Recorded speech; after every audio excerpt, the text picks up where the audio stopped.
Okay, so I went and I got some upgrade materials for some weapons. I tried out the weapons on Radon, and Dual Katana is very good because he's very weak to bleed. I'm actually going to come down just a little on my audio here because I had bumped it up. There we go. It's a little bit more comfortable. We're going to go get the Marika thing. I'll probably end up changing my build if I stick with the Dual Katana. He's being annoying.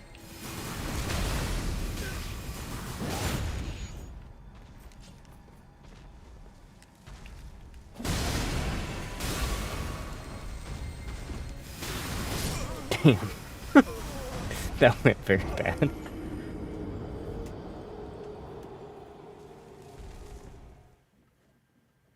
I want to get this Marika seal, though. Actually, I think I need to put, yeah, I need to put this on in order for it to be viable. To even use this right now.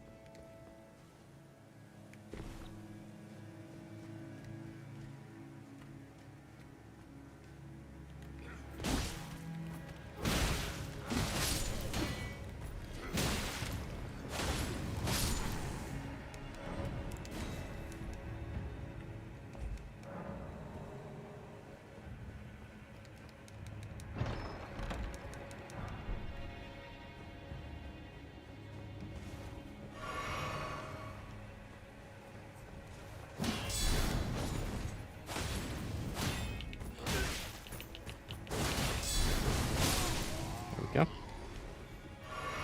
Just using them temporarily. But yeah, they are cool. I know people hate the Rivers of Blood. Well, I probably won't be using the weapon art very much whenever we fight Radon.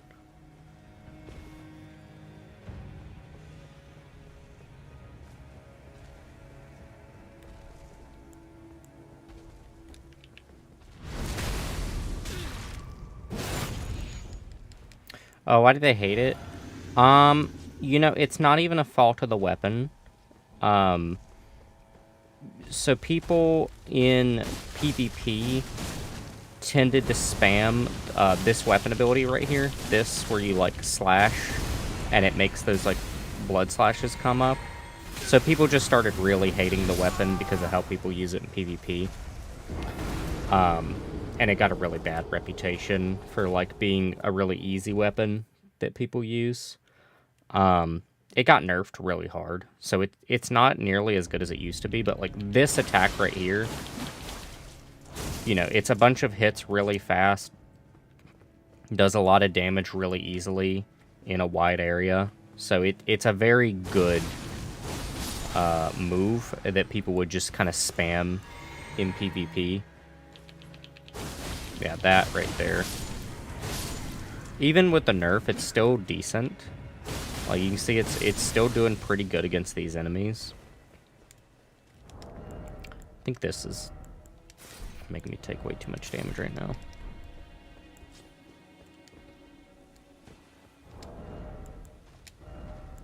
Since I'll probably be switching the build, let me just go ahead and enjoy using Sword and Shield while I am. Oh, in addition to yesterday finding the final boss, I went and I found there's a dungeon here we need to do. I got the Rua Base map, and we need to go through Rua Base. I have a boss here to go through now, which will lead into this area, hopefully. And I have all of this area to go through. And I found the method to get to here, finally. So, quite a lot of area to go through outside of the final boss. And hopefully that'll get us Erdtree stuff that'll make the final boss a lot more bearable. So, yeah.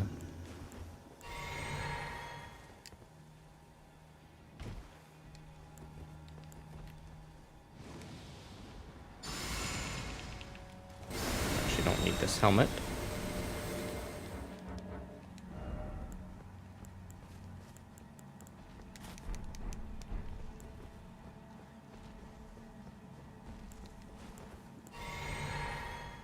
I wonder, how much damage will this do? Still the beginning, you finally got through the castle. Nice, good job. Stormvale Castle is a really fun part of the game.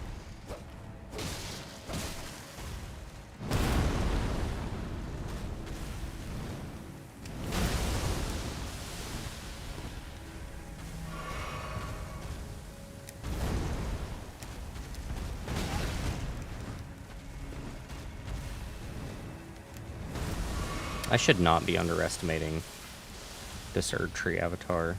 I always forget just how strong he is until I get to him, because he's like the last Erdtree avatar you fight, so he's pretty damn strong.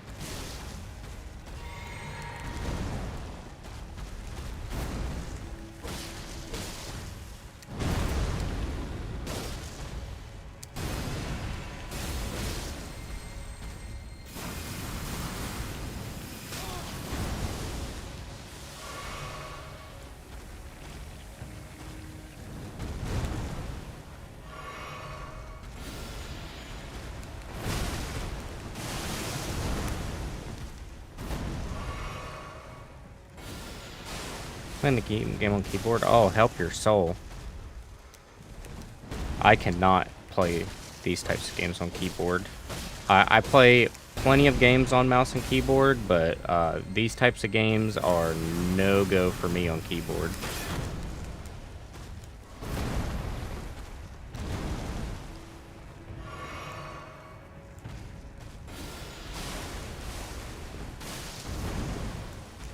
Yeah, Cam plays Monster Hunter on keyboard. I don't know how she manages. You don't mind it? Yeah, I mean, I guess you can get used to it, but, like, I don't know. I just really prefer playing action games on controller. Any shooter game, love mouse and keyboard. Love mouse and keyboard. Can't stand doing controller for first-person shooter games. Even though I grew up playing everything on controller, mouse and keyboard is just so much better for, like, shooter games. But, like, action games like these, give me the controller. You played Monster on keyboard too? Oh, God. Oh. Help you. The suffering you've had to go through.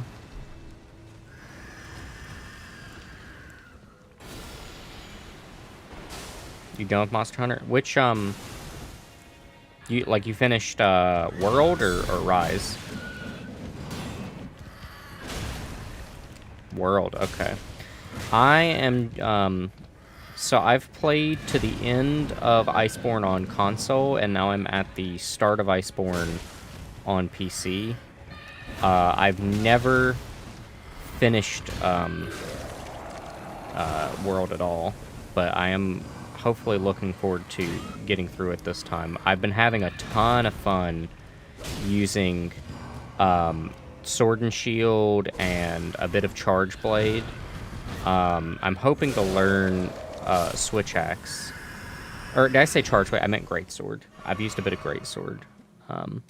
But I mostly have been using Sword and Shield and really liking it. Oh, you finished Rise as well? Yeah, Cam and I are playing through Rise and having a blast with it. I honestly like Rise more than World. Am I going to stream Monster Hunter World? Probably at some point. I don't want to stream the story because I think that the story... For one, I like being able to, like, have something else to entertain me during cutscenes, because I don't like that the cutscenes are unskippable, especially because I've seen them already. And to be honest, I am not engaged with Monster Hunter's story whatsoever.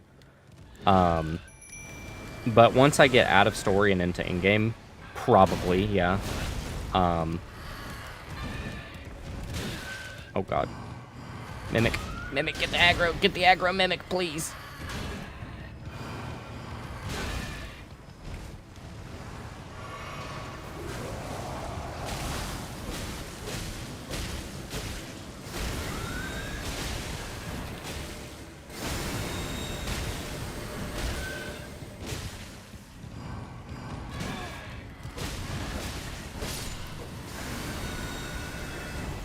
Okay, we don't need to be here anymore. Alright, so we have a boss here to do. Let's go do him. But yeah, I've had a ton of fun with Sword and Shield. I think Sword and Shield is my main now. I played through all of World through Iceborne and everything using dual blades back on console. I rarely use dual blades now. I really like them still, especially because of the Levi move. But I really feel comfortable on Sword and Shield. You main every weapon. See, that's the big Chad move. And I've seen the value in maining every weapon now that I've played with a variety of them. Instead of just doing instead of just doing dual blades like I did on console, I see now that like some monsters, albeit are viable with every weapon, some of them lend themselves way more to certain weapons, and it just feels much more satisfying. At least for me as a player, some monsters feel more intuitive with different weapons. I also have some item descriptions to read, but we'll do that after the boss, because I wish to fight. Let's do... I think I want to just do Sword and Shield for this dude. Just to kind of enjoy it a little longer, because I really do like the Sword and Shield playstyle. Also, it occurred to me, I haven't tested it, but you can probably take the Sword of Light to an Altar of Darkness and convert it back. I don't see any reason why they wouldn't let you do that. So if I wanted to get the Sword of Darkness back, I probably can.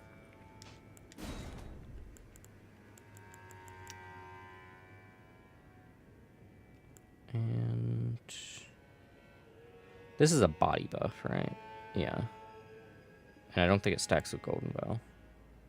What is that? Okay, so this sword right here, you do a dungeon. So you have to find a dungeon in the DLC. And then at the end of the dungeon, which is already a little bit puzzly, you get a sword that's stuck in a scabbard, and it does really crap damage.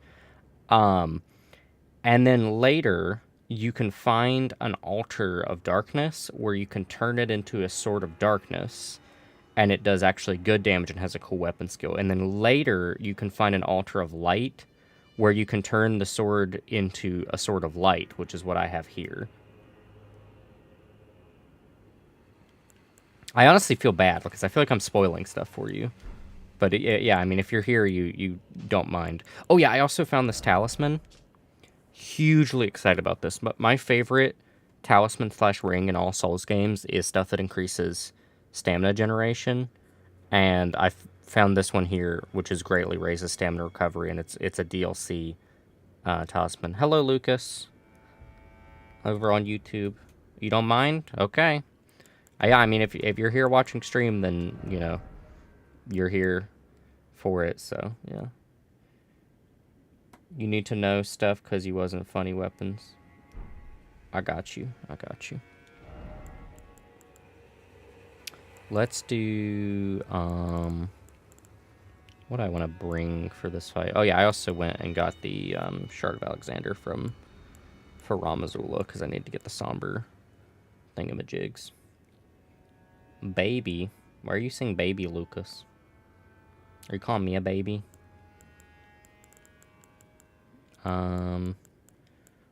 Oh, we could do the counterattack. Where is that? Guarding ability? No. Counterattacks? No. Blockers. Where's the one I'm looking for?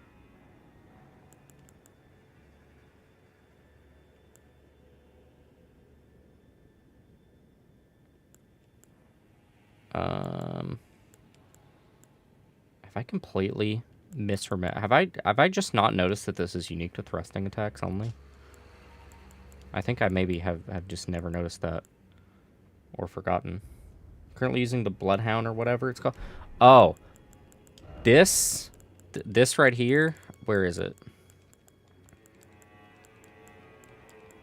Where is it? This, the Bloodhound Fang. If you're using this, I mean, you're pretty much good. This is what I did my whole level 1 run with. This weapon is the bee's knees. This thing is awesome. You can easily go through the entire game with this thing. I don't know if you've noticed, you probably have, but this weapon art right here, there's an iframe on that. Like, that's a dodge. It does crazy damage, including stagger damage, and it's a dodge. And you get, you get a little bit of iframe on this, like, startup for the follow-up. So, yeah, if you do the weapon art and then heavy attack, you do that follow-up, and it's another iframe on the startup, and huge damage and posture damage. You can stagger stuff crazy good. And the jumping attack on it is super good, too. That weapon is fantastic. Easy top-tier weapon. Okay, let's take that off. I'm not interested in putting the boss to sleep. Bloodblade enchant on it. Very nice. Very nice. Taking a note out of the level 1 build, I see. I don't know what I want to bring against this guy. I guess we could just bring this. I should really go get the Erdtree's favor at some point. I've heard people complain about this boss a lot. I haven't really fought him because I didn't want to do it off stream. Okay, he's a little silly there.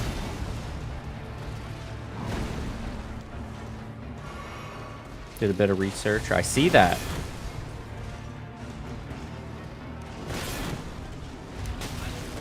Oh, okay. I'm seeing a little bit of maybe what the problem is for people that have this boss.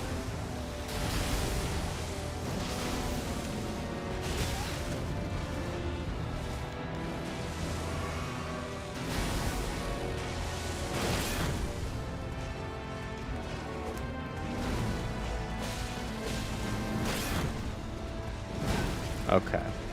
No, I get it now. I see why people would have a hard time with this.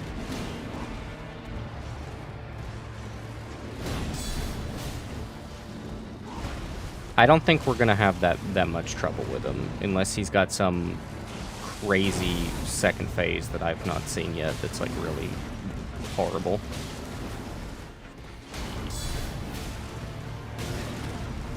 He does crazy damage, that's for damn sure.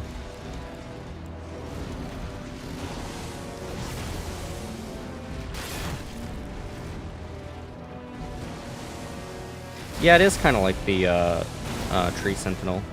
There's also a boss in Sekiro kind of like this.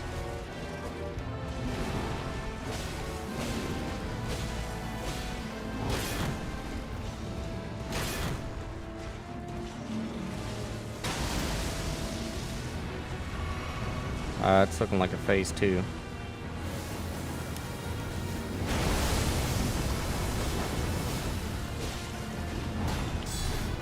These are very Radon abilities.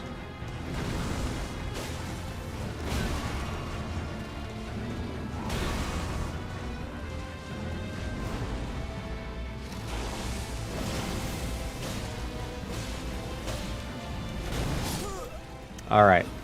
Yeah, I see. I see a little bit here of what people would struggle with. I think that we will get the katanas out for bleed. There's a lot there that would be nice to guard, but he hits so hard that it kind of just eats all of the guard. Or maybe we could use... We could try Bloodhound Fang here. Just so I don't have to go and switch the build up yet. Yeah, I can use Bloodhound.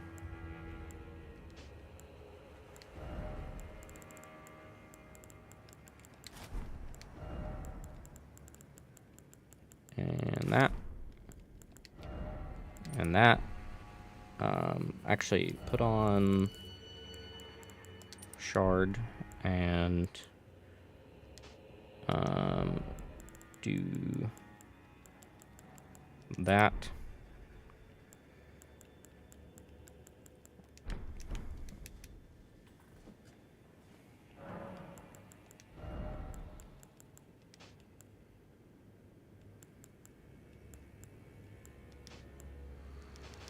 I want to fix the order here.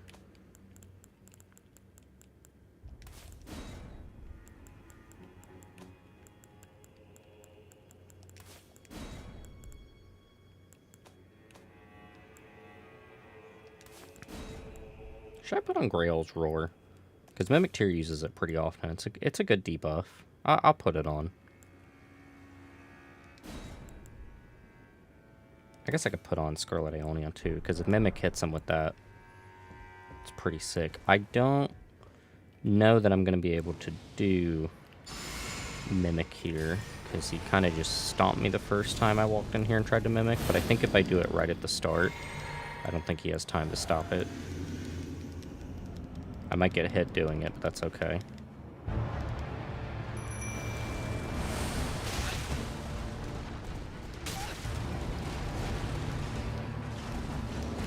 It's so...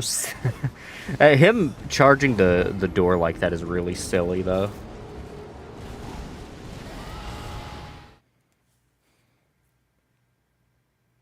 Okay, I think what will be best is try to do something similar to that, but, like, kind of get to the right here. Either that or just forego summoning Mimic at all.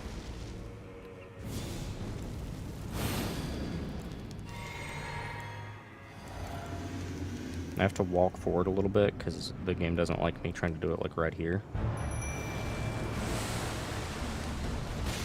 Ow.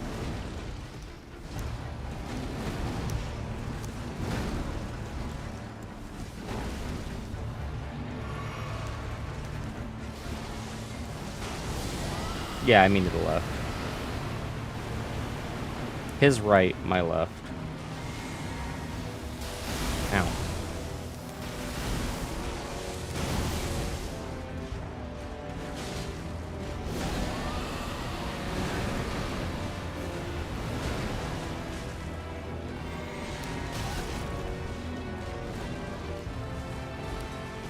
I could probably get a Scarlet Aeolian off on him. Once he aggro's onto Mimic, that is.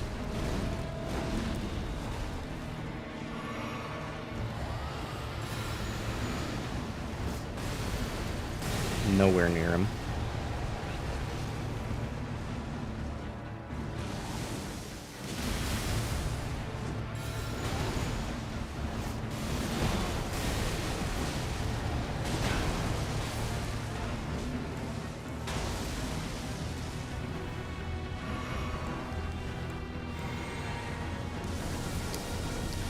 That's a cool move.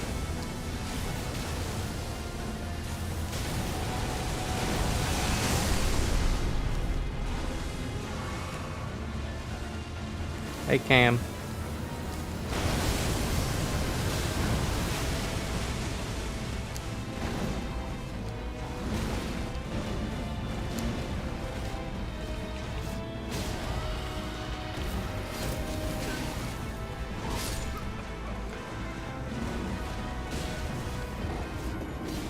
Yeah, I get it. I get why people have a hard time on this boss.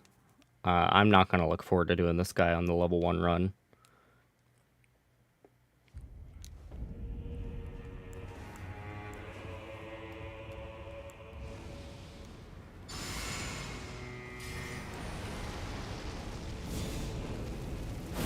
He is riding a boar, which I actually really like the design of, because there are boars in Dark Souls 1 that look a lot like this one. You can even get a headpiece that looks a lot like them. So I like that they have this design here. Yeah, it's... Oh god, that's so silly. The way he charges the door, if you miss that first dodge, is so goofy. I'm kind of surprised they didn't have him ride a hippo, because they have hippos as a part of this DLC. I don't really know what made them decide to go with vicious hippos, but they did. I mean, hippos are very scary predators.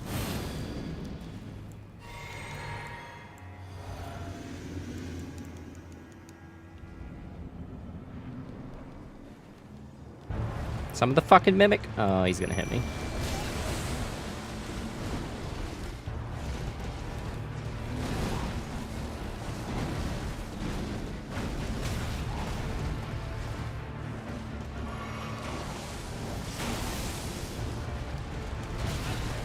Jesus Christ.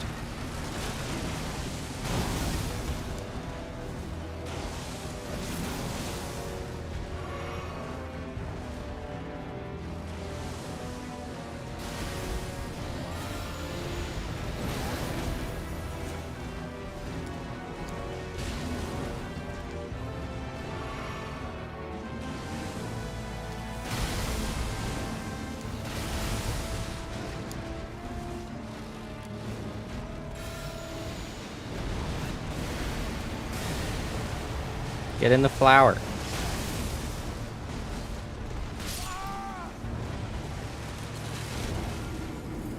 The boar from TS1 got a promotion. Yeah, right? I hope that you, when you beat this boss, they should give you, like, a boar head that you can wear like a Dark Souls 1.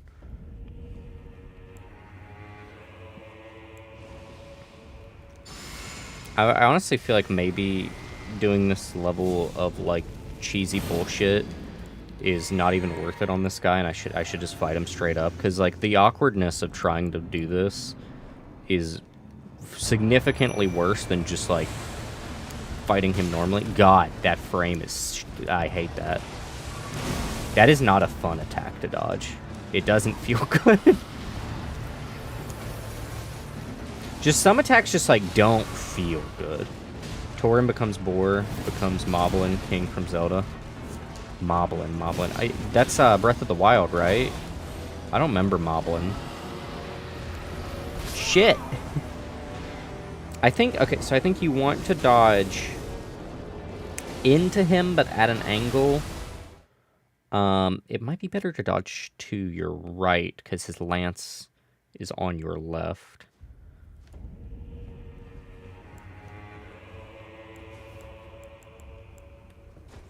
Twilight Princess. Ah, okay. I watched a friend of mine play through Twilight Princess a long time ago, but I haven't played through it yet myself. Really want to, though. One day. We're going to go through the whole Zelda series on here one day. See, that feels like a really good dodge, but it doesn't... the iframe don't work.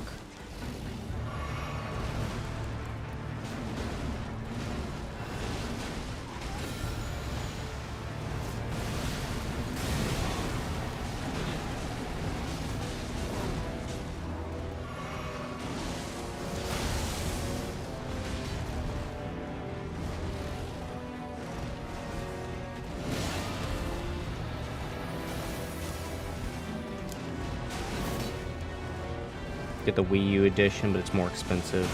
Oh yeah, they still haven't ported that to Switch, have they?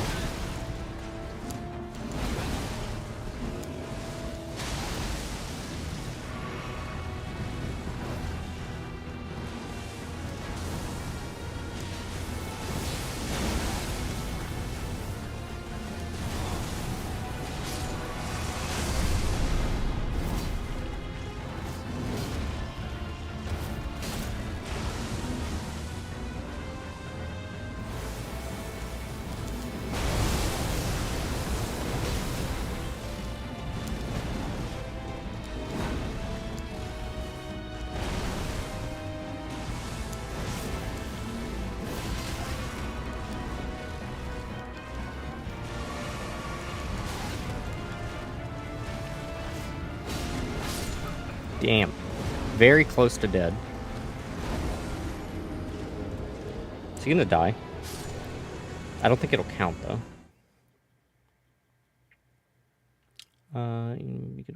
Yeah. Yeah. You don't have a Switch?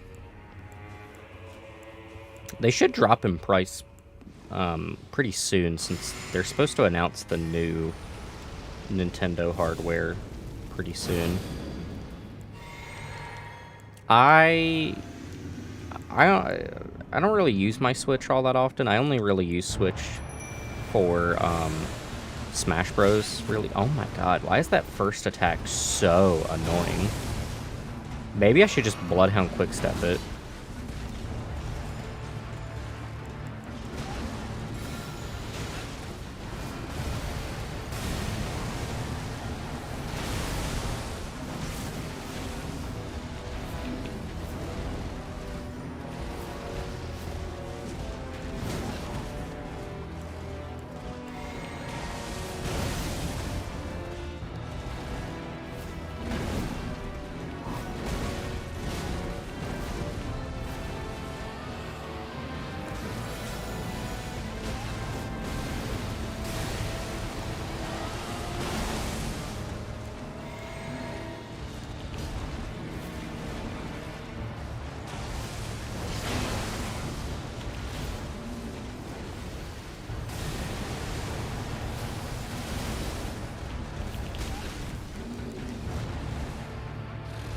Kind of thinking that I'll have an easier time Scarlet Rotting him with the dragon. Just because he moves around so much.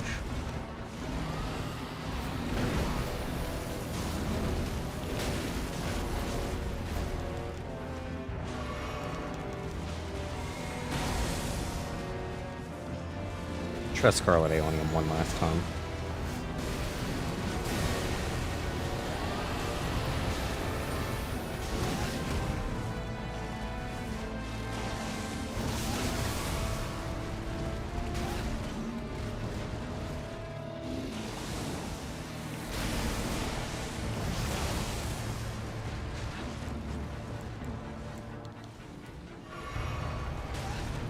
Dragon Quest Collection picks were not there weren't any games particular. Is the Dragon Quest not is that not coming to other like is that not coming to PC and stuff?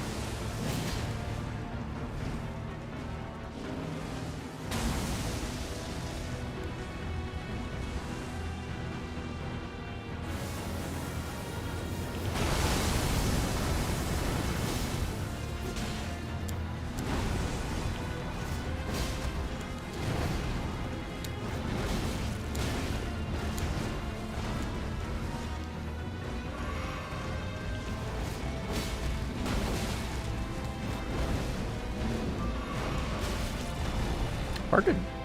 The boar is much more of a problem than he is.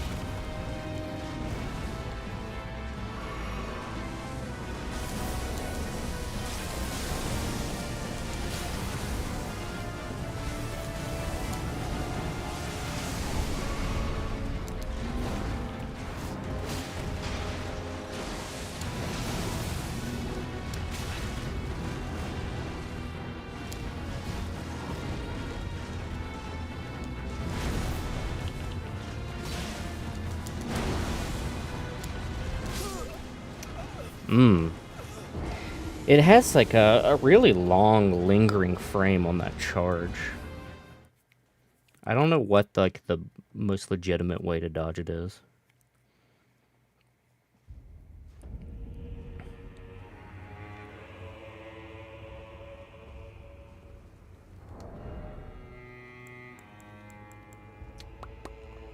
Don't think they announced any of that. The only Dragon Quest games on PC are Builders and 11.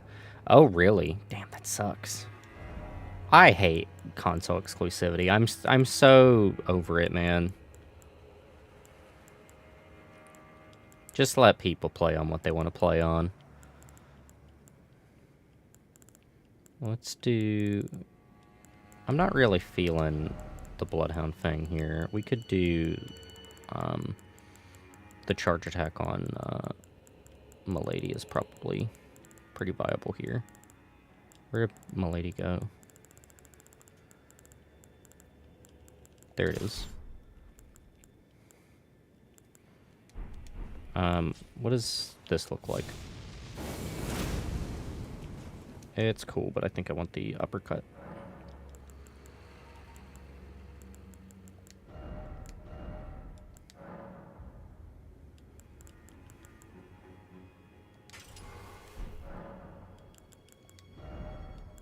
Don't need that.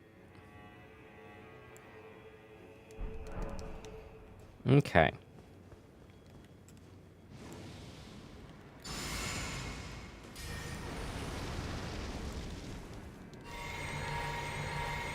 Oh, shit. I accidentally just drank all those.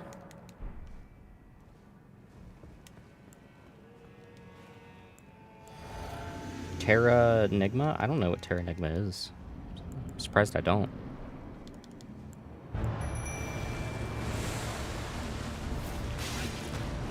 Damn, even with a Bloodhound quickstep, I still got hit there. Jesus. These are such hard moves to dodge.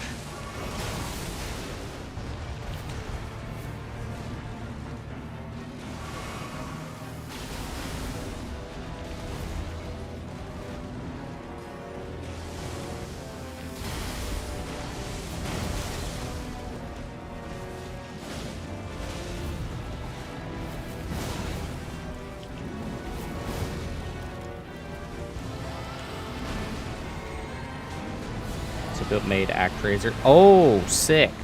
I haven't played ActRaiser, but I've heard a lot about it. No! Oh, hey, we dodged that.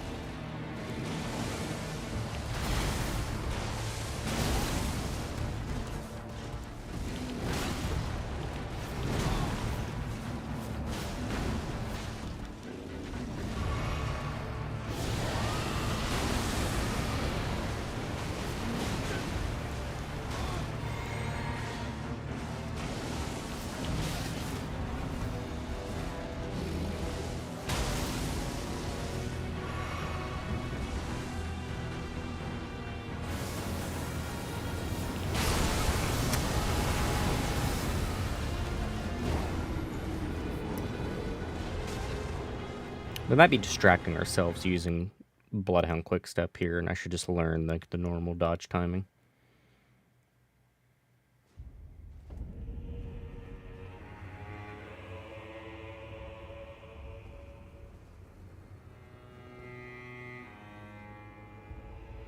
Oh, yeah, the tentacle flower thing, that was a really cool boss. That was Ramina. I was trying to remember the name of it. I liked Ramina. Ramina was a really cool boss. Didn't take us long. I think we one-shotted it. But that was a really cool boss.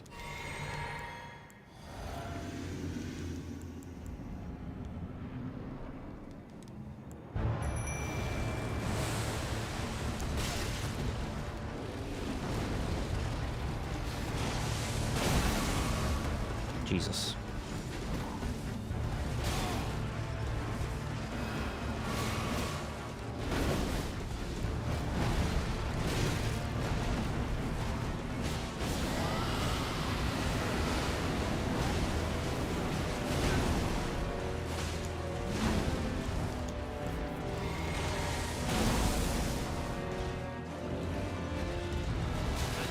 What is that frame, man?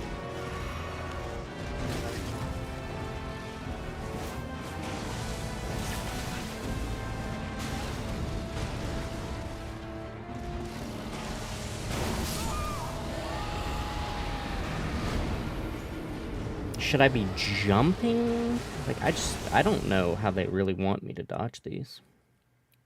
Console exclusivity could be worse. Because 4 to 7 on the DS or Holy Grail to come by. I would emulate that shit, to be honest. There ain't no way that you're gonna get me to play on a DS in 2024. The only games I would play on a DS are 3DS games, because nothing has replicated the magic of playing on a 3DS with like actual 3D stuff. I love the Kingdom Hearts HD remasters, but Kingdom Hearts Dream Drop Distance is absolutely superior on 3DS instead of the port. They didn't even do that good of a job. Like, you still go to like Prankster's Paradise, and there's like one-dimensional like light poles that like look like they're made out of paper, because like they used to be 3D and they would do like a cool like rendering thing.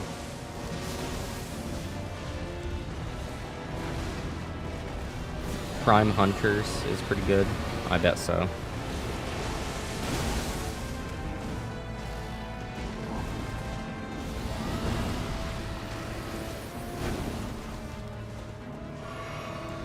Is there like has anyone like attempted to make like a good like 3D display monitor? Not that I would ever invest. I don't know how the fuck you want me to dodge that. I rarely get irritated by anything, but that boar dodge feels really impossible to dodge. It's not impossible, but it does not feel good. I don't know what they want me to do about that. I guess I might just try shielding it, because that move is obnoxious.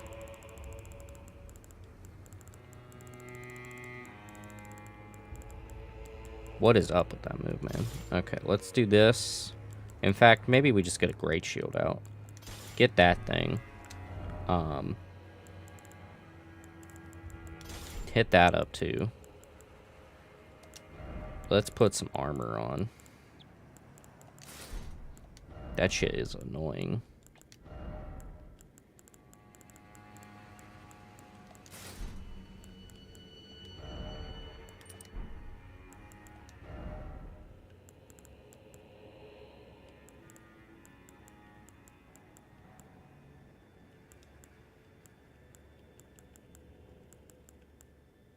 don't think any of these are really going to help me.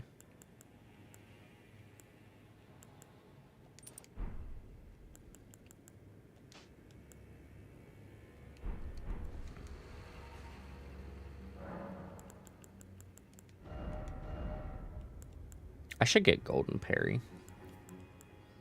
Not going to do it right now, but I should totally get Golden Parry at some point.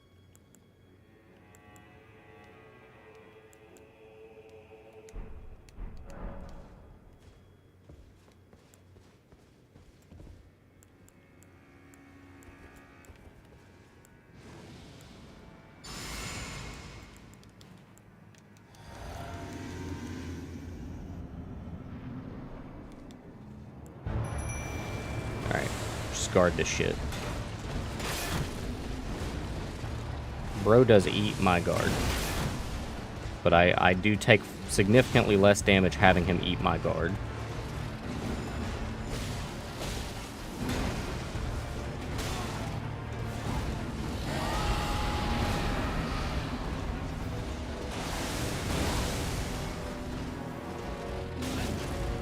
You bitch.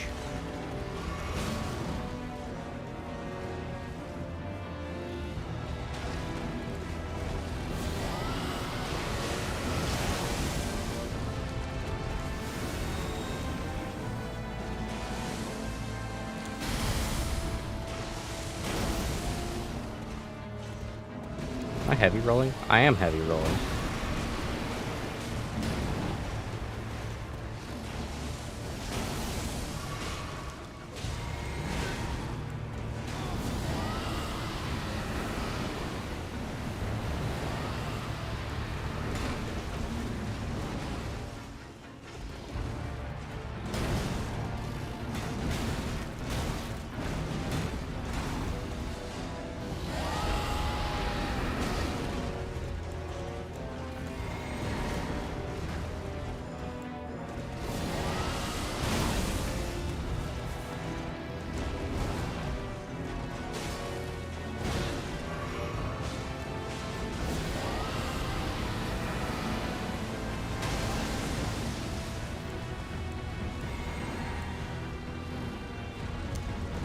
Oh, I don't know why I tried to guard that. We literally got the shield out for that reason.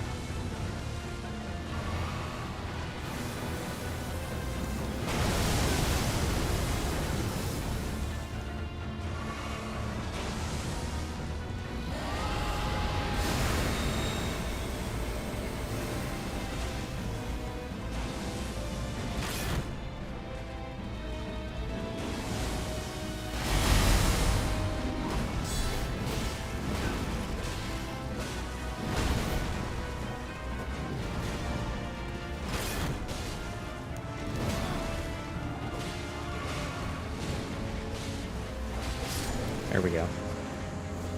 That's that boss. I don't like that boss. Oh, that's a remembrance boss? Oh, shit. That means people need to do that for a remembrance run. One of the Mario and Luigi games is still stuck on the DS. Oh, man. That sucks. I think I have a Mario Luigi game on the DS. I wonder if it's that one. The one where you're like, you get like swallowed by a big enemy at one point, and like a lot of the game is like inside of that enemy.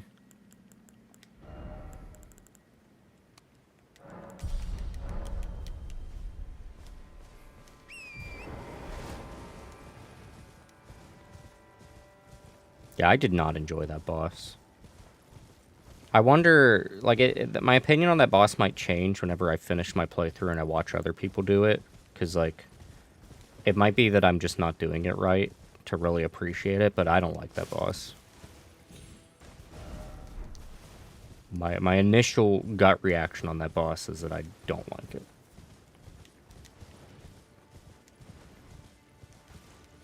Let's read some of these descriptions now. Remembrance of Commander Gaius hewn into the Erdtree. The power of its name... Yeah, okay. We don't got to read that part. Both were as elder brothers to the lion, and both were cursed from birth. In spite of, or perhaps because of this very reason, Gaius was both Mesmer's friend and the leader of his men. To the lion? Who is the lion Godwin? Or Radon? Who is the lion? I wonder if this is like a translation thing.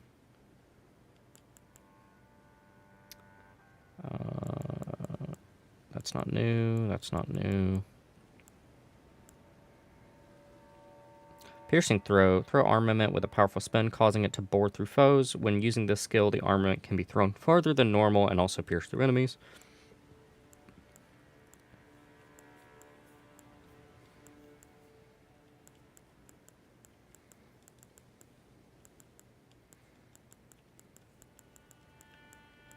Oh, shit.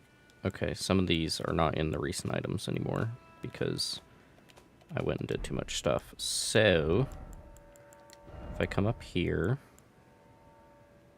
where is her sword? Here it is. Weapon. Oh, wait. You can put an Ash War on this thing. Freya's Greatsword. Weapon of Freya. A red mane. Greatsword decorated with a mane. Much like the weapon used by her liege, the spirit of Freya's training lingers in this sword, enhancing the power of red mane battle skills. Ooh. Ooh. Flame of the red mane on this might be awesome. Or Lion's Claw. That's pretty sick. And where's Freya's helmet? There it is. Golden Helm of Redmane Freya, member of General Radon's most distinguished knights. A hideous scarlet wound was once hewn into the center of her face. Later, Mikola gently put his lips to it, and the unfading scar became the compass that Freya would thereafter follow. Oh, wow. What about the chess piece? After witnessing Freya's valor, as a gladiator in his youth, Radon invited her to join the ranks of his most trusted warriors. Sick.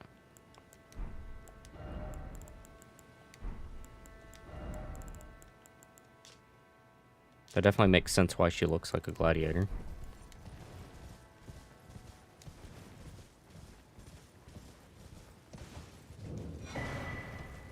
Sharpshot Talisman.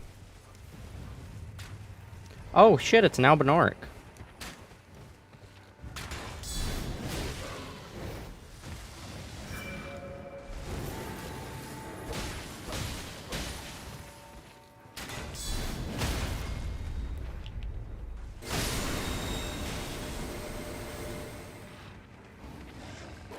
That's a cool wolf design. This is a new wolf design, I think.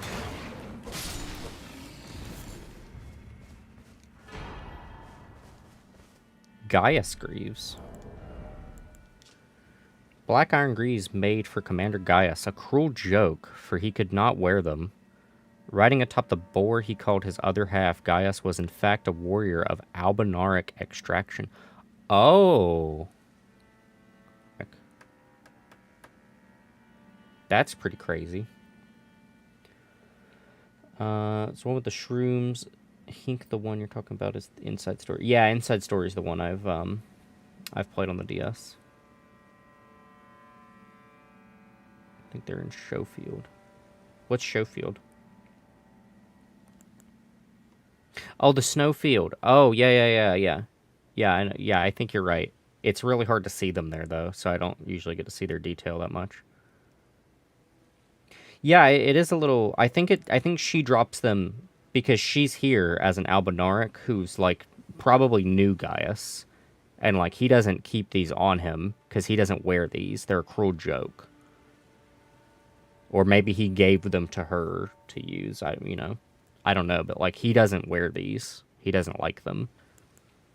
A talisman depicting an archer wielding a longbow boosts attack power, precision aimed shots. The Albinauric archers were in a class of their own, and their deadly long-range specialists struck fear into the hearts of men.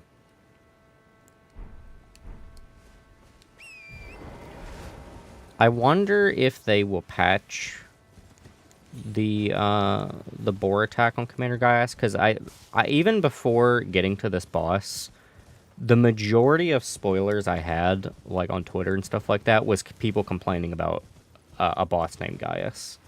So I think the general vibe for Gaius is that people don't like him, and I wonder if they will maybe patch that boar attack a little, because it just does not feel good to dodge. I don't know. I'm very hesitant for them to ever patch anything. This looks like a Lord Vessel. Oh, shit. Yo. Yo. We're going to do so much more damage.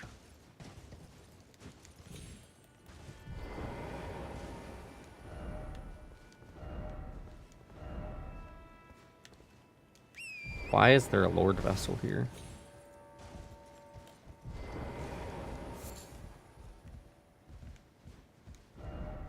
Seek fire.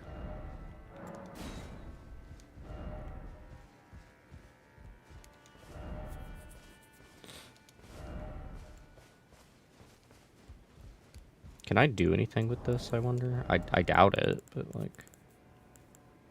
Oh, I didn't read the description on this. Oh, wait, this isn't new.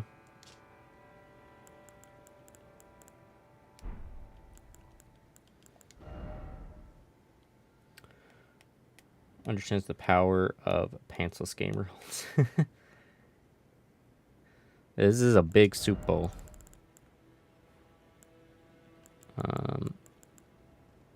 I don't suppose I could light it with like a weapon skill.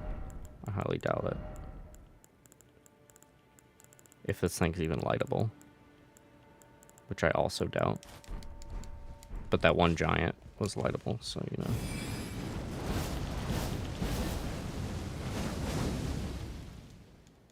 I don't think this thing's lightable.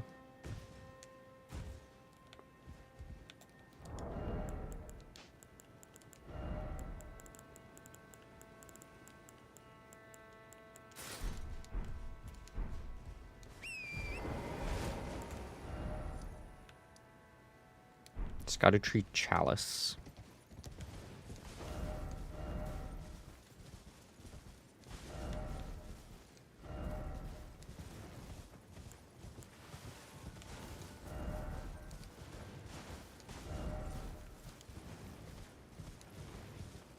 I mean, all the Erdtree fragments is already a huge deal. Ariandel had a Lord Vessel. Yes, Ariandel did have a Lord Vessel as a weapon. 100% did. That's a canonical thing.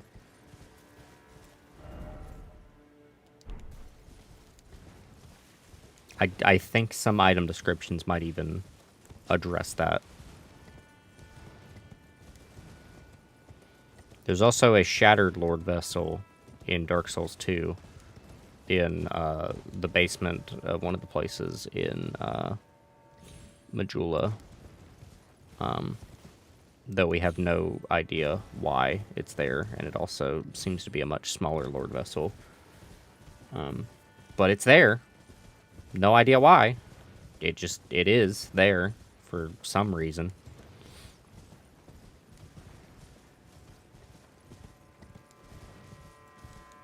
I don't think there's anything of value in the boss room, so we can clear that. And we can go through the hinterland.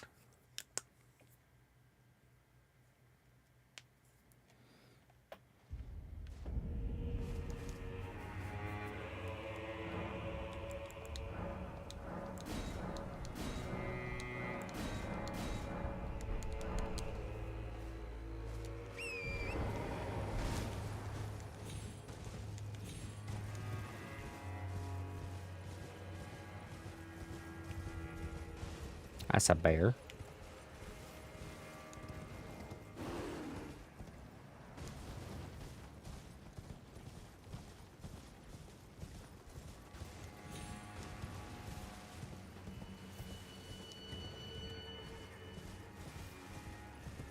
Get Lord Vessel. From anyone, I'd say Framp was just handing these out free left and right. Potentially. I never really thought of it that way.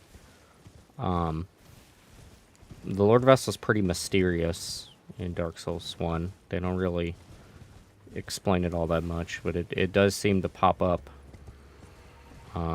you know, at least 3 times. Whether it's the same Lord Vessel, just getting, like, repaired and stuff, no idea. Framped is most definitely around in Dark Souls 3 in some capacity, though, if the statues in Lothric Highwall or anything to go off of, or at least a primordial serpent that looks like Framped. Hewn-strewn excrement. Excrement of a large carnivorous beast containing fragments of horns. That guy's about to hit me. It is said that the deadliest of horned predators enjoy the sport of hunting and devouring other horned creatures. Wow.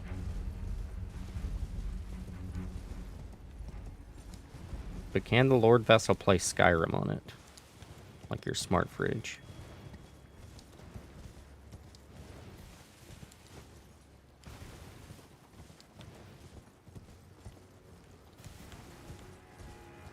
I've debated whether or not we should go through the Elder Scrolls franchise on stream one day. We might. I am interested mostly in the older games like Daggerfall. But there's many other games to go through before we'd ever do the Elder Scrolls franchise. And we're definitely not doing Elder Scrolls Online. Oh shit, it's a Tree Sentinel. What up? Yo! Hey, Tree Sentinel. It's been a while.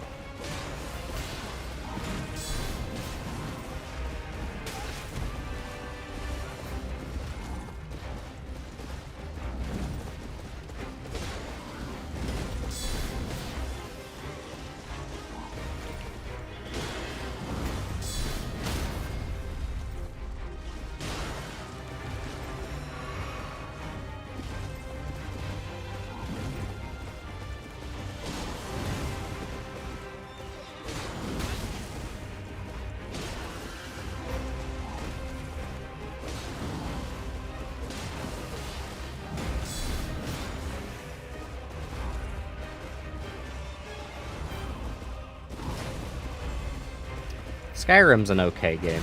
It's very overhyped.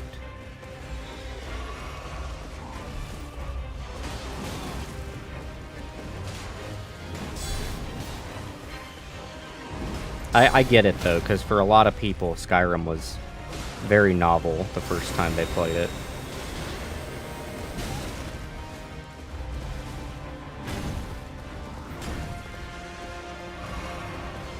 I had played through like Fallout and stuff like that before playing Skyrim, so I wasn't all that impressed.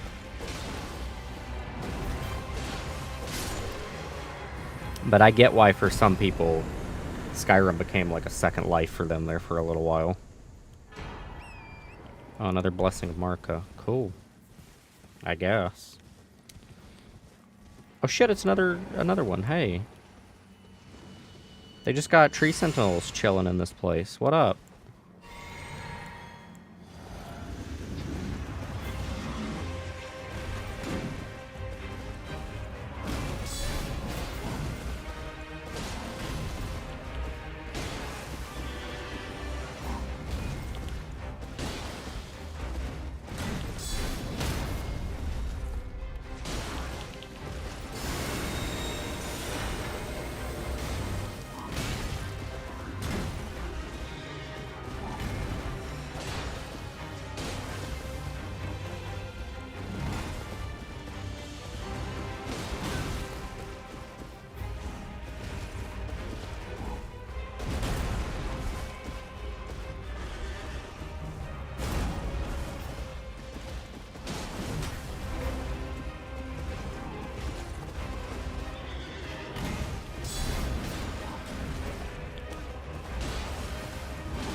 Ow. Okay, I should have rolled. I was expecting to get up off the ground and just shield. The thing is, someone made Bionicle mods for Skyrim. People have made so many different mods. Nothing surprises me with Skyrim mods anymore. Ever. Skyrim mods have everything.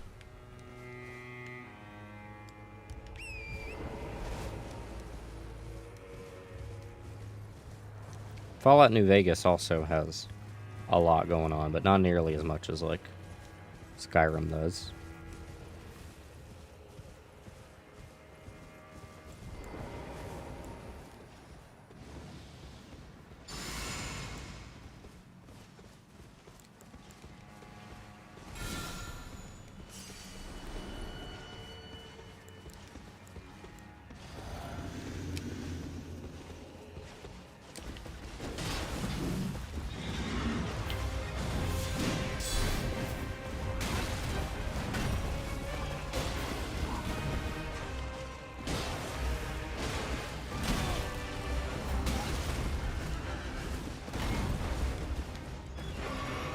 Oh, I love Darkest Dungeon.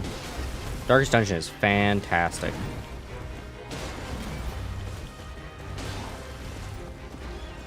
Darkest Dungeon also has some really sick mods.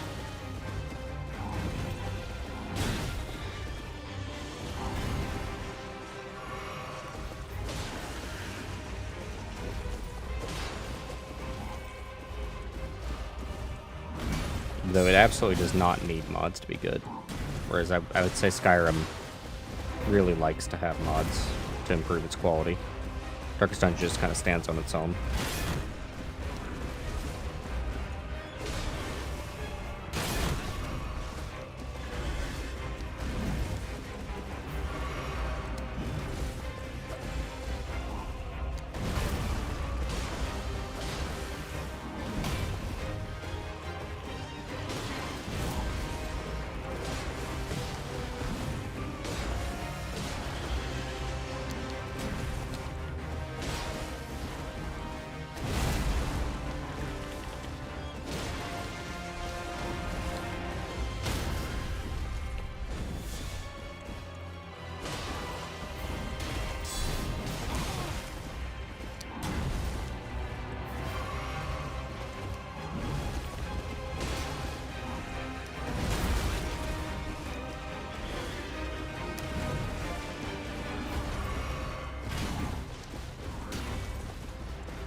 More available here. I mean, more available here is just nice and all, but you don't need mods to make Darkest Dungeon really good. It's just out of the box fantastic, but I do really like a lot of the mods. It was a little frustrating watching CDawg VA play through Darkest Dungeon, because like people had really convinced him that like mods are a must for playing through the game, and I mean, you're welcome to that opinion, but I don't know. I feel like people should at least try it vanilla before modding it. And the game is supposed to be hard. Like, you know, it shouldn't be a necessarily like seamless experience. Like, there should be some things that like feel you know, a little bit difficult to work around.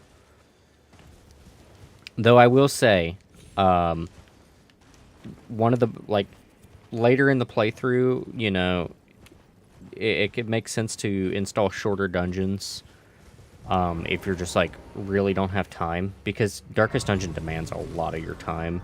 Those dungeons get so long, and you have to go on so many of them there when you're new at the game.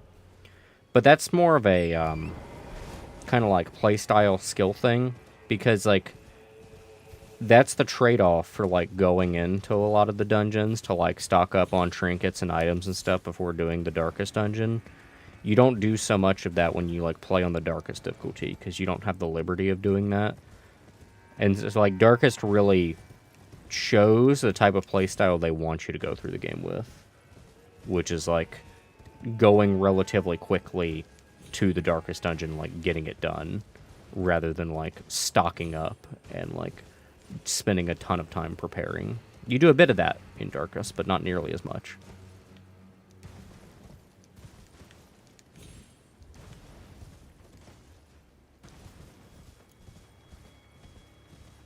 What are these? Oh, they're the lampreys.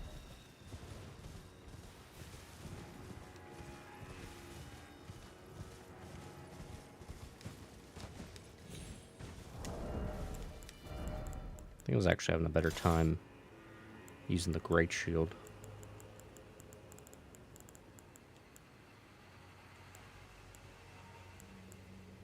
We could try this out. How does this compare? It's got a better guard boost. Not by much, though.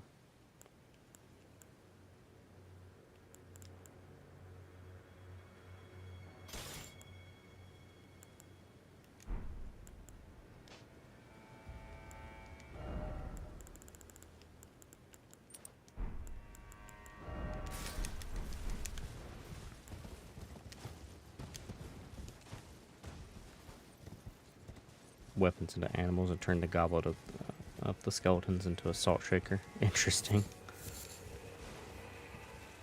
Characters to 4. Do the boss insane. The trick early because he has like 8 of the trinkets. Oh, yeah, Shrieker. Shrieker is often a little difficult to work around.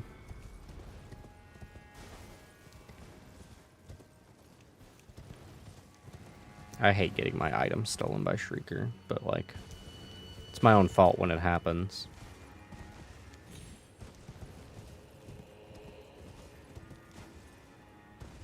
Oh, shit, is this I think we saw this guy in the trailer. It's, like, the perfect Falling Star Beast.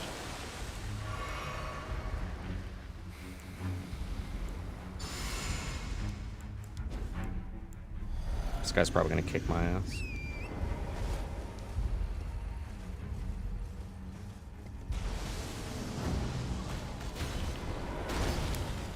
No, it's just a regular Falling Star Beast.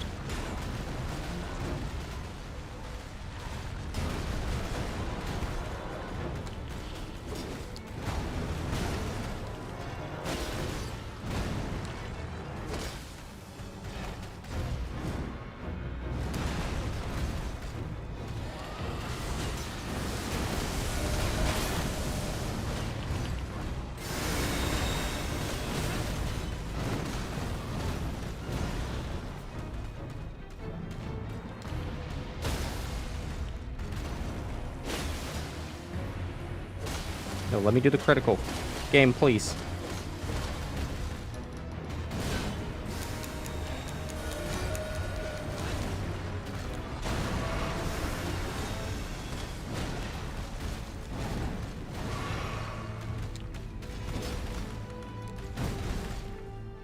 She just decided not to work.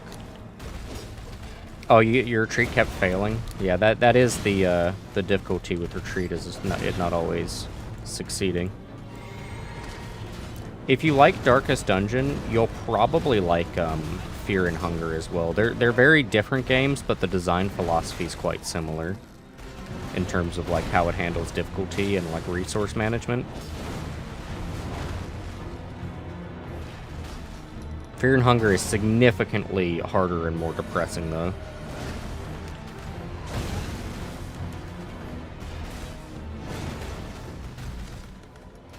It's also very, very cheap, to my understanding, if I remember correctly.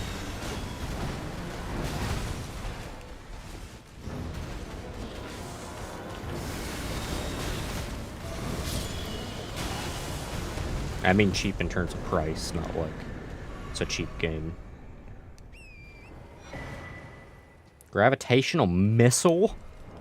Excuse me? 36 int. Fires a bolt of gravity that pulls in enemies. Oh, this is what Gaius was using, I think. One of the glintstone sorceries that manipulate gravitational forces fires a gravitational projectile that pulls in enemies before finally exploding. Charging increases potency. Said to have originated in the lightless dark far beyond. The home of the Falling Star Beast. Sick. Real cool. Don't know if it's any good, It sounds super cool. Probably doesn't pull in bosses, though, so it's probably more of a PvP move.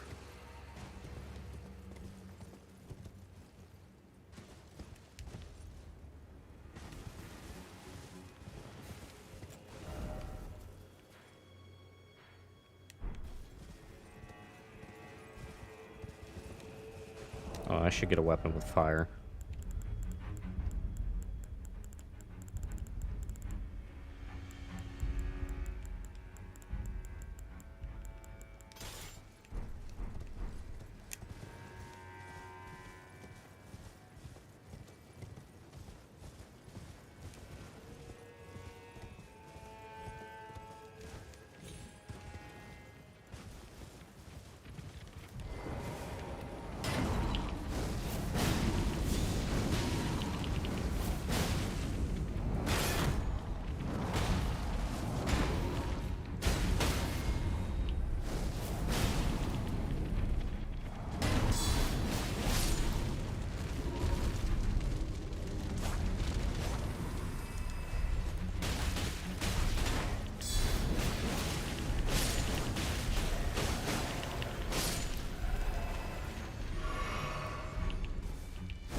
Wow, that's a whole group.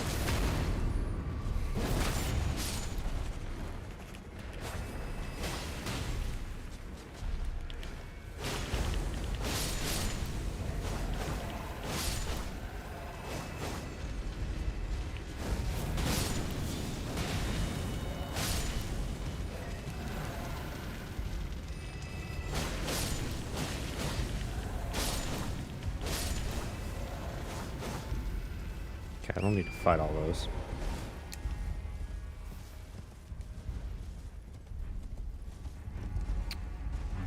You wait what's on Steam sale tomorrow and then check when you'll buy. You consider Darksiders. Do you mean Darksiders 1, like the War Mastered Edition, or do you mean like Darksiders Genesis or 3, one of the new ones? I've yet to play 3. 2's great. 1 is alright. It has its flaws. And I've yet to play Genesis, though I own Genesis. I got Genesis, like, very foolishly around launch, thinking I would play it, and then I just never did for some reason. I don't know. One day I'll actually launch up Genesis.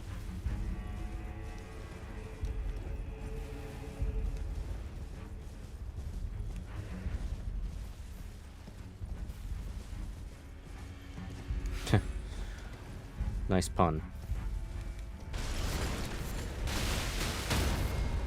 Oh shit, oh shit, oh shit, oh shit.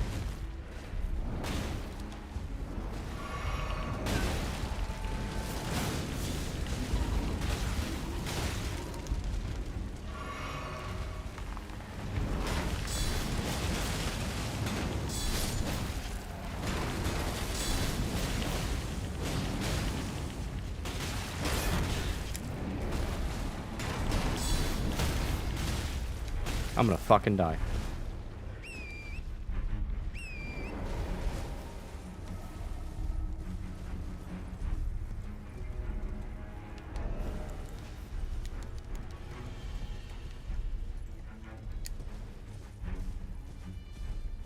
Okay, what's gonna be the best way to handle this?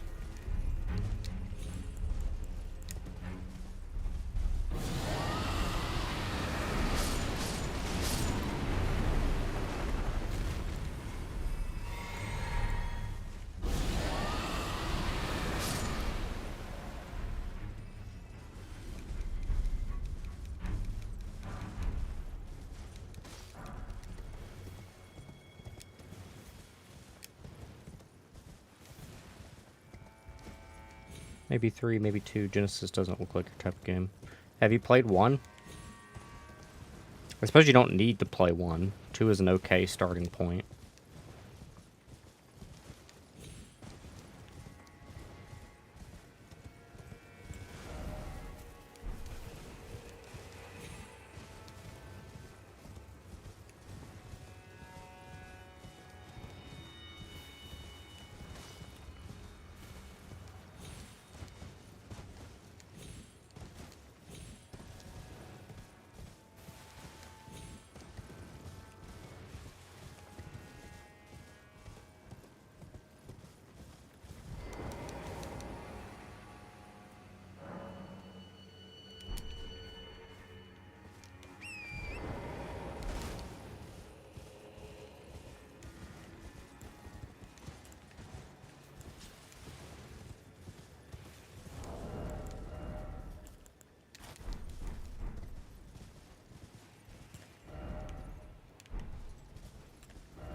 Damn it.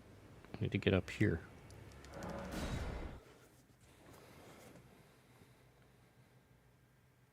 In reference order sometimes? What do you... I mean, Darksiders 1 does take place before 2, doesn't it? I'm like, pretty sure it does, or at least simultaneously.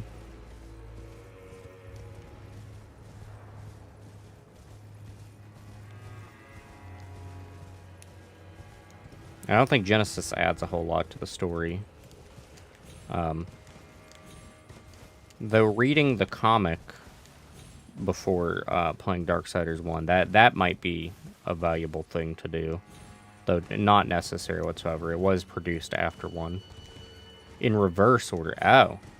I don't do that. I don't really enjoy doing that. But to each their own.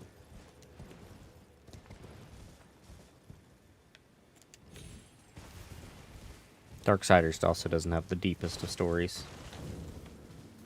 Genesis half of 1, 2 rest half of 1, 3 timeline wise. That sounds likely. Why is it playing? This is the Melina music.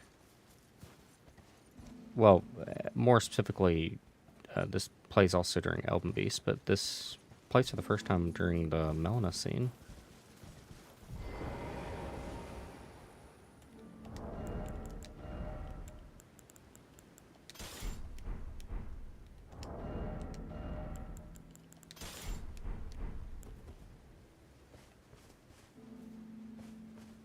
Oh, is this where the Newmans are from?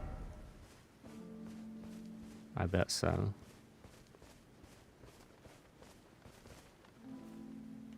That's why they built the Shadow Keep here. So that they could... Yeah, the shaman... This is where the Newmans are from.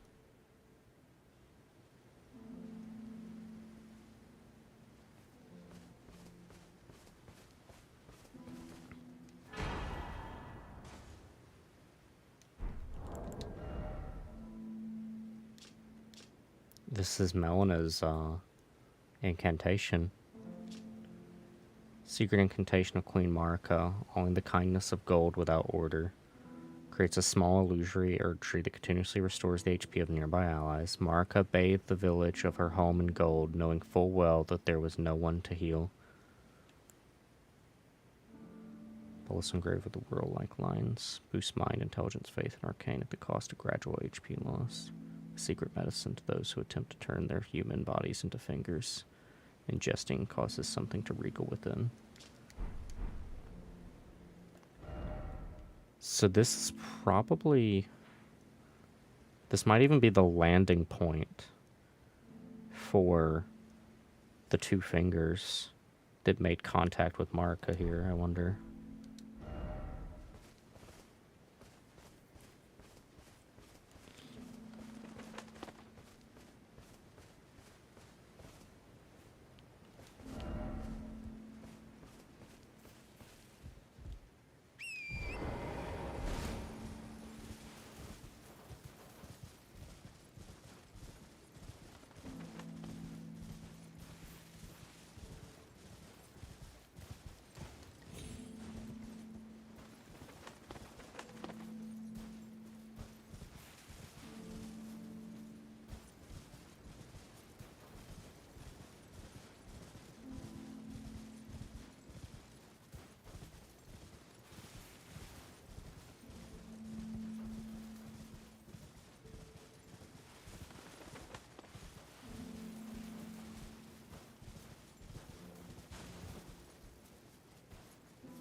hay bales.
Well, this is a cool area.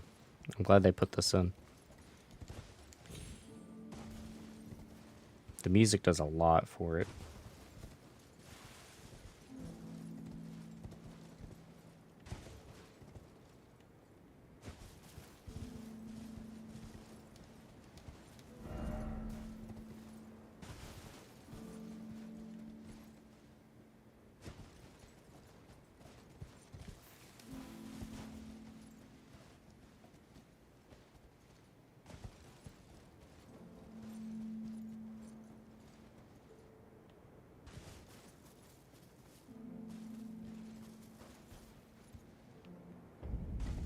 No!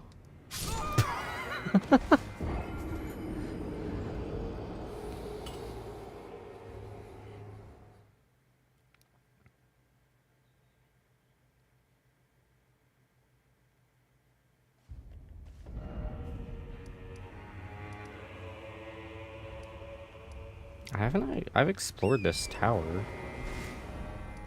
Why do I need to drop down onto it, I wonder? I mean, I've definitely explored this tower before. Just in case there's like a hidden segment up there, I'll do it again. Yeah, I think I should have gotten off Torrent. I thought about it. I was like, maybe I should get off Torrent, because Torrent has a tendency to, like, not land quite right.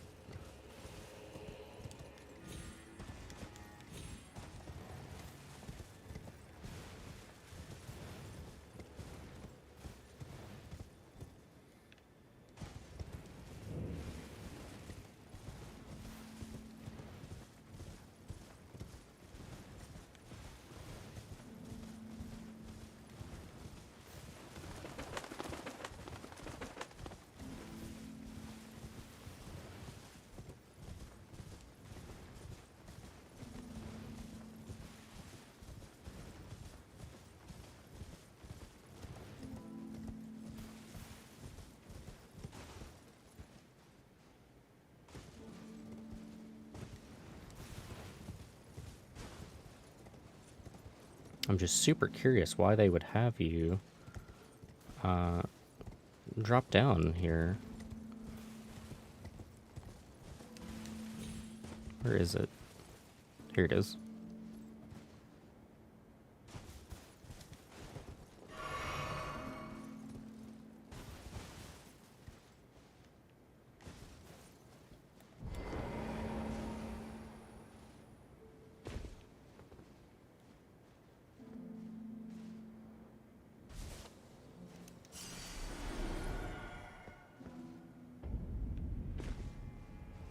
Is there a secret up here? It certainly doesn't. Oh! Puppet of Anna.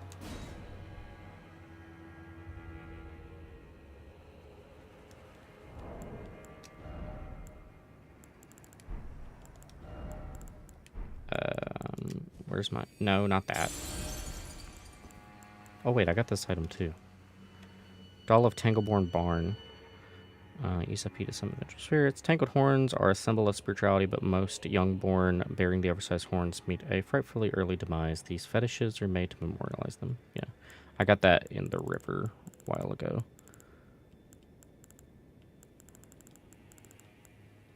I don't know what to do with this lady.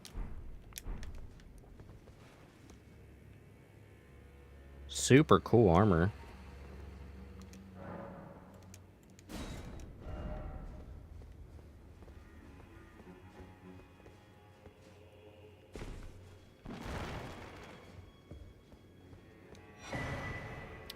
Spell Machina spell bearing. For tornado huts for new item access. Rabath Scrape Bolt.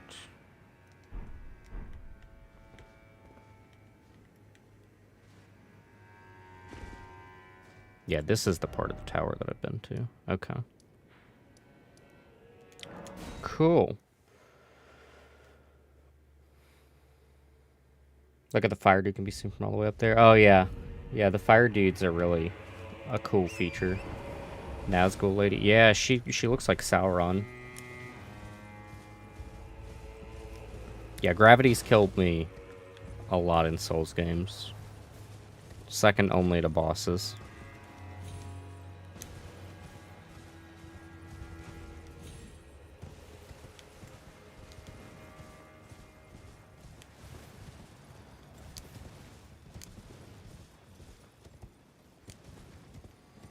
Oh, there's a site of grace.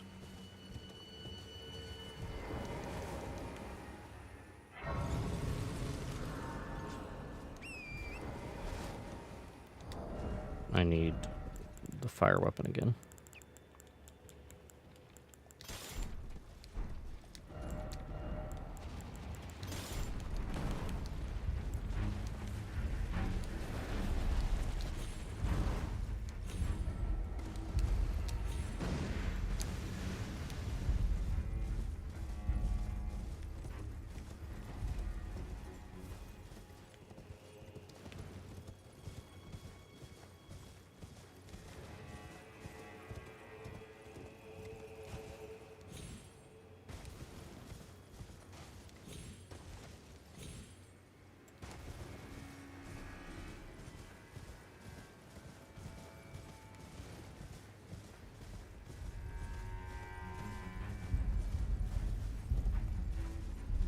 Very dusty here.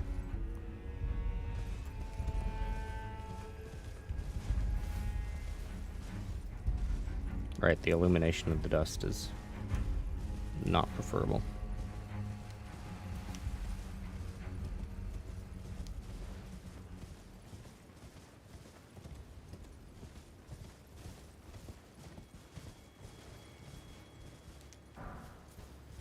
The two fingers. I think that confirms my theory that this is where the two fingers made impact.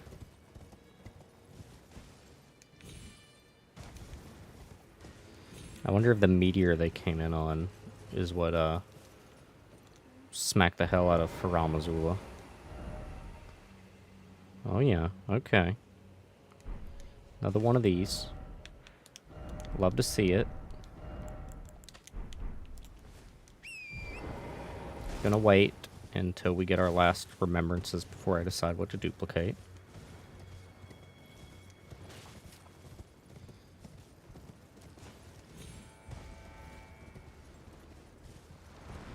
Those are some ugly pink lampreys.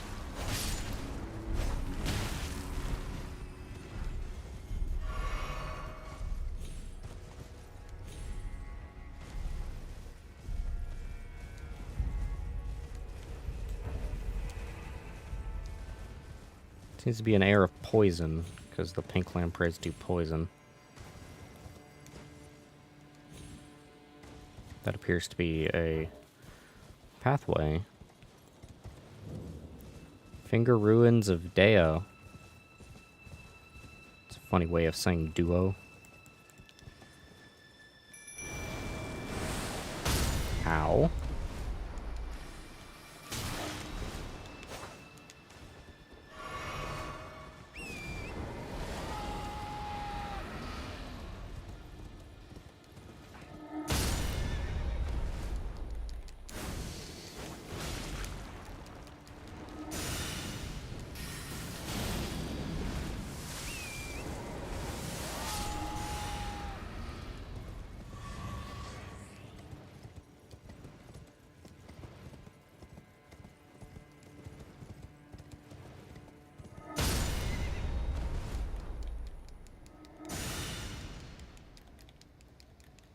Let me up.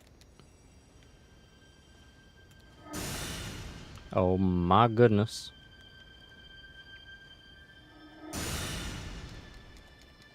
This is bad.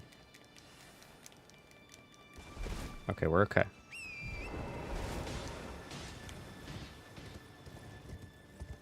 No.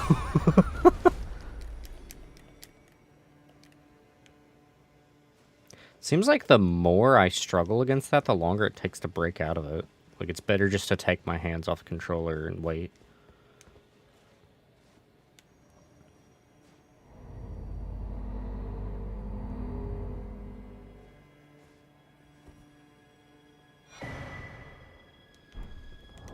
Cerulean Seed Talisman. Greatly boosts FP restored from the Flask of Cerulean Tears. A cerulean colored talisman patterned after an Erdtree seed. Greatly boosts FP restoration from the Flask of Cerulean Tears. The Erdtree seed of this talisman was presumed to be an object of myth. This age-old artifact also depicts the two fingers, perhaps harking back to the birth of the Erdtree.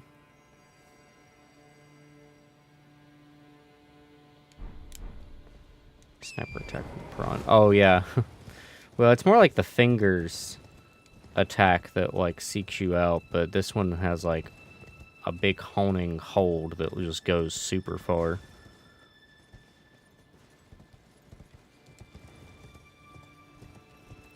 I want to explore the perimeter, but it'll desummon my mimic tier. Let's see if I can take him on this pathway down here.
Really love the moveset on these things.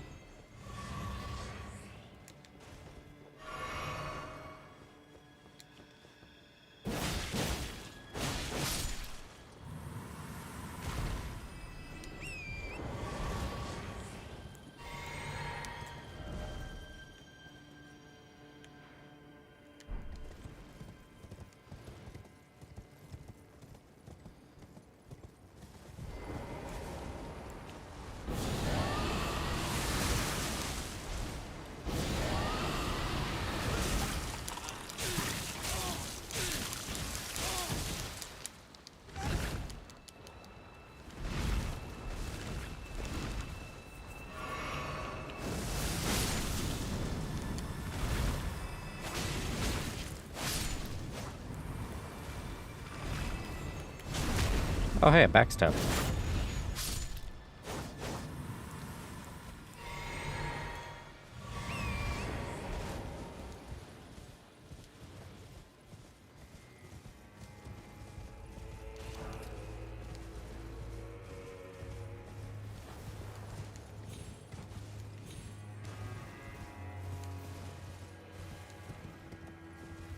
Real hard to see here.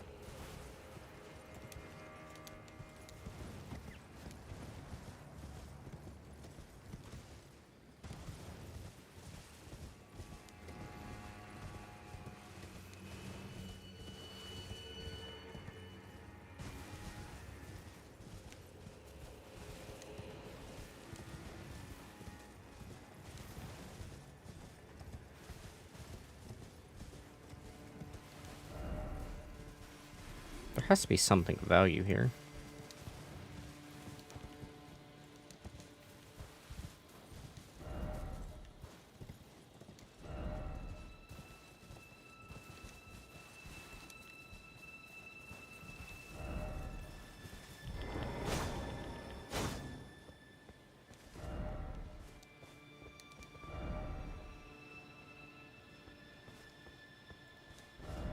Do you need an enemy to break this?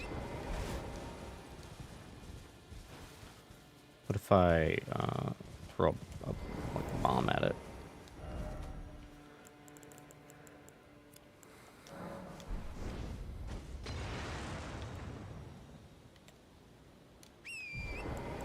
I don't think I have anything. I mean, I could try the roar.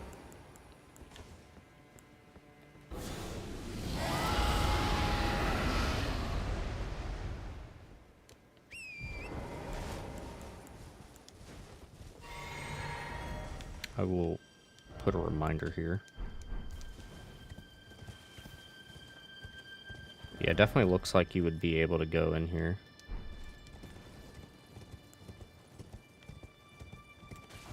Maybe I should just...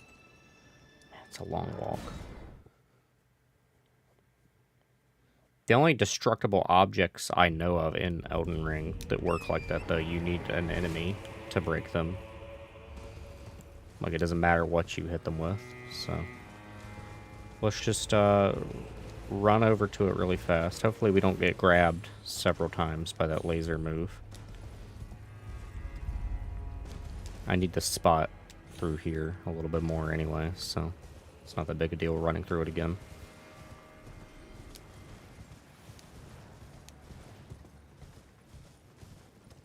Though the last one was pretty sparsely filled with items, so there's probably not a whole lot here.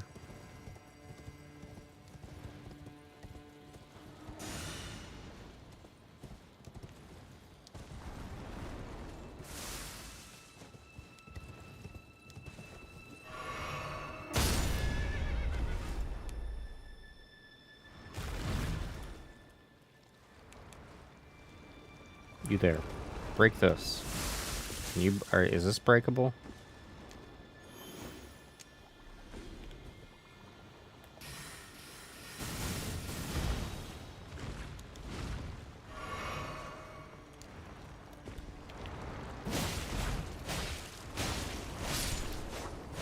Doesn't seem so. There'd probably be player messages if it was.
That's a group of 3.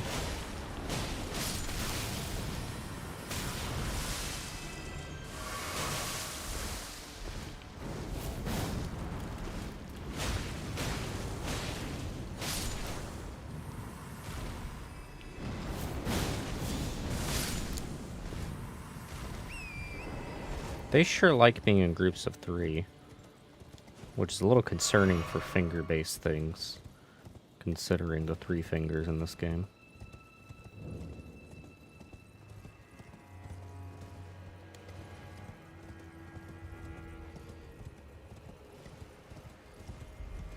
I see no signs of frenzy, though, so, you know.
Alright, let's see if these guys can break that stuff.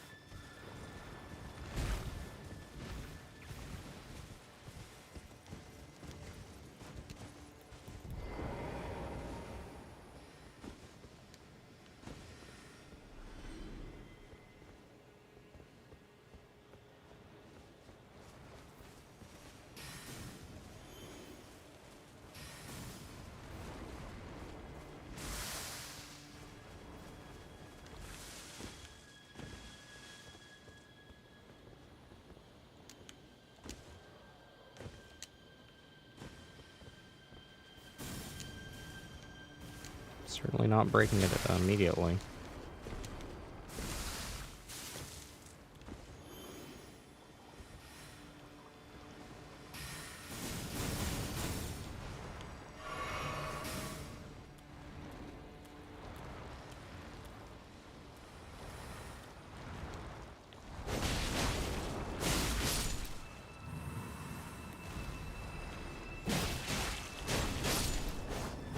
Yeah, I don't think they can break it.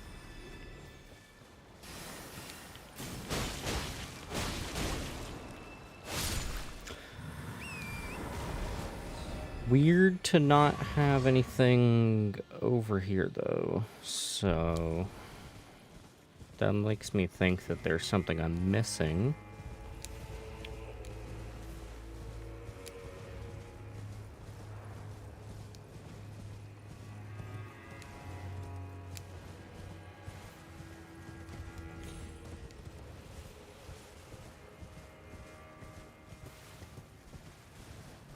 A gravity-based ability might break it. I feel like a player would have said to, like, you know, gravity required or something, though.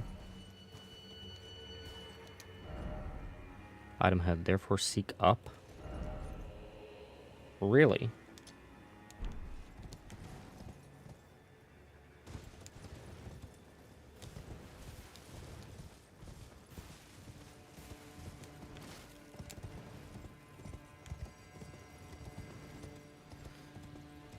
Maybe this is for an alternative, easier entrance where you don't get nailed by those guys' beam attacks. That would make sense.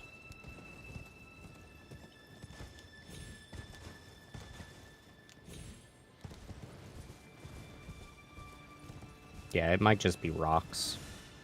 The map certainly makes me think that you'd be able to go further there. Might be connected to the Finger Church quest line or something.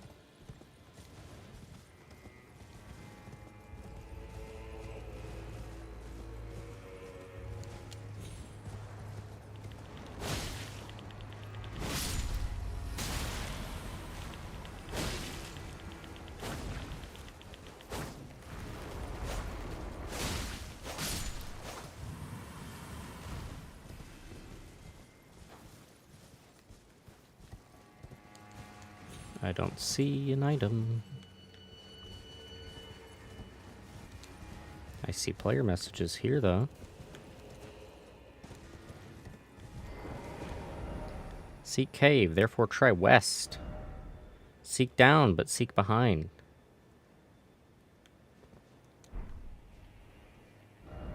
Okay. You have a lot of upvotes, so, I mean, I'm... Okay, I'll trust you on this. Let's head west.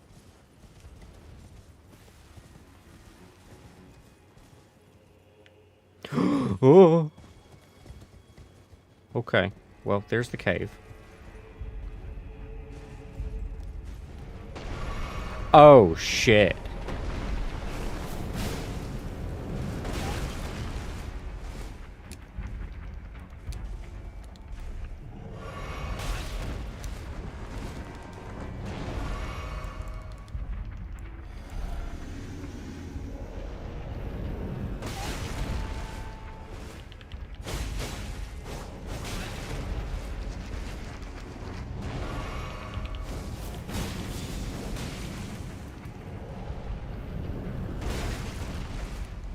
Is that not shootable?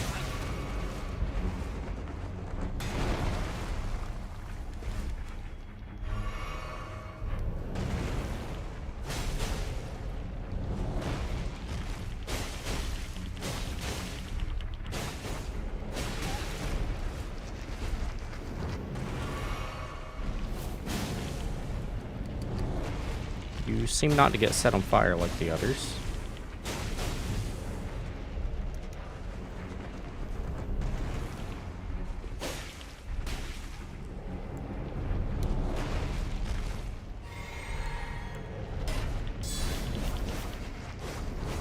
Okay, weird hitboxes. I don't think this enemy was ever made to be this big.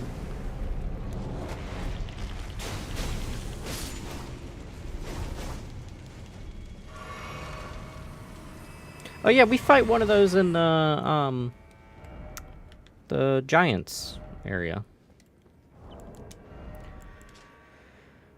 Used to summon the spirit of a finger creeper. Devoted to its summoner, this young diminutive finger creeper eagerly restores HP. They are ever so fond of their mothers at this tender age. Oh. Restores HP. That might actually be a good summon.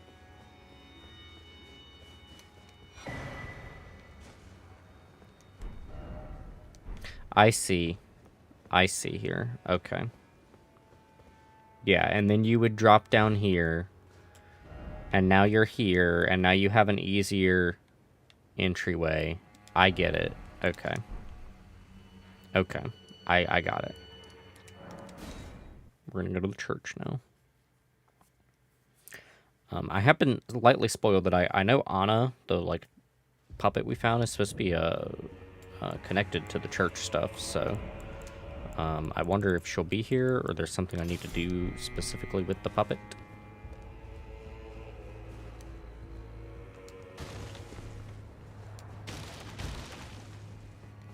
Can the hand smash the rocks? I imagine you'd have to kite them very far.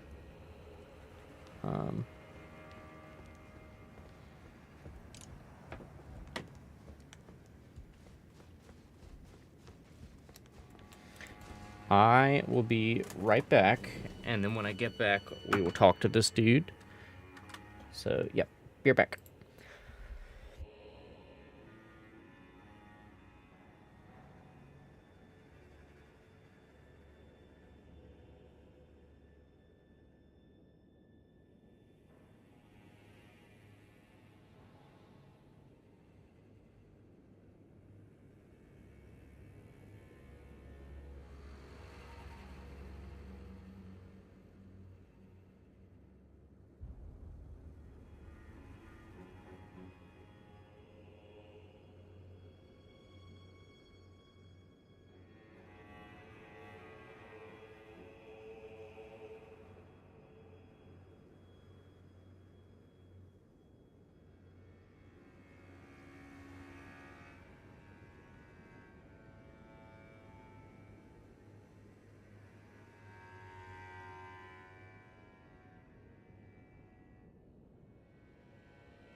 Okay, I am back.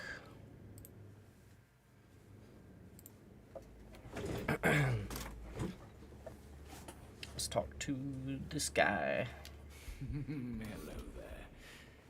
Creepy dude. I heard another sound, colored by your essence. Simply exhilarating, I must say. The stars are dark tonight. But rest assured, this is no ill omen. On the contrary, I believe that this portends a magnificent starry cascade. Now, take this. My final gift to you. May you join the glimmering stars above.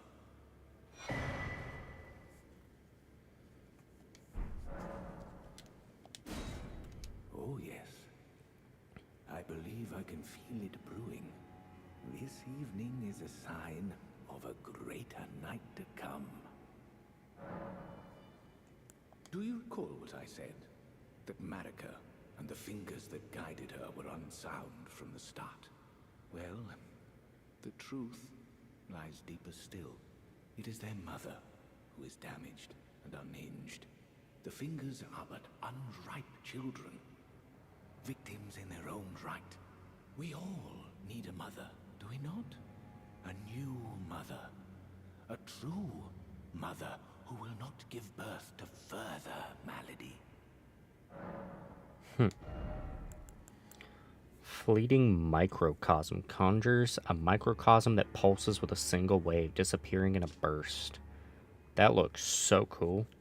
A finger sorcery of Count Ymir, High Priest, one of the secret hallowed rites, conjures an image of a microcosm at a foe's feet that pulses with a single wave before disappearing in a burst. Charging enhances potency. The broken and discarded are fully willing to cling to fleeting simulacra, earning them some modicum of sympathy. May you join the glimmering stars above.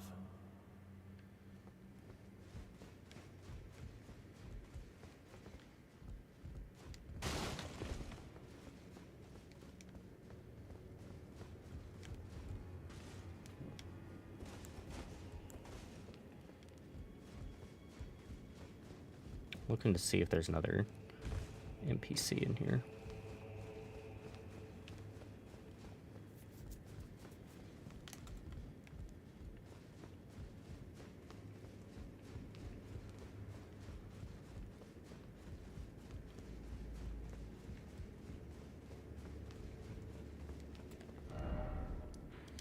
Okay, where is this? A simple old map, faded and dirty, acquired from Count Ymir, High Priest, indicates a third and final taller ruin, distinct from those shown in the first two maps. May you join the glimmering stars above.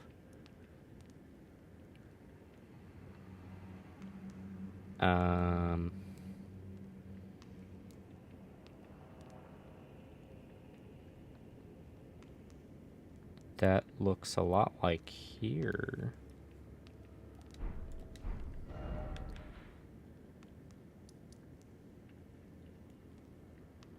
Is that not here?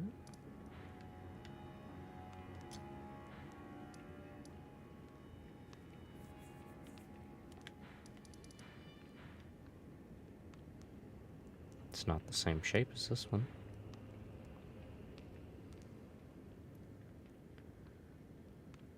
I don't see anything that resembles it over here.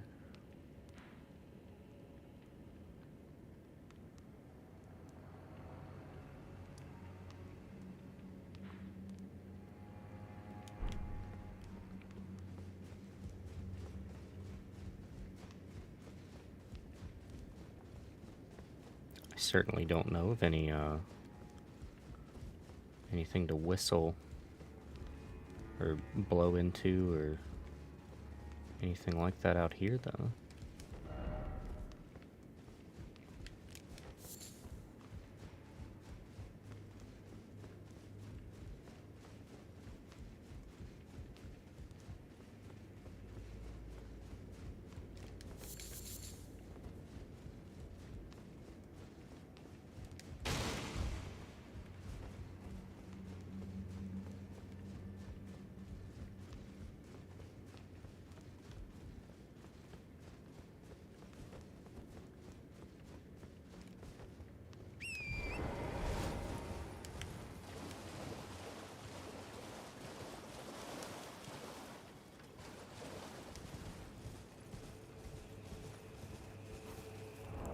quite hard to see out here.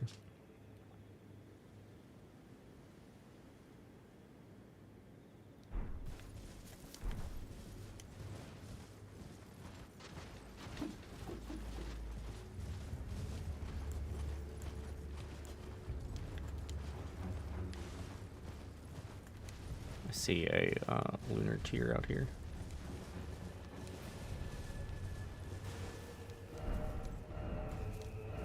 Seek night, seek grace then night. Oh, so those only appear at nighttime, I see.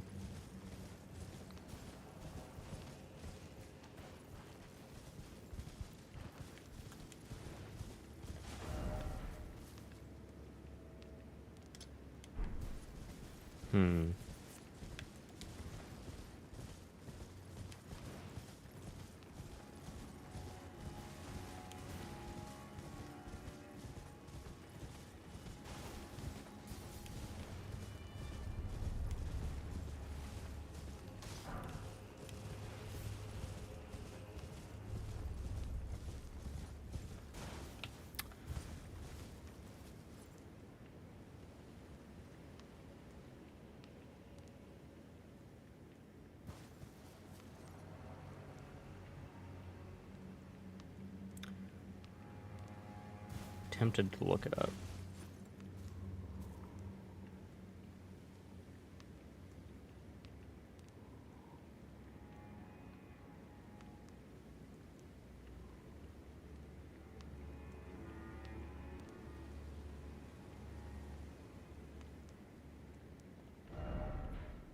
Oh, it's just a fast travel away and then back.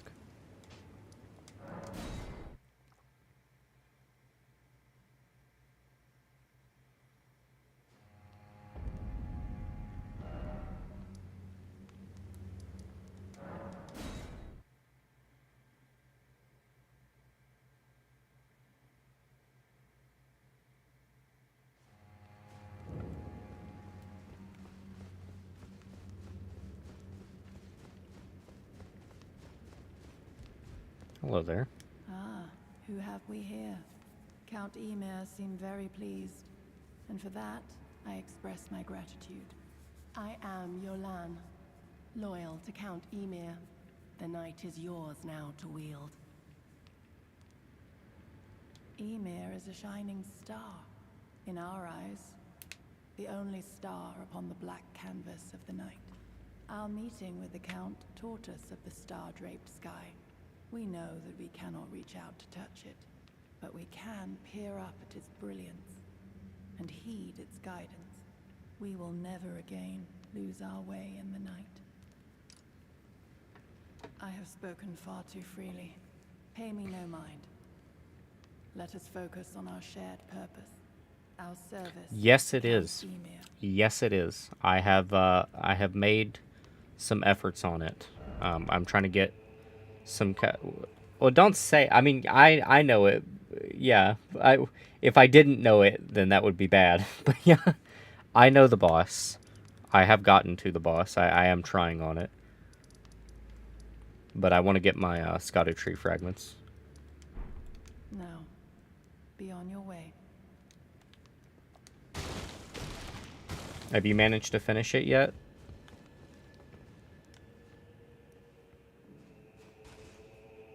Yes, most definitely harder than Millennia.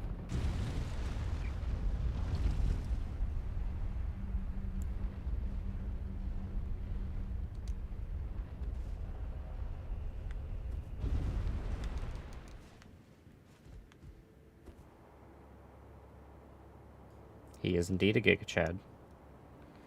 Oh, wow. Wow, look at this. This is cool.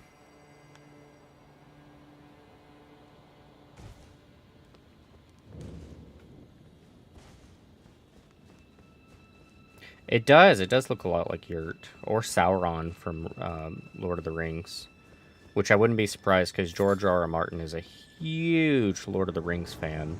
So I wouldn't be surprised if he was like, "Hey, Miyazaki, you should totally make like a Sauron-looking dude."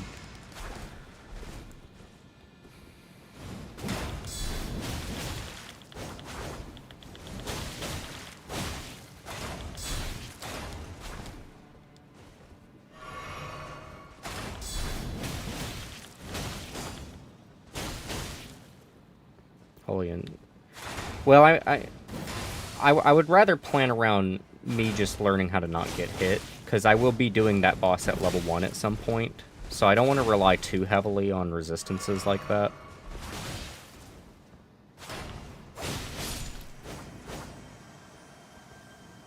A little bit of resistance I'll definitely do, but I do need to learn the moveset for when I do it level 1.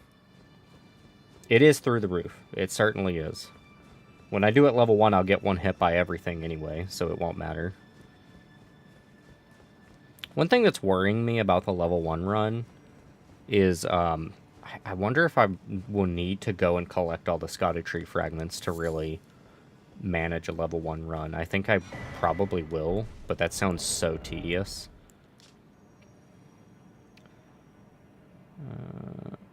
Correcting techniques, brush the splines, guard is mine. Yeah, fingerprint, nostrum. Alright, cool.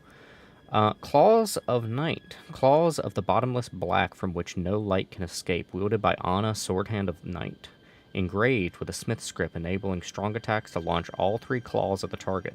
The blades are only a semi-corporeal and cannot be fully guarded against. Scattershot throw. Employ smithing arts to conjure multiple copies of the armament in both hands and throw them all at once.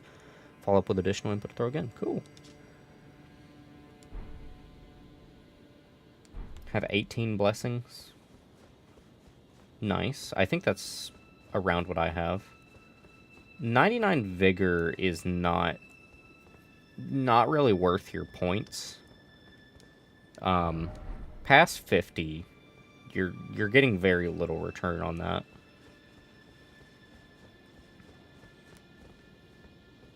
You'd probably be better off just putting that into damage stats.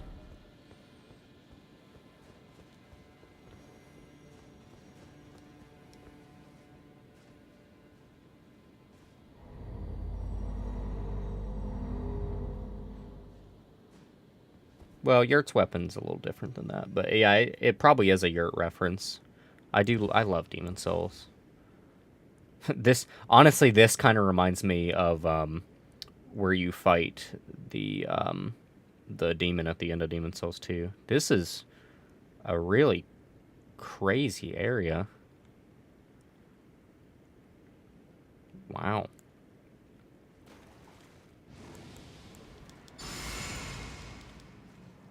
Dex build, you're level 200. Good lord. That's a lot of leveling you did there. Leveling doesn't really help you in the DLC, though, because everything scales with you.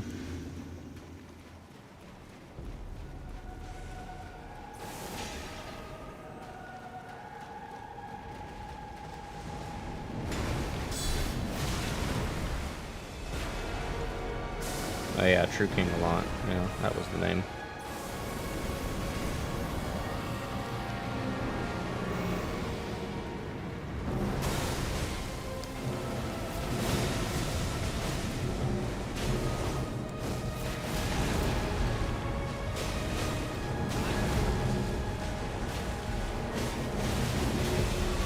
Oh, that's a lot of damage.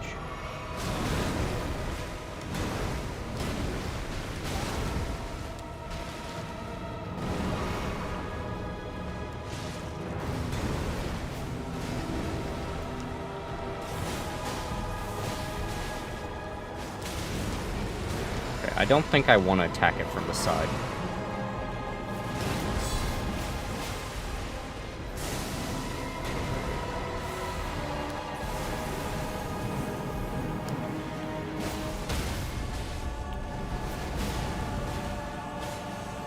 Oh, okay. You don't have much time to get your critical there.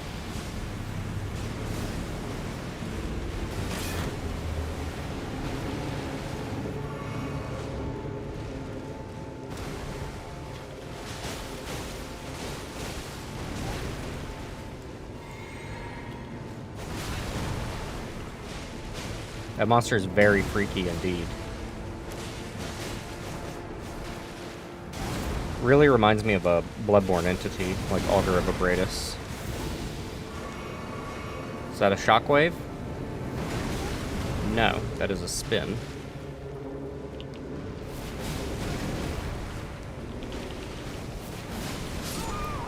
Oh, so close.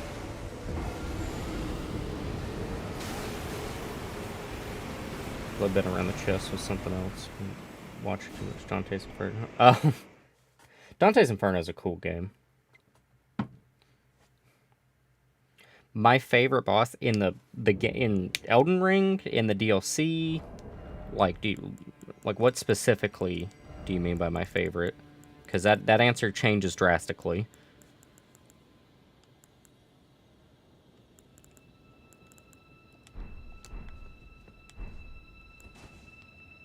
Looks like horrible lobster fans. Yeah, a little bit.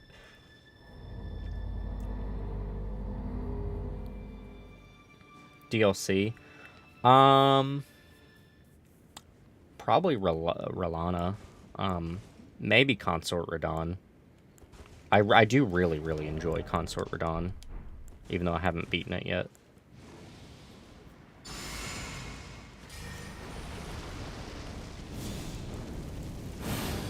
Probably Relana, though. I like humanoid fights.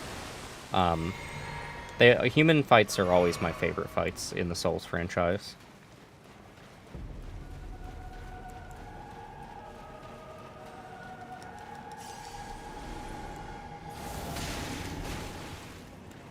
You little bastard hit me with the laser. Ow.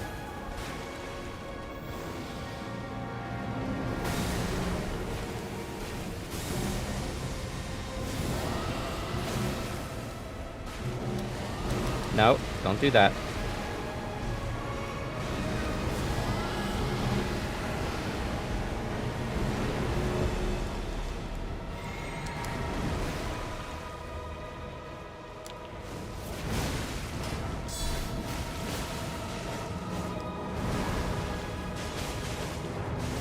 You know what? Your initial guess with what the bloody part on the chest looks like might not be entirely coincidental, because the guy at the church was continuously talking about needing a new mother for like the world. So this, honestly, that might be the illusion.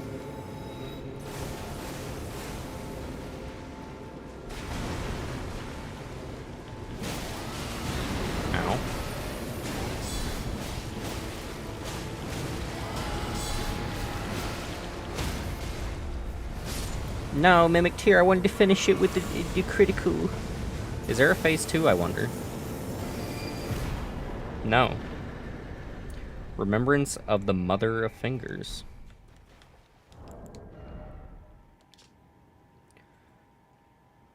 The mother of all two fingers and finger creepers was in turn a magnificently gleaming daughter of the greater will, and the first shooting star to fall upon the lands between. Freaky. Very, very freaky.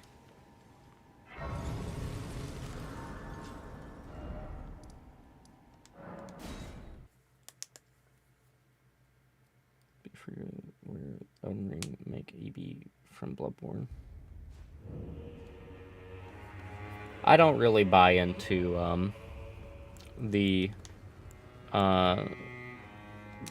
well, I don't know. I'm mixed on like the franchise connected timeline theory, because like the end of Elden Ring makes me think that there's like a kind of poetic connection where they all share like the World Tree Foundation thing going on, because you see that in Bloodborne, you see that in Dark Souls with the Great Trees, you see that here and all that, but like I think it's more of a kind of like connective like story beat thread rather than like a timeline that's connected. You know, less of like a multiverse that like has crossover and more just like a narrative kind of poetic connection is what I pick up on more. But I mean, if people enjoy making their connective thread theories and stuff like that, all the more power to them. Oh, why is Anna not here? Or Johan? Where is she now then?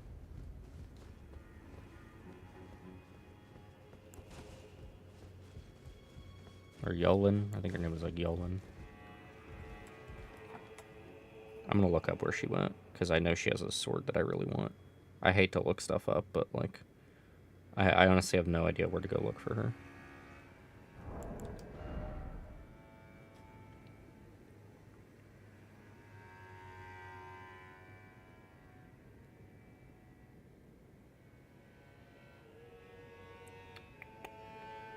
And... okay.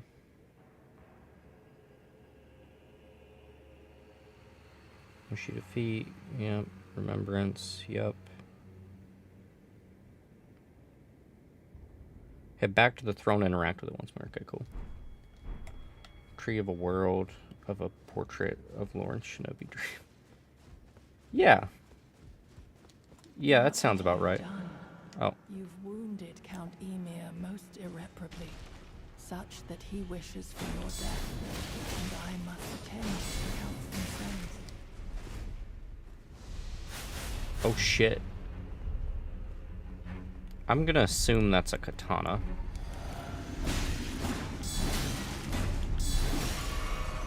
Reminds me of my favorite katana, which is the Dark Eater Madir katana.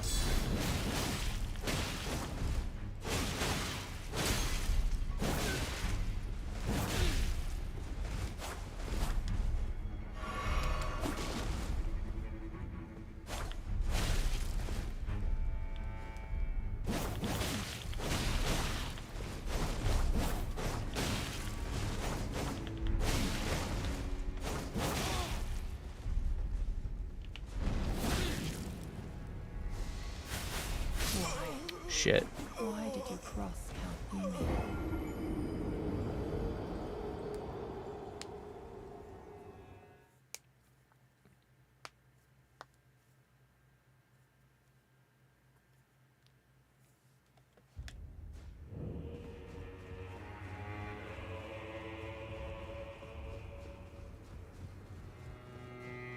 It is not my fault that Ymir is mad at me, lady.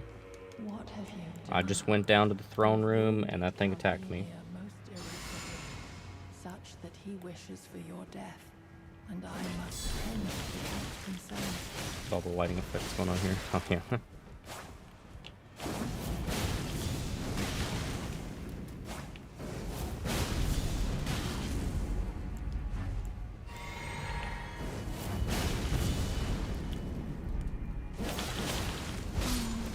My dear star, a fine mother, you will be. My shining star, grant me a mother's strength. Look here, at my fingers. I will Ew. be the true mother. Ew. And I will be the only mother. My dear children. Disgusting.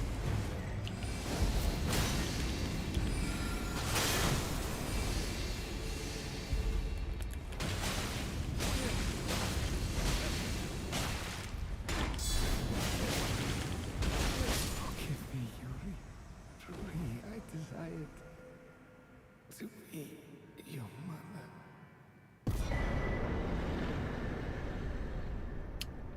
Okay.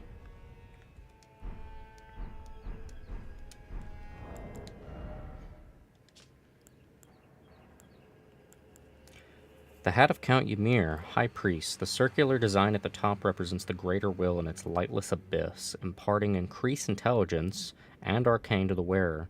Though Count Ymir instructed R'hllana in the sorceress arts, he abandoned his allegiance to the moon. It was merely the closest of celestial bodies, nothing more. Robe of Count Ymir, High Priest, conceals the abundance of squirming beneath. Gold embroidery decorates the purple cloth with a jeweled ruff that sparkles like a flower wet with dew. Staff of Count Ymir, who made himself a mother of fingers, carried for want of tail fingers of his own, enhances finger sorcery. The crystal ball, the representative of a microcosm, would not receive any sign.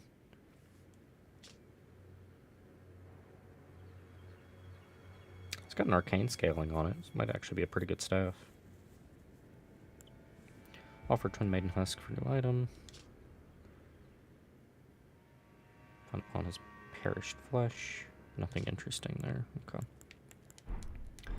So now, first of all, fast travel away and back, see if anything spawns.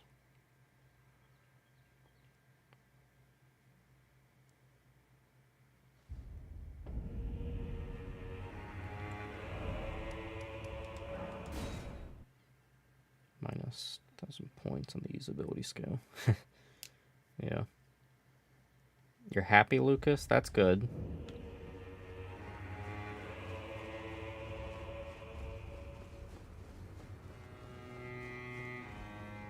Count Emir, the stars, the sky. I see them not.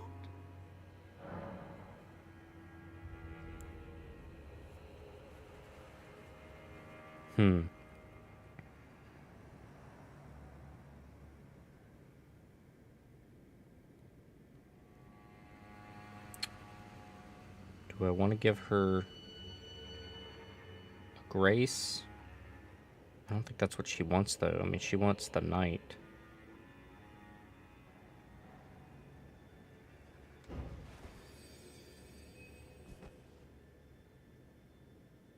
No light anywhere at all. This is the night I know. Our night.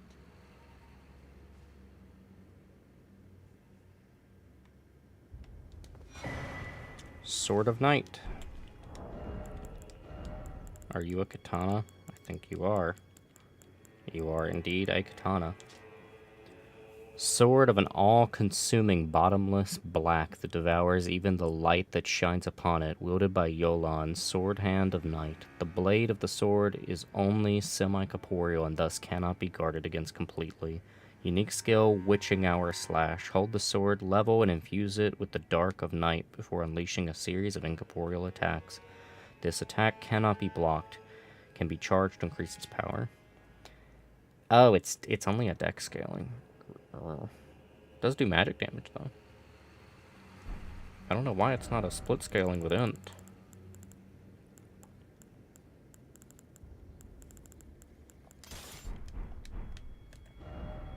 It's super cool, though, so let's go upgrade it.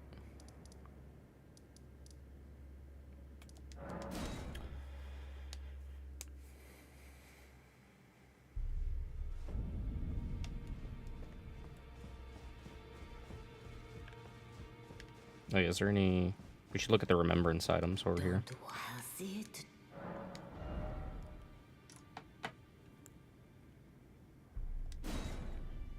Sword Lance. Ooh, that's really cool.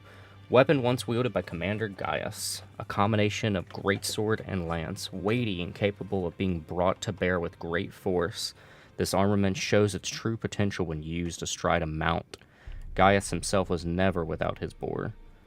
Skill Spinning Gravity Thrust, a gravity skill honed by the disciples of an Alabaster Lord. Uses gravitational power to hang in the air before rotating the body and charging forward. An additional input allows for a follow-up attack.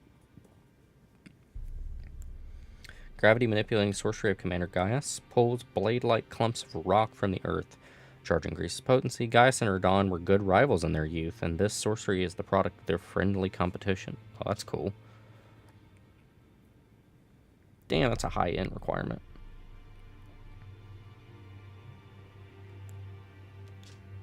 Yeah, well, I don't know how similar in moveset it is to the Great Lance from 2, but I love the Great Lance in 2. Staff of the Great Beyond. Staff fashioned from the tail fingers of Meteor, the Mother of Fingers, and the microcosm raised aloft over the crux they form. Catalysts for casting both sorceries and incantations. The Mother received a sign from the Greater Will, from the beyond of the microcosm. Despite being broken and abandoned, she kept waiting for another message to come.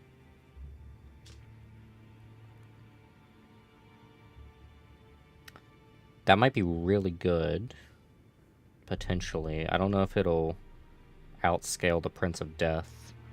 catalyst, though, which was the best in-game catalyst prior.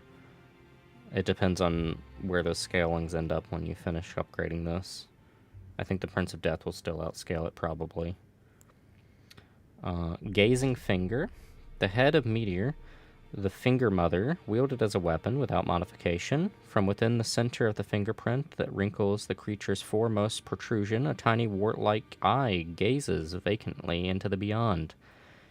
Unique skill, Ko-Tower's Resentment. The skill performed as a violent bow using a finger's foremost protrusion. Resentment builds as it is forced to bow, making it explode with anger. Hold the button down to further increase resentment. Okay. Not really interested in either of these. Oh, you can get Gaius' set. The Black Iron Helm of Commander Gaius, part of an armor set patterned after a fallen seeds. Gaius was the most senior disciple of the same Alabaster Lords who taught Radon and Gaia gravitational technique. I don't know who Gaia is. The Black Iron Chest Armor of Commander Gaius, part of an armor set patterned after fallen seeds. Yep, okay, same description. Same description. There's no pants, because we have the pants, and he didn't wear pants, because he didn't use his legs. Now, do what you... Cute. Oh yeah, what's the description on Welding Branch? Tree Branch blessed with a velvety purple incantation craftable item. Pierce oneself, causing a gentle buildup of sleep. When the sleep reaches the threshold of causing temporary fogginess, no FP loss is incurred. In the midst of drowsiness, there is a will to awaken feelings that rise from the depths of one's heart. I heard that if you imbibe the nectar from Saint Trina multiple times, she will eventually talk to you. So I think we might go try that.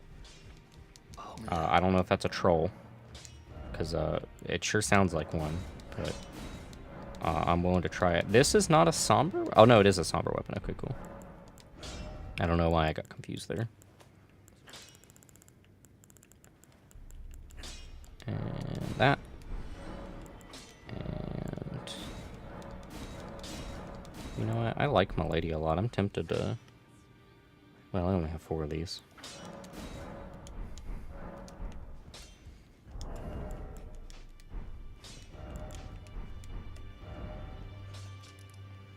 Let's give it a shot. Let's imbibe from Saint Trina. They said you need to do it 4 times, and she'll talk to you. Sounds like a troll to me, but might as well figure it out, because she does seem to do very precious little.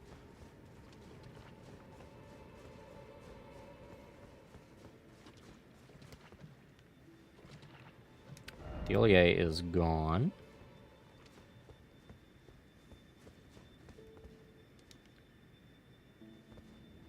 What happened to y'all?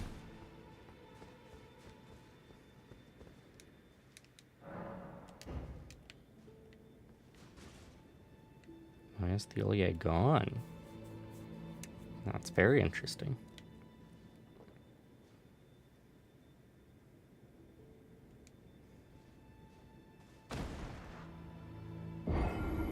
So it should be twice, because I've done this once.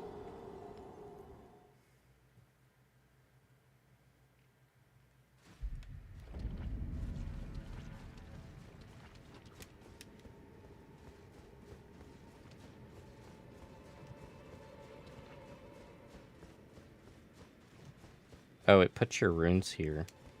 So it counts you as dying there. Hi, give it to me again. This is so gotta be a troll.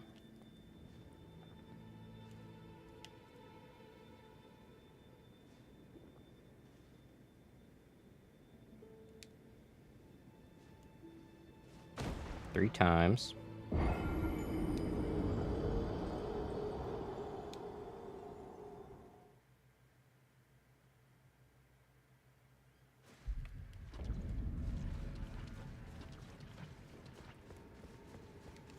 Why the runes were here this time, I don't know.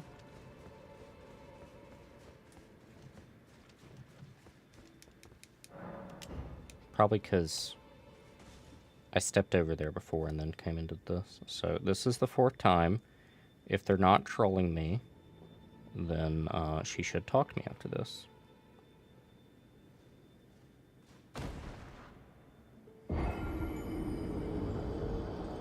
If it is a troll, I'm honestly surprised that they didn't say something like 10 times. Because, like, 4 is like...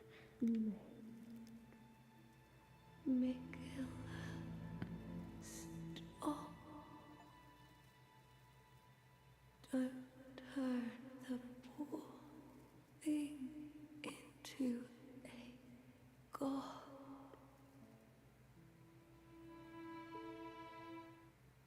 It's not a troll. It is not a troll.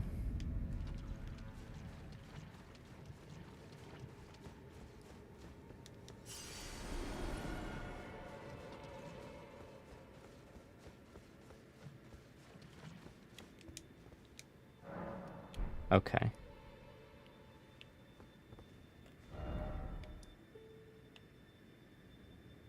Well, that is a very pleasant surprise.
Weapon seems pretty good. Granted, these guys don't have a ton of health, but does not seem bad.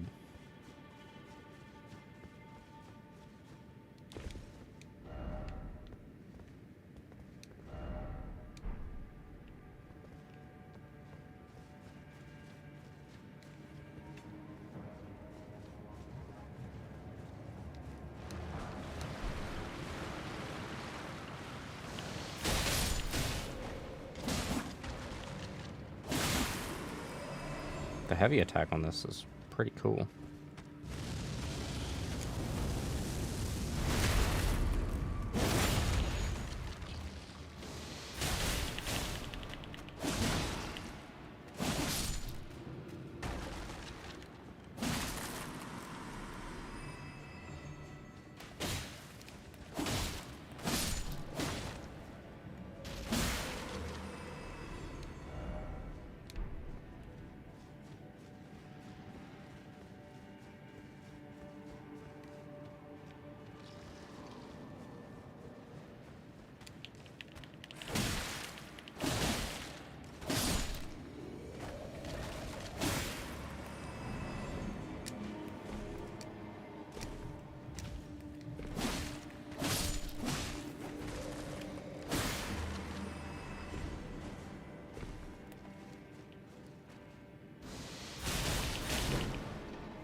Oh shit, it's a magma worm.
This weapon does not really lend itself to these guys.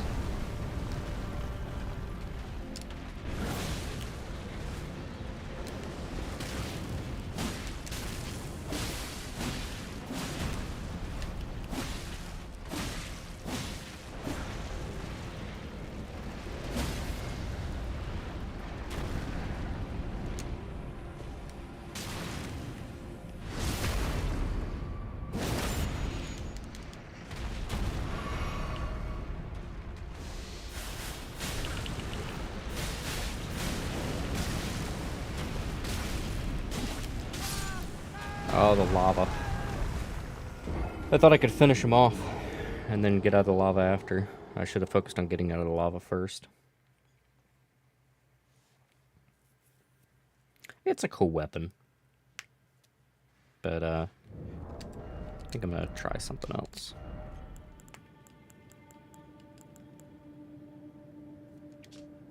I'm tempted to try this weapon out, honestly. Should we go upgrade this? Yeah, we're stuck in here, though. Let's use one we already have.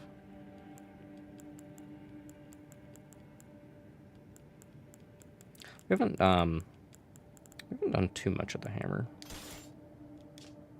I need to upgrade Devonia's as well.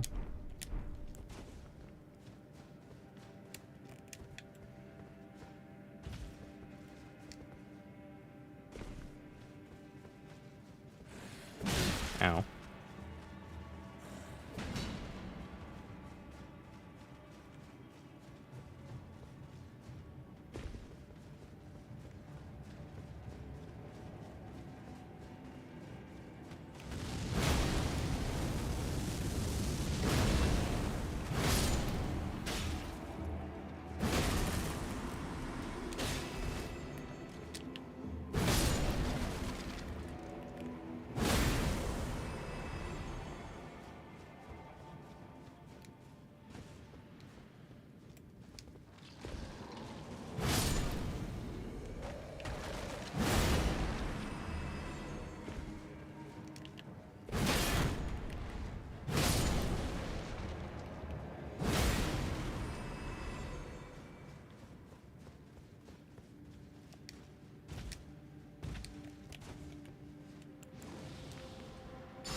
I need to turn the lamp on because I cannot see.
Oh, a dragon heart.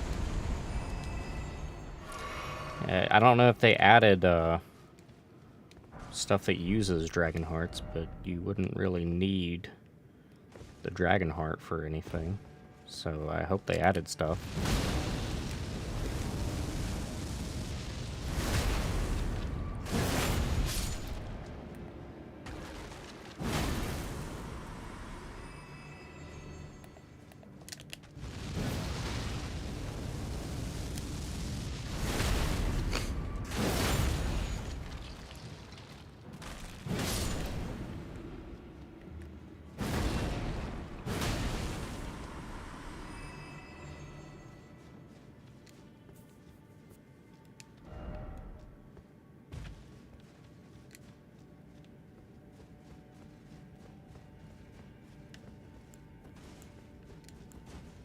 Oh, I need my torch. Where be my torch?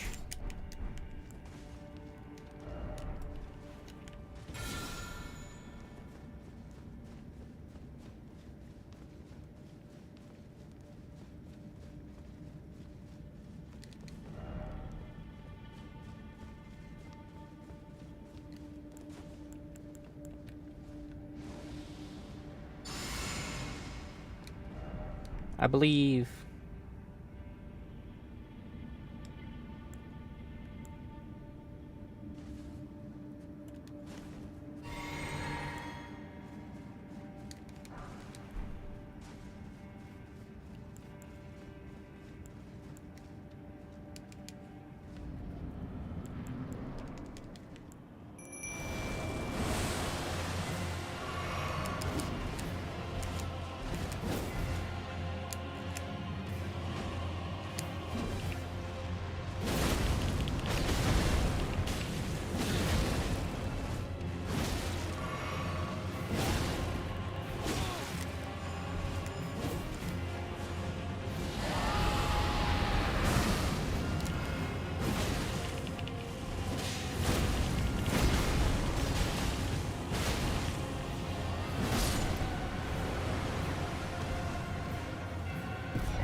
Dragon Hunter Great Katana.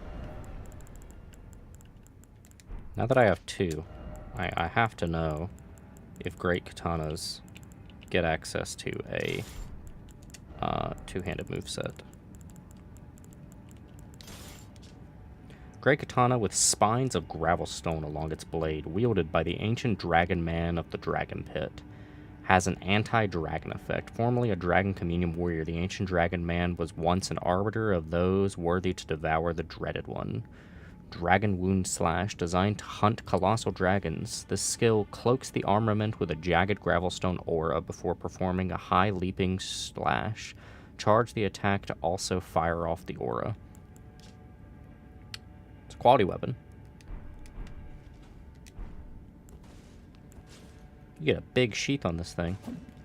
Oh my god, there is indeed a double Great Katana moveset. Kinda reminds me of Radahn's moveset a little. Oh, that's so cool. That's so cool.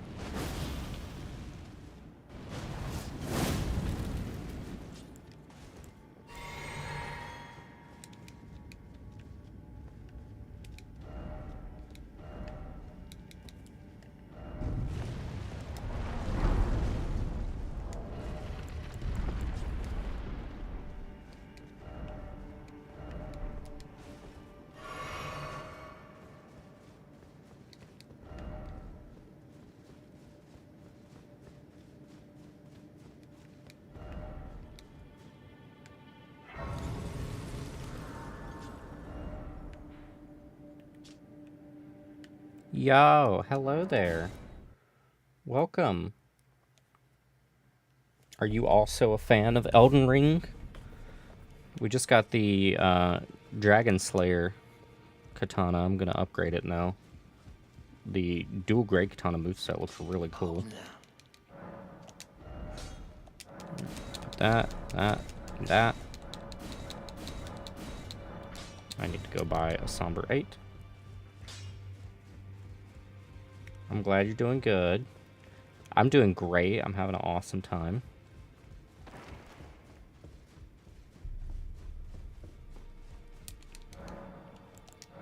Yeah, offer that. And that.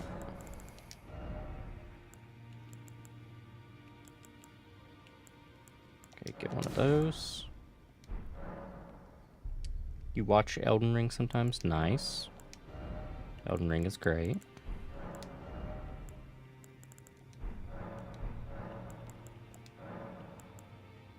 Where's the... I need the Spell Machinist set. I guess the Spell Machinist stuff just gets added to her general inventory. It is day 6 of me playing the Elden Ring DLC. Because it came out 6 p.m. Thursday. And, yeah, we've been playing non-stop since then, pretty much. Oh, no. Yeah, the DLC. I've played all of the Souls games. I'm very, very into the Souls franchise. I've done level 1 playthroughs for the majority of the Souls franchise as well. And I played a lot of Elden Ring on launch. Yeah, we really like the Souls games here. My favorite probably being Dark Souls 3. Though it's kind of hard. Honestly, I liked Lies of P so much that Lies of P, even though it's not a From Software Souls game, Lies of P might be my favorite. It's hard to compete with Dark Souls 3 for me, but Lies of P is really good. If you haven't played it, it's a huge, huge fun time. Yeah. What's your favorite? Okay, cool. We can use Torrent. God, I've wanted to get to this area for so long.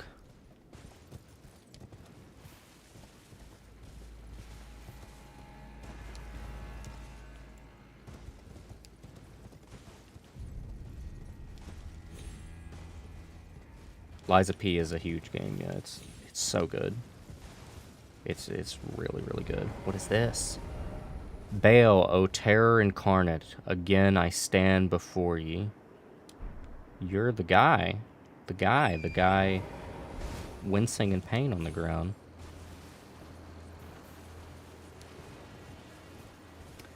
I've been streaming Elden Ring daily since the DLC came out.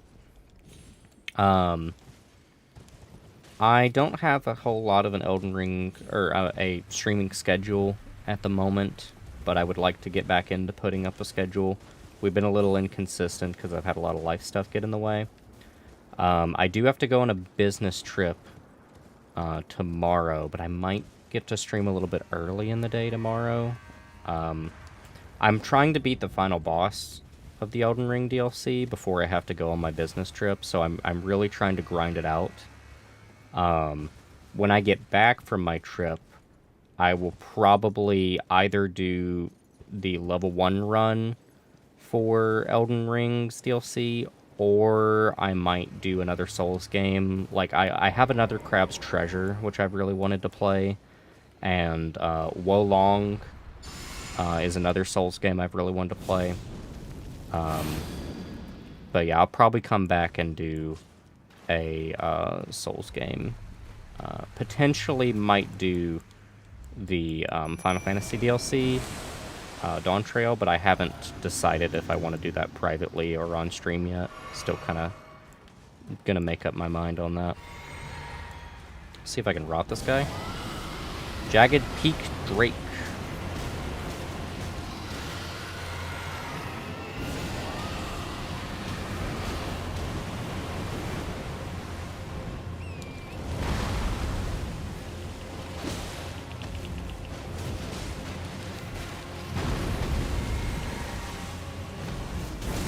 Yeah. Oh my god, that did so much damage to him. Oh my god. Yo, get the critical, get the critical. Yeah.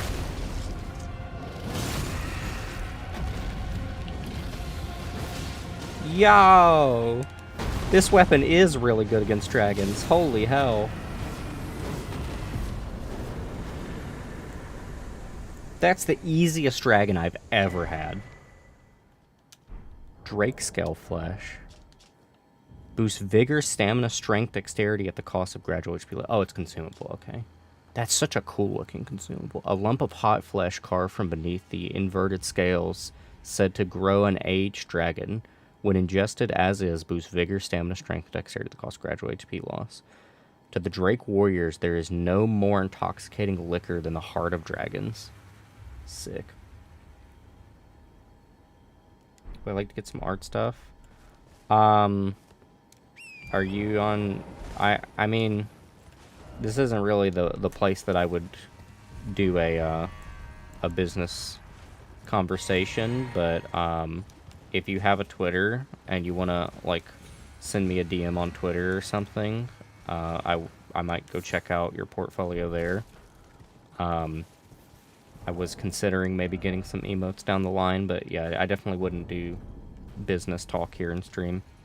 Flower with an uncanny shape, coursing with hot blood, material used for crafting items, exceedingly rare to find. A single flower is said to bloom only once from the hearts of dead warriors who oft partook of dragon communion. Cool.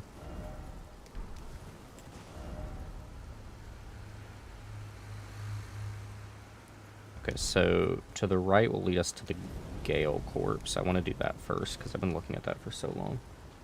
No, it's all good. It's cool. We're chill. I'm not mad. Is this thing alive? No, this thing's dead. Okay, looks like this is a dead end.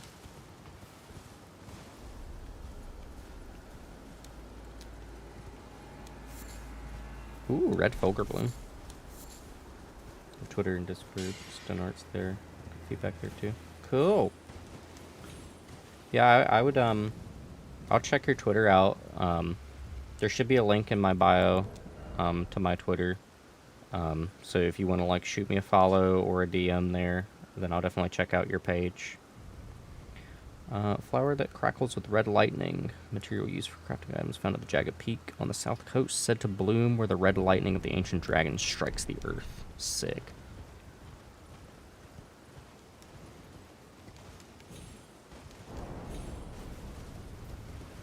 How long you been doing art?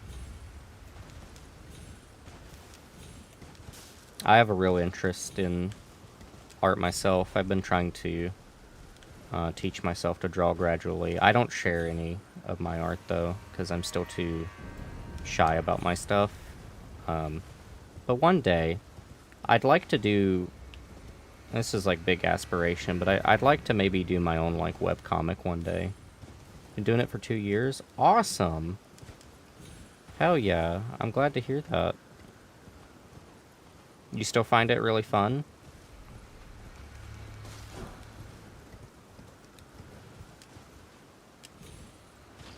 Okay, was there a Grace over here?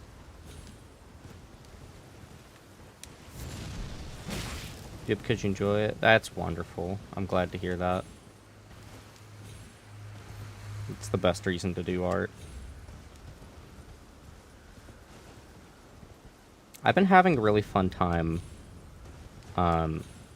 doing like anatomy studies. I never used to do much of that back when I drew a lot more when I was younger, but I've been having a really fun time doing it. I'm honestly surprised. There's something fun about kind of developing that like connection to like see shapes in like a body rather than like, I don't know, it's hard to explain, but like breaking it down into different shapes and like drawing the shapes out and just kind of seeing the body come together as you do that, it's really fun. I didn't expect to like it. Who the hell is that? Okay, we got an item to read and a Grace. Alright, expands crafting repertoire. A record of crafting techniques left by a warrior who challenged the vile dragon Bale, only to be grievously injured and broken by fear. Contains details on how a mere mortal can fell a mighty dragon. Acquire the knowledge to craft the following: Dragon Communion Grease, Dragon Communion Harpoon. Communion grease. That's a gnarly looking item. Solidified knot grease made from a sharp gravel stone mixture. Coats armament, granting a potent anti-dragon effect. The effect lasts only for a short time. A tool of the old Dragon Community warriors, who were the agents of the ancient dragon. Hatred for their lowborn's descendants. Oh. And where's the harpoon?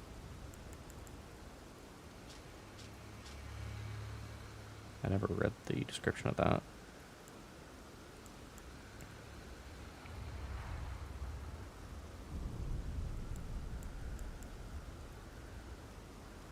Burn the eyes, but tranquility follows in its wake. May this pot bring the salvation of those it strikes.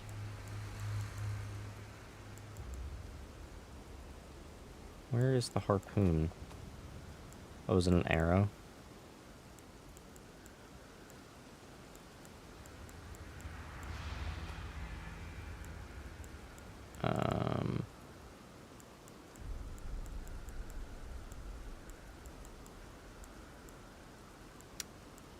I don't see the harpoon.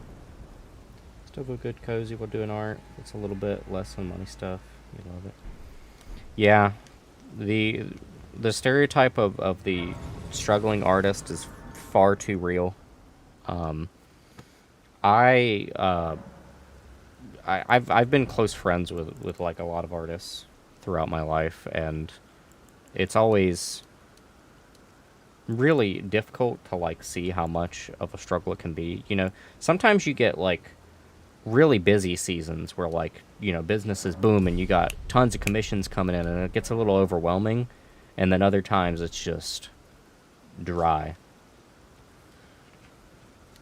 And art block. Oh man, wow, this is a very unique NPC design.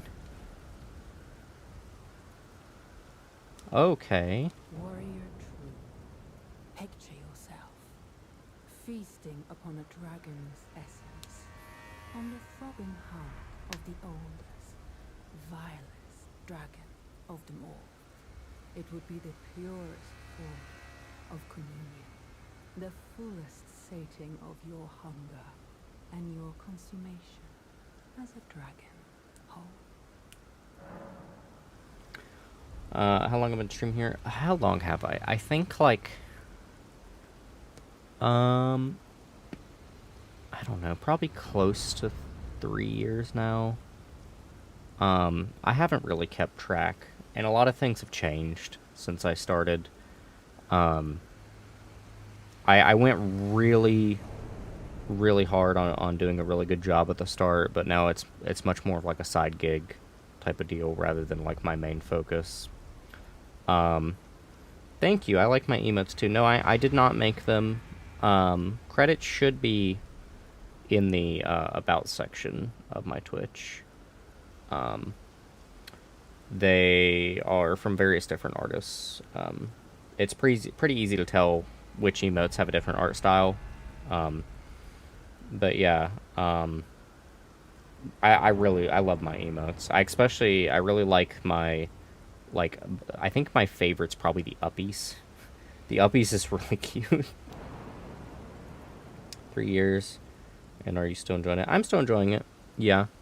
There's been times where I haven't enjoyed it so much. And that's part of the reason why it's a side gig now. But, like, that's mostly due to outside factors and not so much that, like, streaming itself wasn't fun. But, you know, it takes different forms. You figure out what works for you. Alright, devour draconic essence. As it should be. Now, seek the jagged peak. There you will find Bale, the oldest and vilest of all dragons. Landbow warrior. Follow your desire and slay the foul beast. Devour its throbbing heart. I will grant you the strength required. In the name of my lord, Placidusax. That's how you pronounce that? Oh my god. Finally we get a pronunciation of his name. Also, that's amazing that she serves him. Yeah, the Uppies one here. I'll post the Uppies one in chat.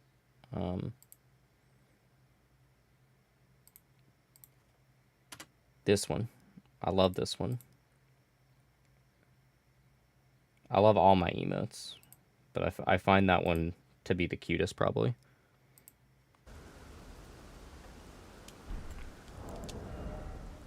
Use FP to increase all damage. What? Really?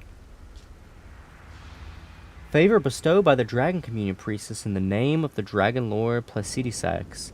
Consume FP to increase all forms of damage negation, including physical. This also increases damage negation while guarding as an additional effect. Each night the priestess offers her own sleep to her lord, and in turn receives the power of his favor. And this is a infinite. I don't have to come back to her for this. Oh, nice. Wow. Thank you. Thank you. I don't... it can probably be improved. I haven't looked at it in a while.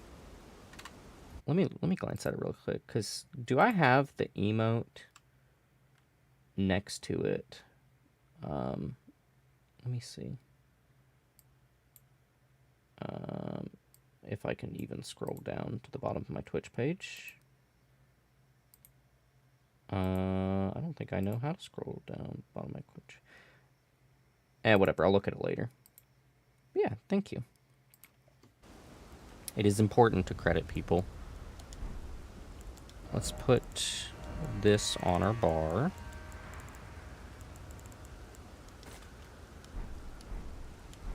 Warrior true.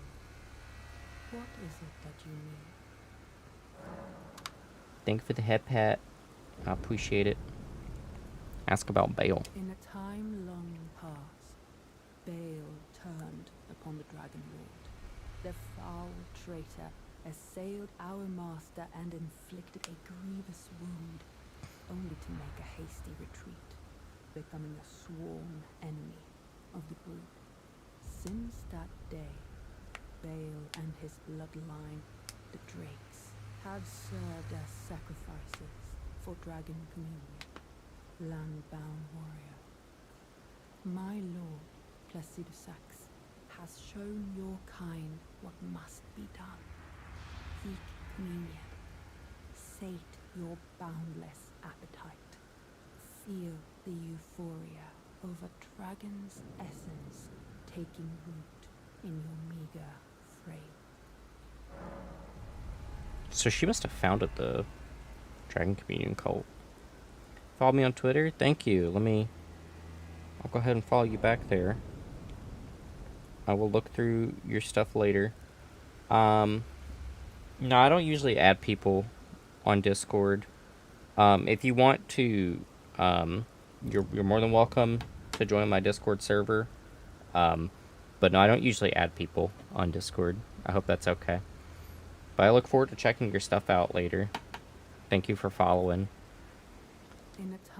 Okay, she doesn't have anything else to say about Bale. Since that day, Bale and his bloodline.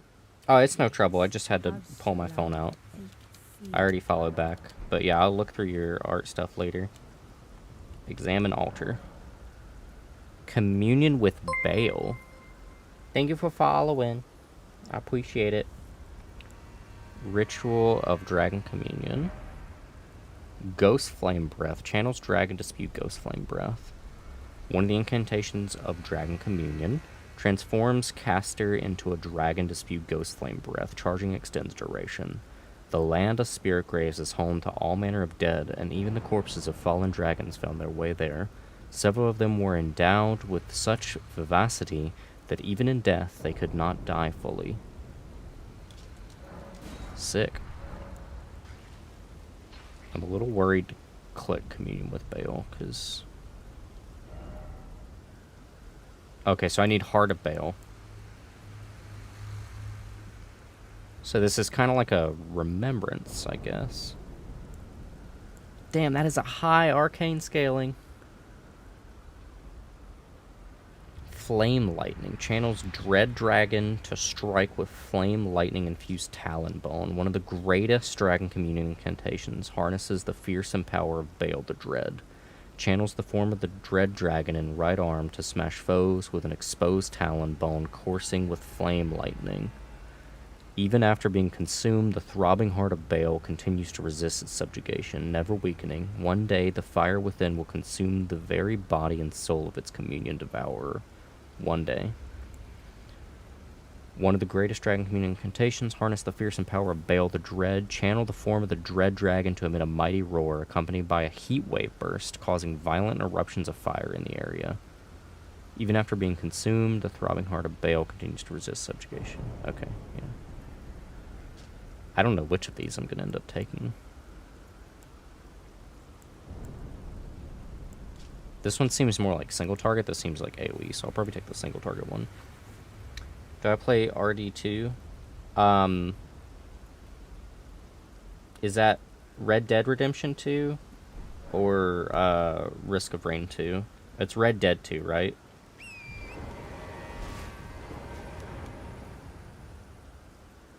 I did play the first one. I own Red Dead 1 on PlayStation 4, I think.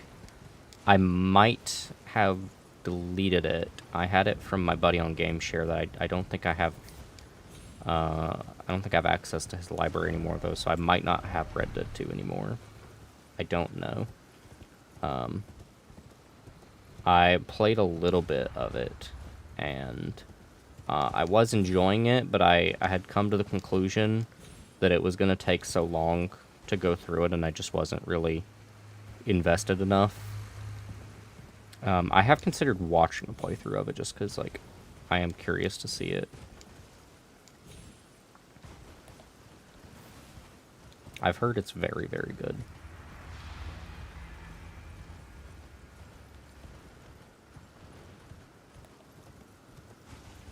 What is this? Oh, Dragon Communion Grease.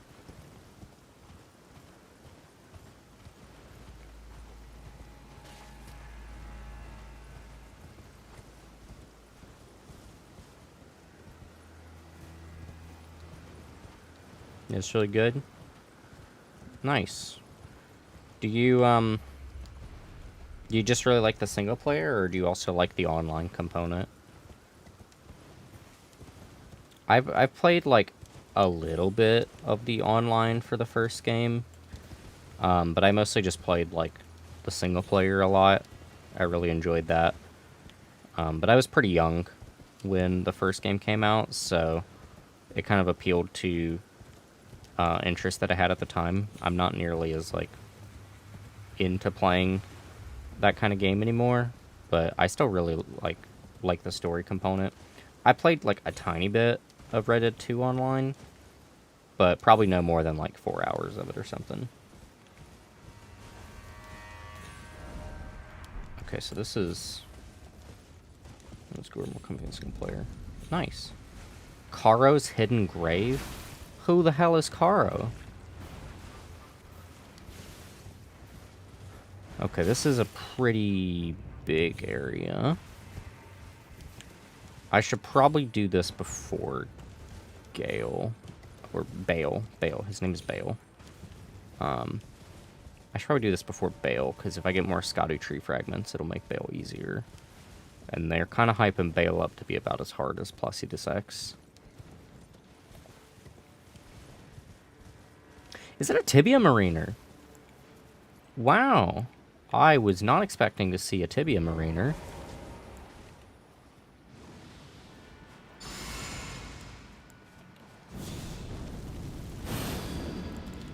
Get out of here, Mimic Tier. Should I try this?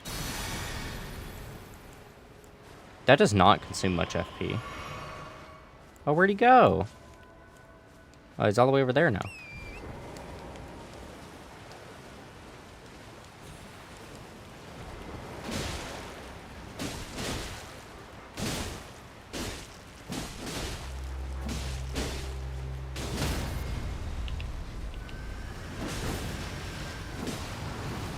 That is a grafted scion. I don't want anything to do with any of that.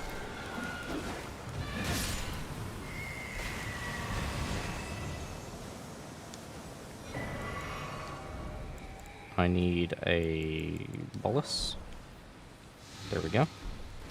Tibia cookbook, huh?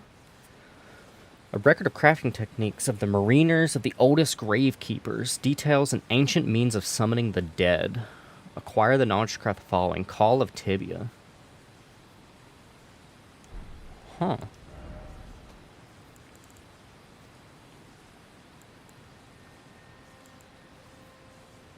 Oh, here's the harpoon. How long did it take me for affiliate? So out of my friends that I knew when we were streaming at the time, I took the longest. I remember that because I had a really hard time. Because I mostly play like single player story games, and like I tend to like take a long time like reading stuff and whatnot. So I'm a lot more niche in terms of like the appeal that I would have. Whereas like, you know, if you play games that are more popular like League or, you know, Apex Legends, you know, things that are more like exciting and more like mainstream interest and stuff like that. Most people I know get affiliate within a couple weeks, when they like just stream really regularly. You know, try to get a couple collabs here and there to introduce yourself to like other communities. Posting like a consistent schedule really helped and stuff like that. But it took me, I think, a good couple months before I got affiliate. I definitely would not be able to get affiliate now because we get a lot less viewership than we used to. But I think a lot of that is probably just because I'm a lot less consistent than I used to be. So, yeah. Let me drink water for the hydrate. Thank you for the head pat and hydrate, Suki.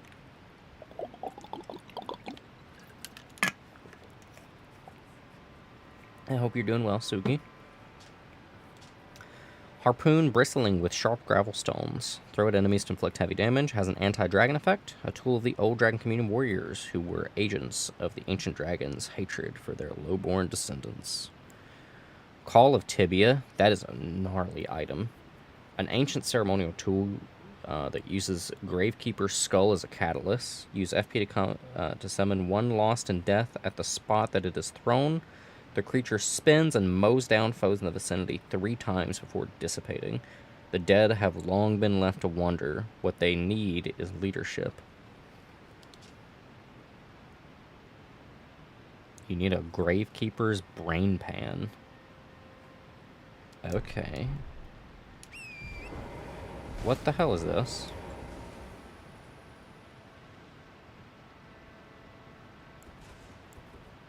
What is around me?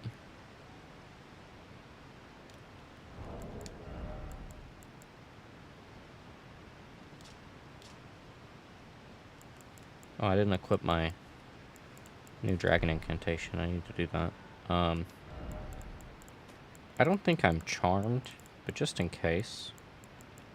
Where is it? No, I'm not charmed. Just relaxing. That's good. Glad to hear it. Put that there. That there. That there. I think this is a little bit slightly more efficient way for me to explore. No. No. There. That's... Sure, that's... No, don't get off. Don't worry.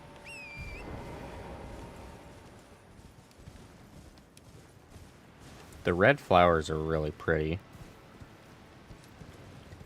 I'm not just saying that because I'm obsessed with red. Another Gravekeeper cookbook. Polterstone.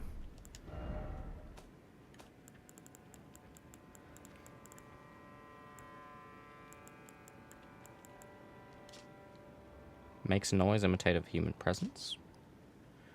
Contrivance of Gravekeepers made from the Spirit Stone. Creates noise imitate human presence where it lands or thrown. Said to have been used by the solitary Gravekeepers to distract themselves from their longing for company. Oh, they're lonely. I like the undead related content in Elden Ring. The Fia questline is really compelling, and all those who walk in what did they call? They're called those who live in death is what they refer to the undead as. I find all that stuff very compelling.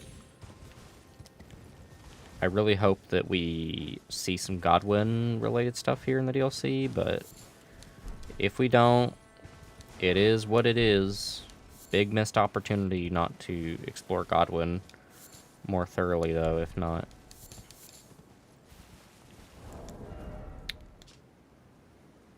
I think we've read the cricket description before.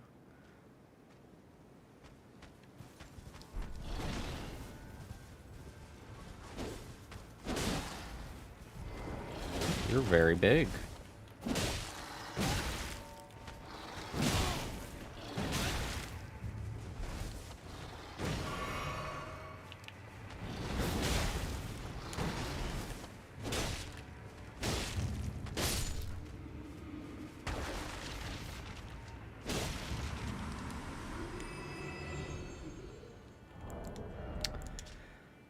Skullbone of an old gravekeeper. The old gravekeepers are boatsmen and continue to summon the dead even after withering away. Ghost flame flowers that grow in gravesites. Of a pair with another gravesite flower, the grave violet, all but incorporeal, it burns without so much a sound. They look a little bit like spider lilies, which makes sense because oh yeah, these ones look like spider lilies too. Yeah, Aisha would love this. Aisha loves red and spider lilies. Spider lilies tend to represent death, so that makes sense.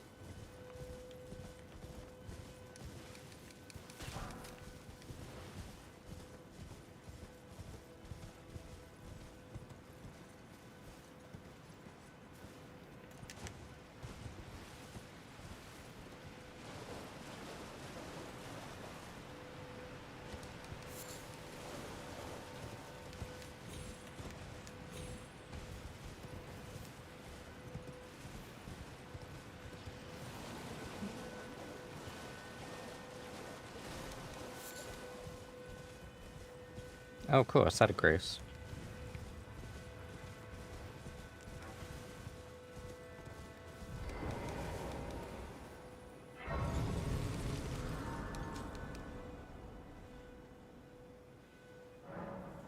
I don't know what this effect around me is.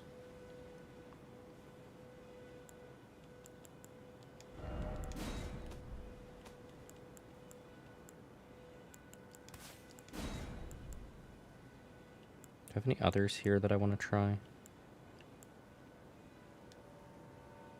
I'm not sure that I have tried that.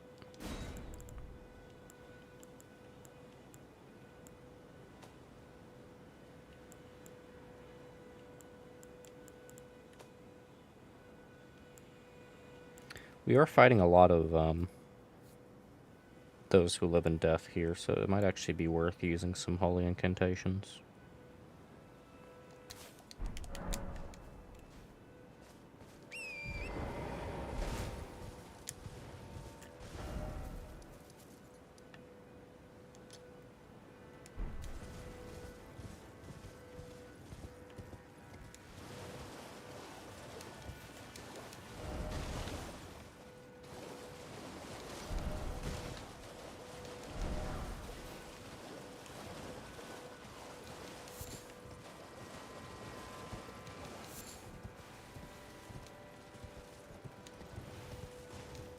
What do these messages say?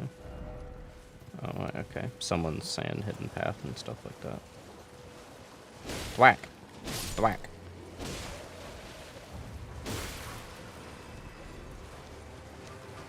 I'm not fighting him.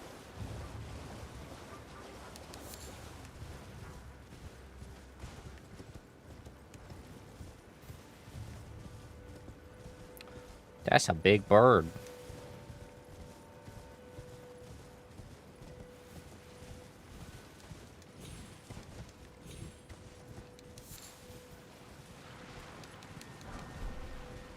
Gonna head to bed now. Have fun with the rest of the stream. Thank you so much. You have a good night. Sweet dreams.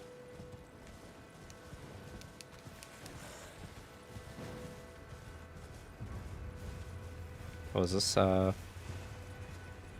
Last piece. Spectral rings of light. That looks pretty crazy.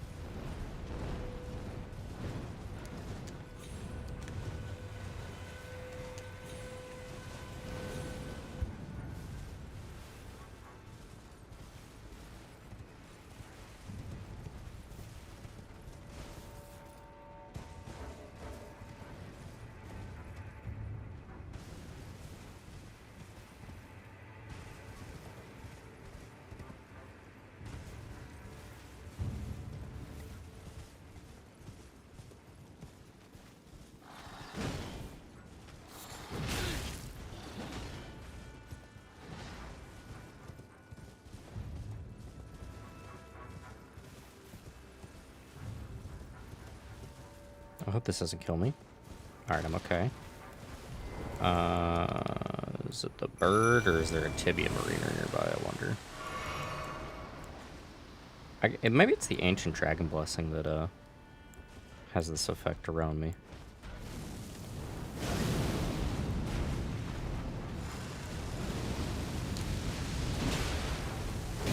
I don't think it's the bird.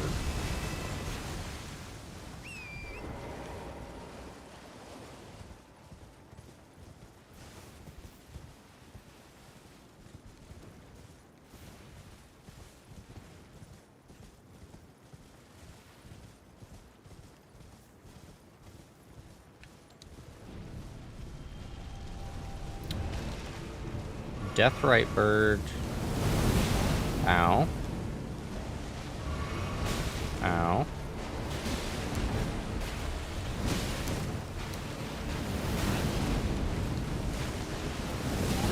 Ow. Drink.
Ow. There we go.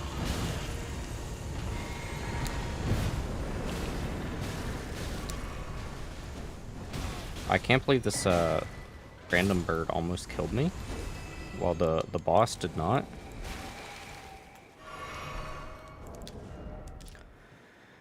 Ghost Flame Call. This Ash of War grants armament at cold affinity. Ghost Flame Call. Thrust out armament to summon Ghost Flame. Follow up with a normal attack to set the ground ablaze with a Ghost Flame. Or a strong attack to trigger massive explosion. This is the Death Poker ability. Sorcery practiced by the keepers of spirit graves, where all death ultimately drifts. Create rings of spectral light that fire in unison. Charging enhances potency. The rings of light have the same qualities as Ghost Flame and deal magic damage, but also cause frost buildup. Oh, it's okay. You need intelligence for this. I think that's pretty par for the course for Ghost Flame stuff. I think it's split scaling usually.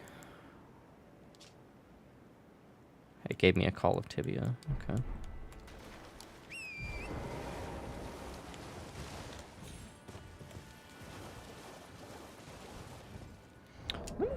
The Death Poker item, I have it in my inventory, I think. Where is it?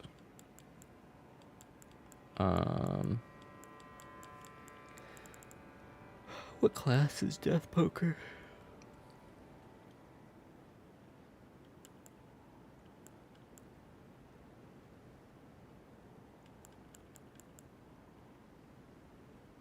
There it is. Rest out the barbed run. Set the tip align with Ghost Flame. Follow up with the normal attack. Set the ground ablaze. Ghost Flame. Strong attack. Trigger massive explosion. Oh, yeah, that's right. People use this for easy frost proc. So having that on an Ash of War means that you don't have to lug that thing around, because it's actually kind of heavy.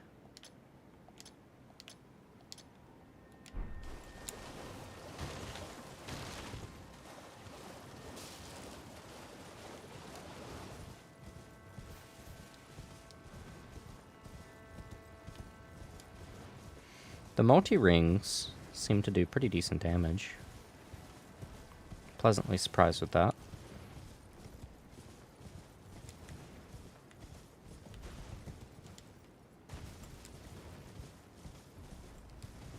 I don't often do much spell casting, let alone incantations.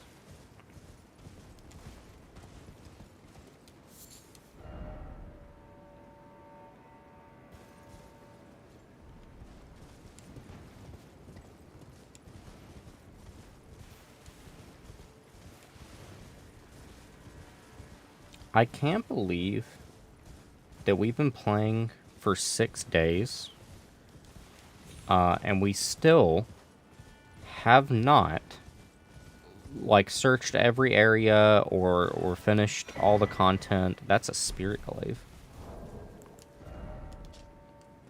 A sharp blade sculpted into a twisted shape, a glaive that has seen many years of use in the gravesite, said to serve as a medium for communion with spirits. Rancor slash. Triple scaling. Has magic damage too. It's halberd class. Probably a good weapon. Like, they really charged $40 for, like, pretty much a sequel to Elden Ring. Cause, like, I think it took me a similar amount of time. Like, I think I was maybe a little bit more, like, playing from the second I woke up till I went to bed with Elden Ring much more. Like, I haven't had as long play sessions, but, like, this is taking a long time to chew through. This is far exceeding the length of a lot of games that come out. And it's quality content. Like, none of it feels like filler. The only thing that I've been, like, unsatisfied with was Commander Gaius's boar attack. Kind of drove me a little nuts, but, like, everything just screams quality as usual. You know. When I was at a party recently, and the people at the party were saying, like they were betting that the Elden Ring DLC was gonna fail. They were like, I think people are gonna be really disappointed with the DLC, and, like, I didn't really, like, question them, because, like, I thought it was a little bit odd of a conversation piece to begin with for party banter, but I had full faith in From Software to deliver, and they've yet to ever let me down. I've never been let down by a From Software release ever.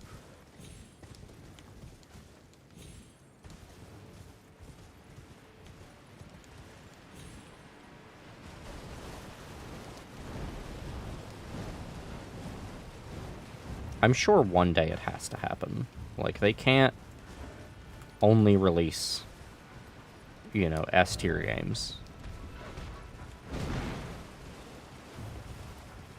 I mean, I guess if anything, like, a lot of people hate on Dark Souls 2 for good reason. Some of it for bad reason, you know. They go a little hard on their hate for Dark Souls 2. I love Dark Souls 2, just not as much as the others, but, like, you know, I guess there's certainly some misfires in certain areas with the DLC and stuff like that, so that's the closest they have to, like, an L. I haven't played Kingsfield, but I imagine I will probably enjoy Kingsfield as well.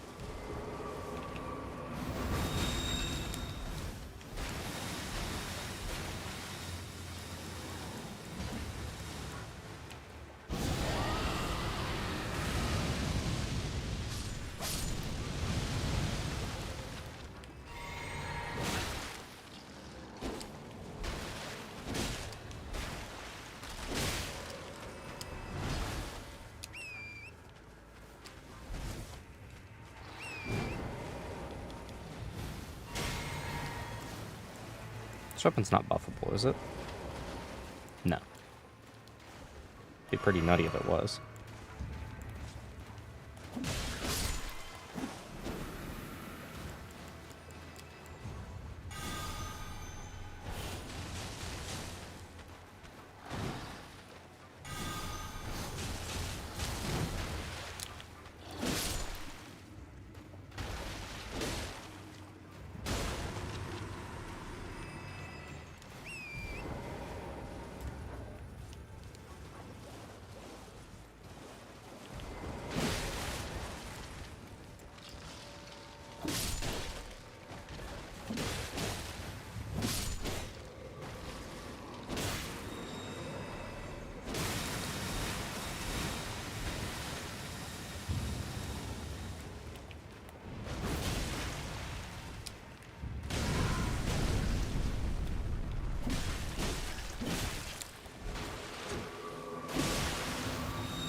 I like these great katanas, but they have some weird attack frames.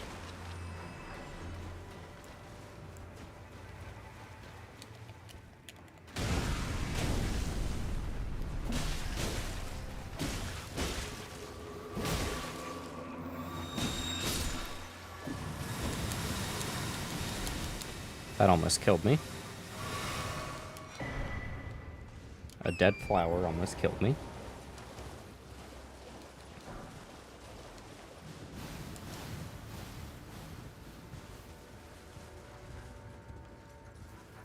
I like that the blue flowers are like right by the red flowers. I wonder if there is a particular reason for that. That flower fucked me up. Oh my god, that flower is still fucking me up. That is the most metal flower.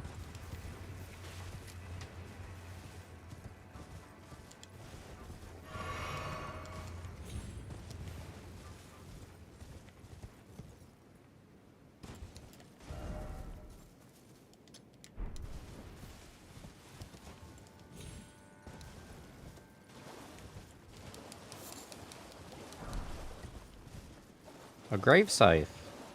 That's the scythe drop that I wanted.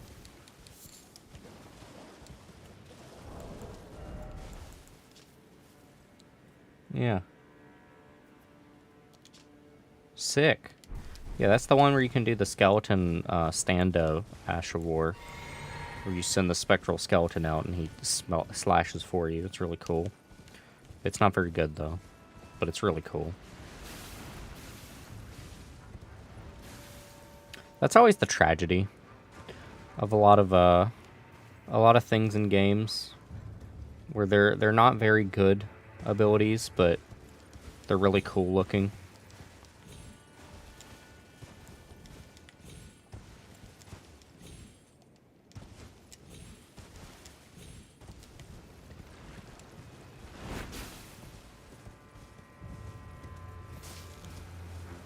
That's a hippopotamus. That will drop a Erdtree fragment, likely. Might I summon my mimic? No, I may not summon my mimic. Okay. That is okay. I don't need it.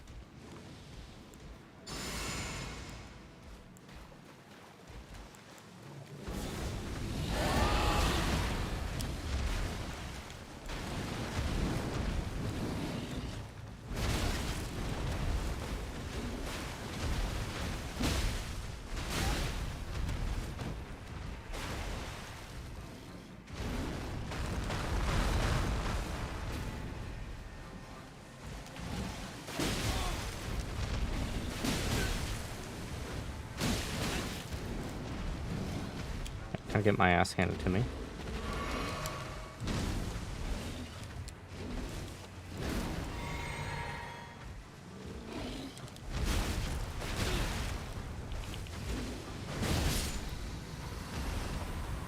Did I just do, like, 2,300 damage? What?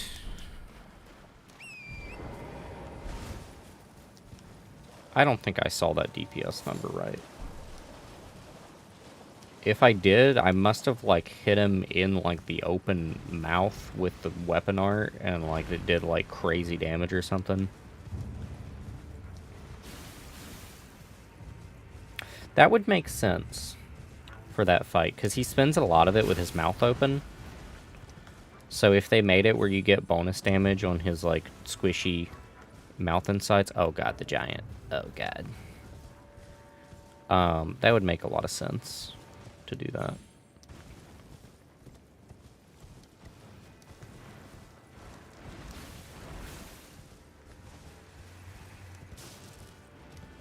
Was there not a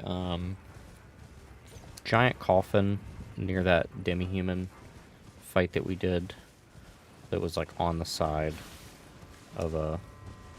I think it was like here. That'll kill you though.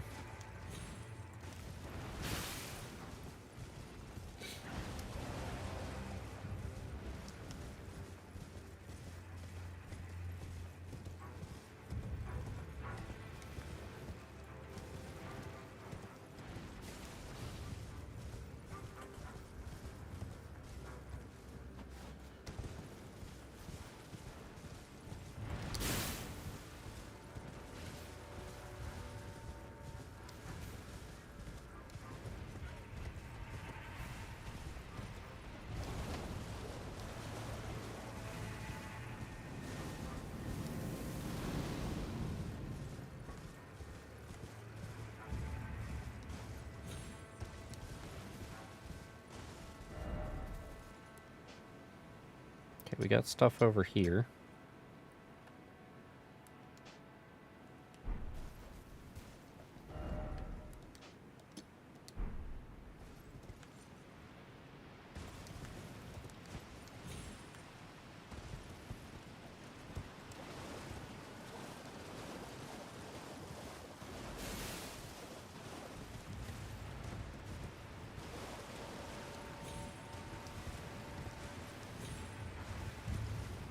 A lot of cages.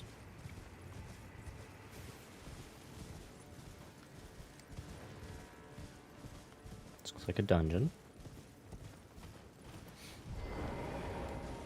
What did the messages say?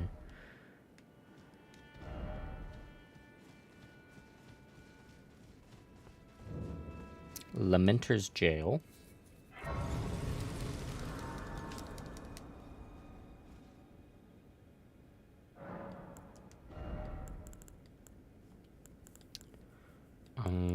Put it in, I guess, intelligence.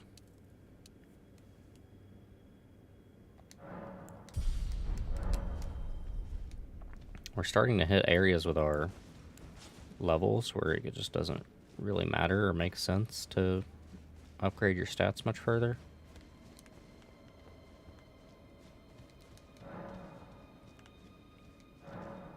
Locked. Okay, we need a key.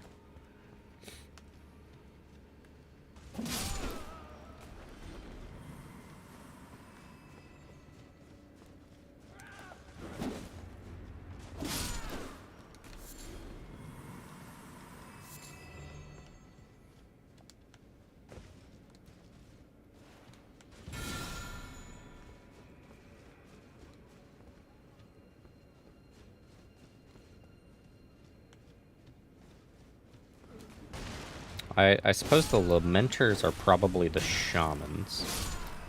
This is probably another place where the Hornsent were shoving shamans into pots. Shamans being the Newmans. Newmans being the shamans. Marcus sent Mesmer to genocide the Hornsent because of what they did to her people.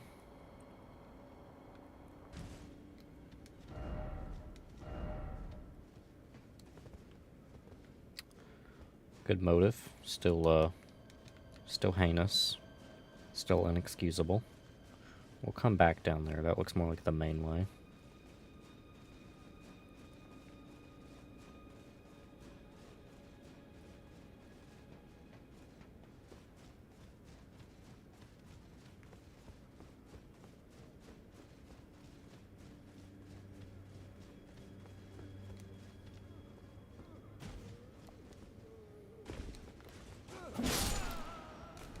Oh, we get a... Our running L1 is... Oh, that's sick. That's a good running L1.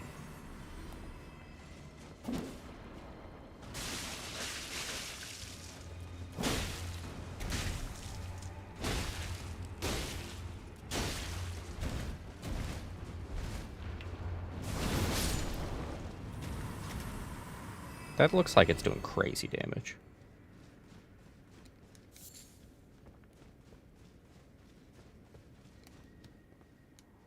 Please, I can't stand the sound. I need no salvation. Please stop. Desist. Your wretched lamentation. Prattling pate lamentation. This is about to be really disturbing. Twisted clay sculpt in the shape of a human head emits a blissful lamentation. The voice resounds, seeping into the brain, weeping, weeping, weeping, ever weeping.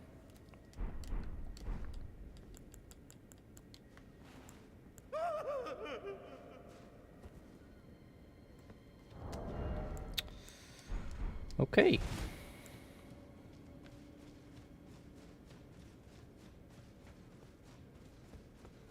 Well, that's awful.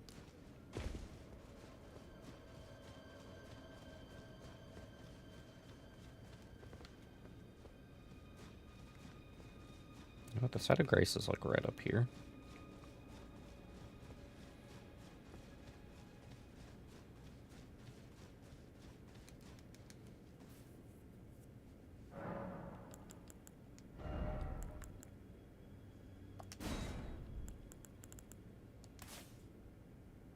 Yeah, I want to compare the damage on these two. What is gonna be my best incantations?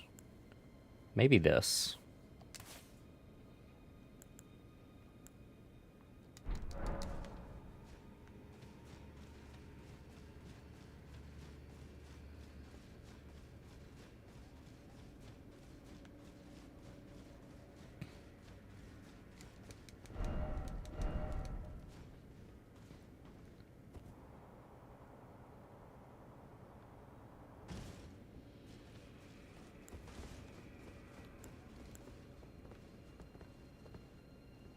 It's a hole.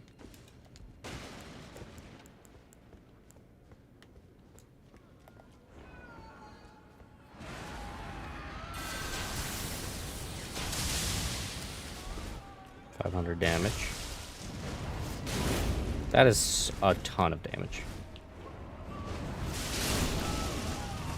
Pretty high FP cost, but that's a lot of damage. I think I want to try. Can I do this without a heavy load? I think I can.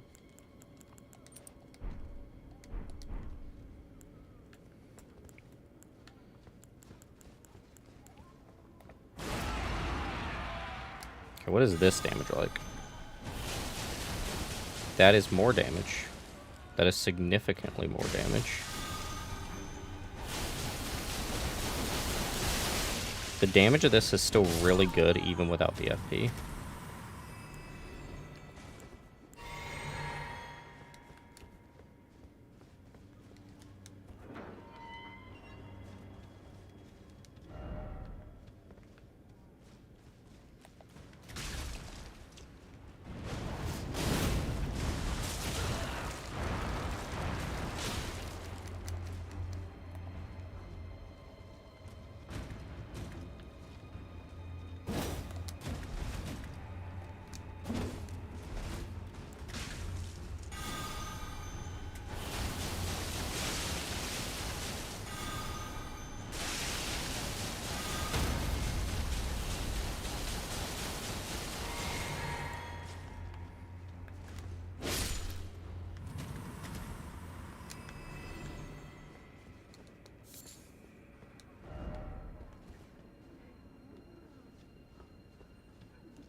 These people had it real rough. You can hear them in the pots. Yikes. Big yikes.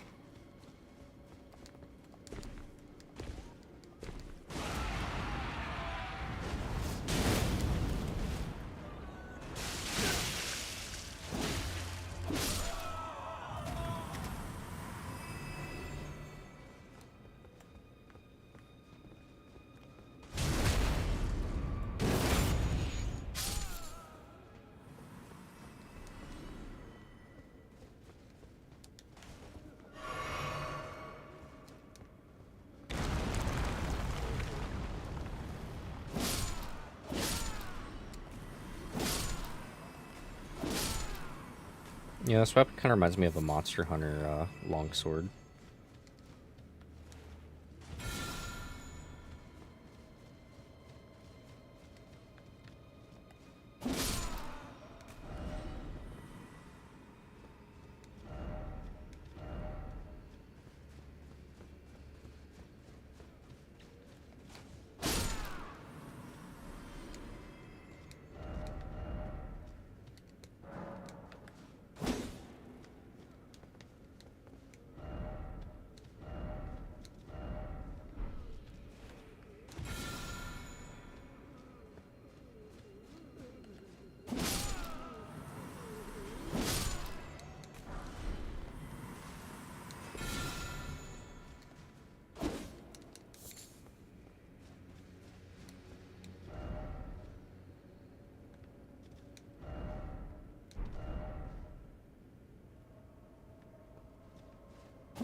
Well, this is interesting.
This weapon's so cool.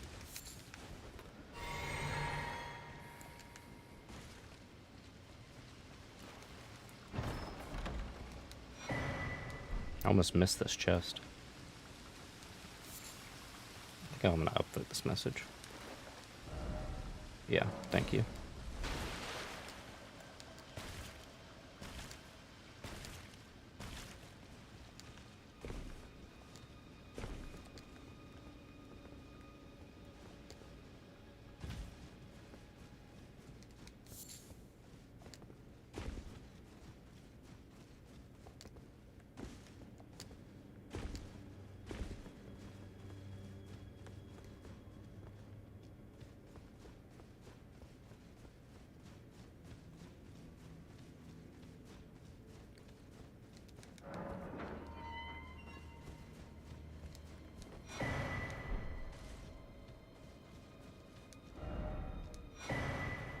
Lamenting visage.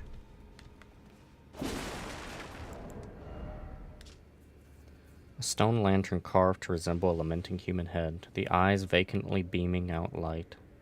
Can be raised up when equipped in the left hand, illuminating more of the surrounding area. The unusual expression somehow imparts a sense of contentment, the languid ease of one who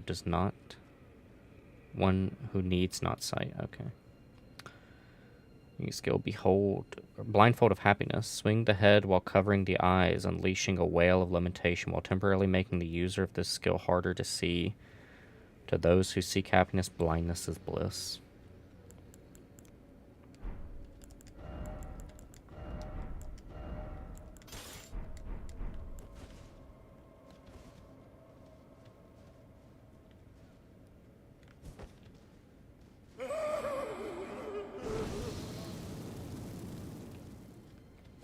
Okay.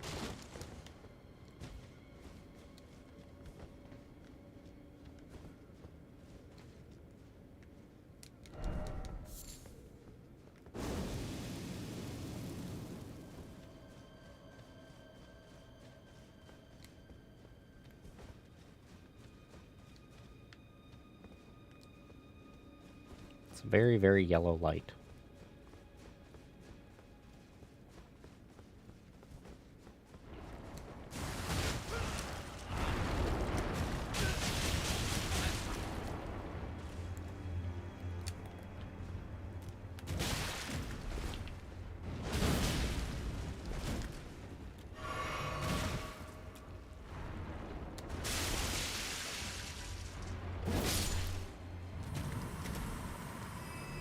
And that charged strong attack is also really good. This is just a solid weapon.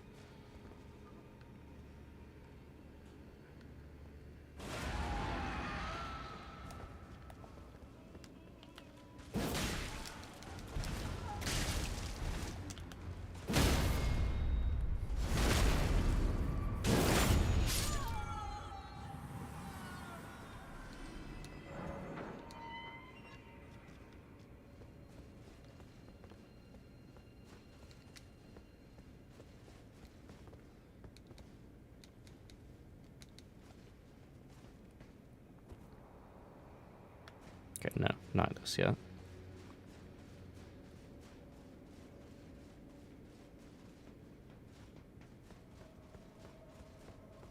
Why the sheath, though, I wonder? Like, you don't use the sheath for any of the attacks. I guess they just wanted to model a sheath. Like, they just had the artistic inspiration to do so, and they took it upon themselves. I feel like this hole probably leads to the same place that ladder does.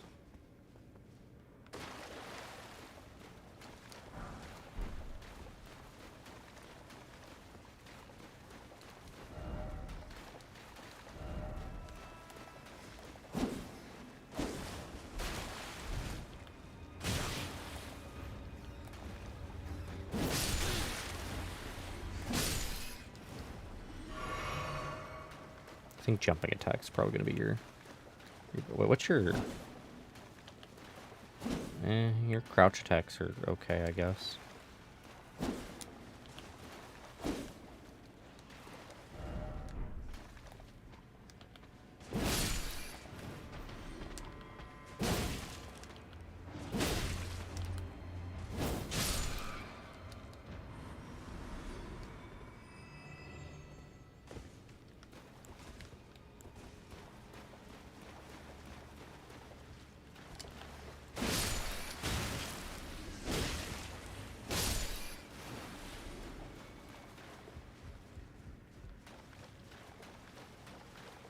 The illumination of this thing's pretty good, but the ugly yellow light is pretty nasty.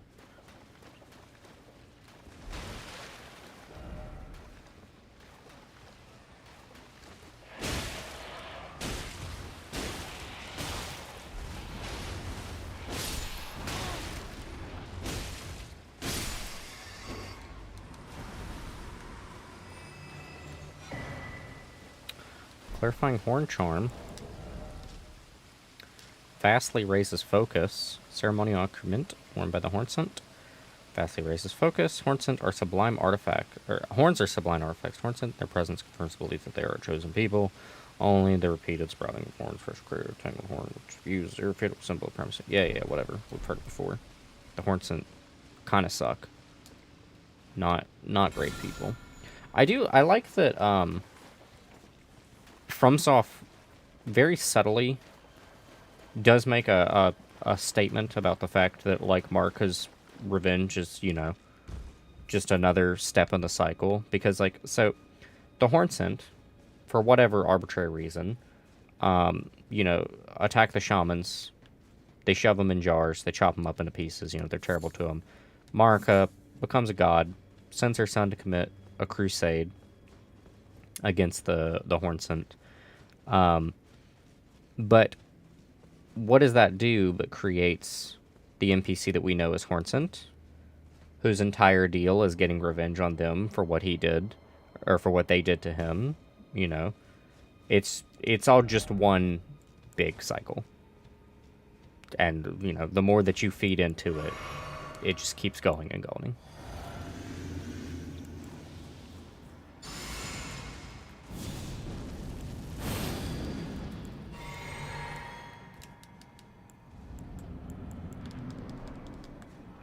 Lamenter.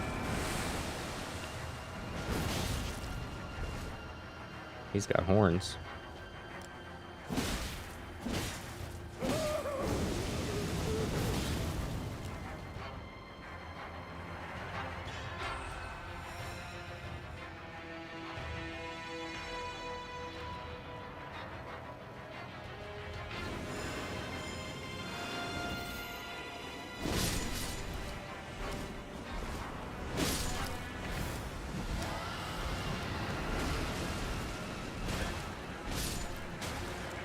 I like the idea, Mimic.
Lamenter mask.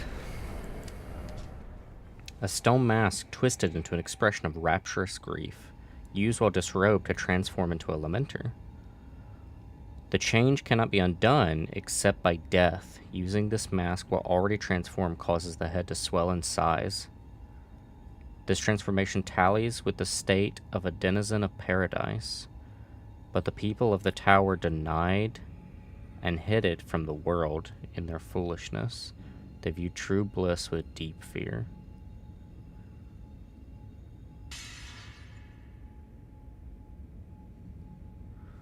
So, okay. So this omen, because he's afflicted omen, you know, he has horns. This omen is a Newman, or shaman, and they lived in paradise, which is the only paradise I've seen. And then there's Marika's home, and there's Rua. It could be that you know, Rua as a whole used to extend, you know, out this way. It's like the same greenery here, so it's not impossible that like all this used to be lush Rua. I wouldn't be surprised. Like Shadowkeep didn't used to be like this. In fact, Shadowkeep might have started construction from the Hornsent. I wouldn't be shocked by that. And that this is the paradise they used to like live in. Interesting. Maybe. Maybes. Big maybes.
Very low on FP.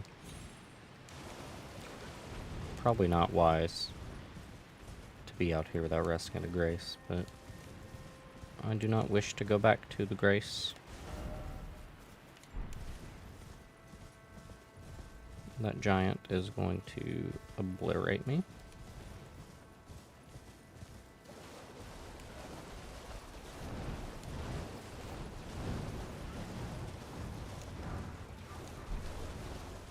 This place is pretty far from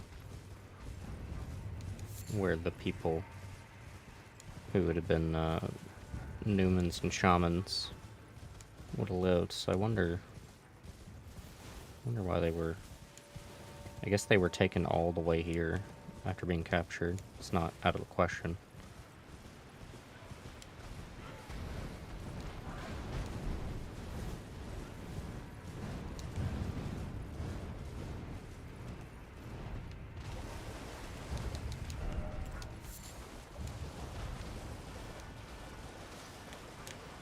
Shit.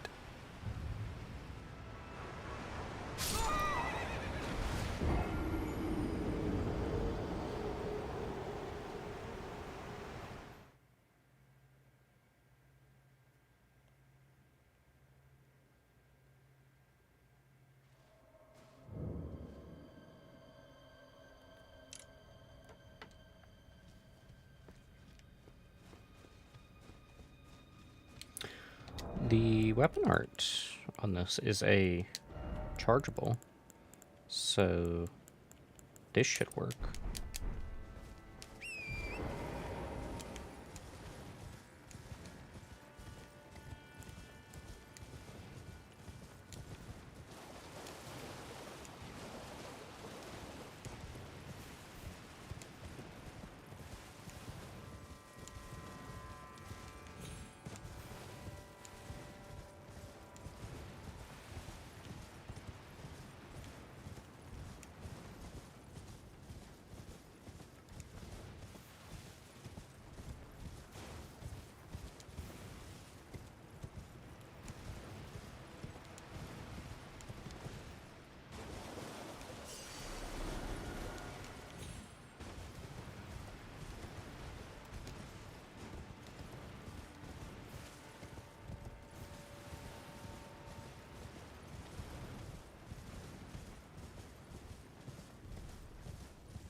Looks like something you can get to here.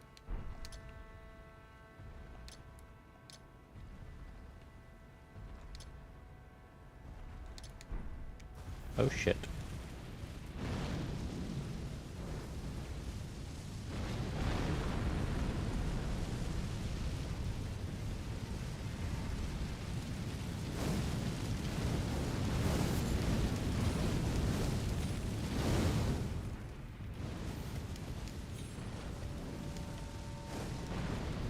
That is a working spirit spring.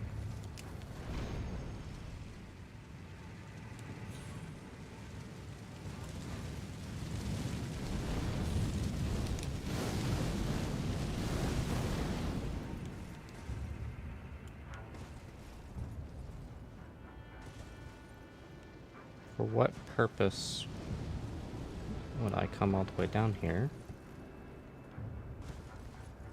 I suppose just an alternative means of arriving here.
It is 9:30.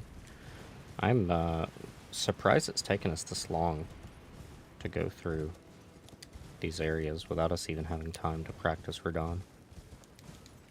Not complaining. I like having content.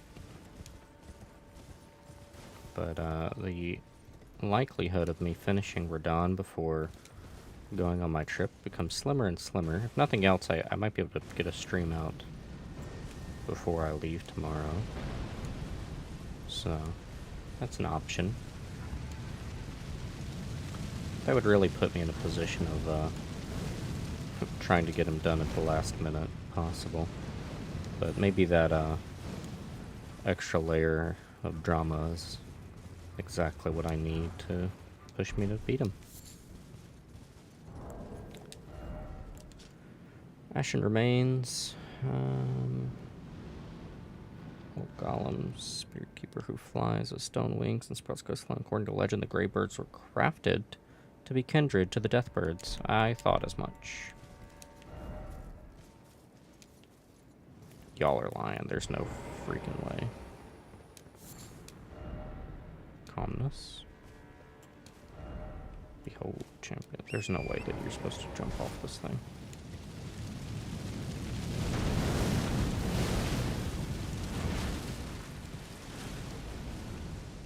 Mr. Giant, if you could leave me alone, that would be much appreciated.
Okay, now we can make our way to Bale.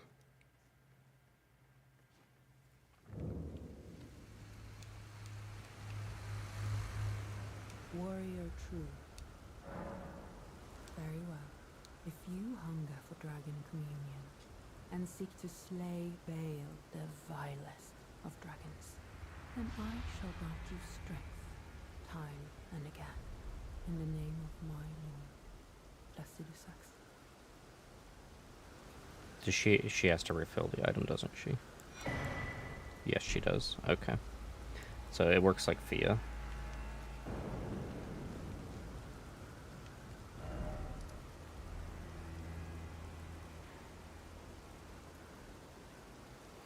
She might stop filling it after you beat Bale, though, and I would like to have this ability for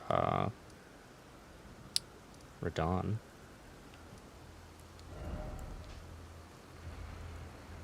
So I need to do Rua base. I'm not entirely confident that I've done all of Rua to begin with.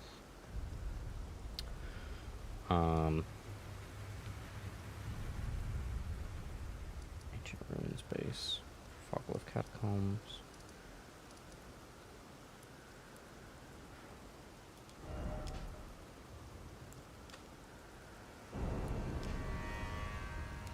I need to do this dungeon. I think we'll do Rua base, then Bale, and probably the last thing we'll do before ending the night will be Radon.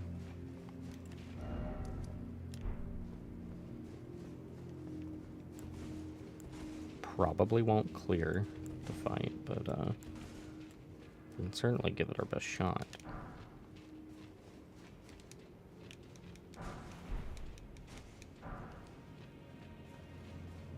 Seems to be a misbegotten dungeon.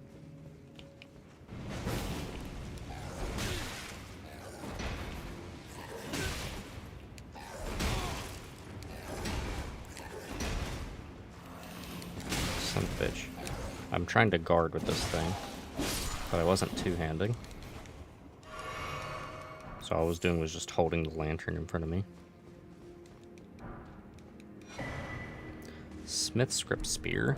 It's gonna throw it, I bet. Smith's Script execute strong attack or a dashing attack command or a mounted strong attack to throw the spear. Cool.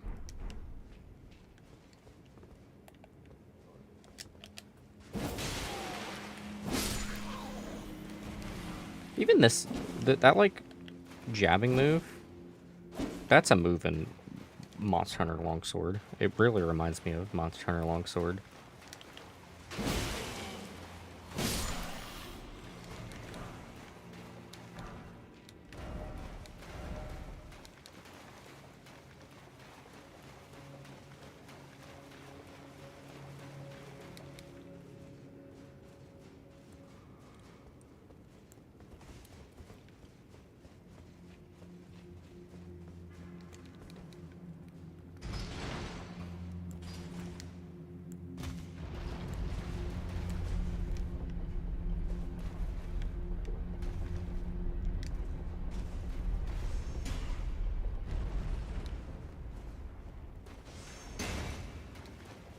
While guarding that, really, it doesn't do much damage.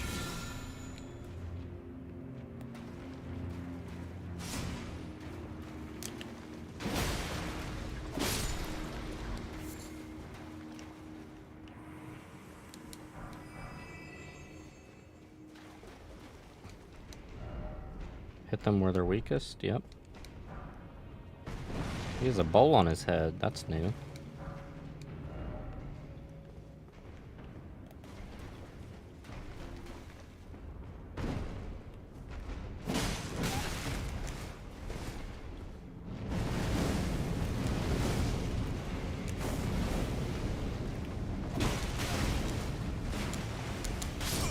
That guy is probably not worth fighting.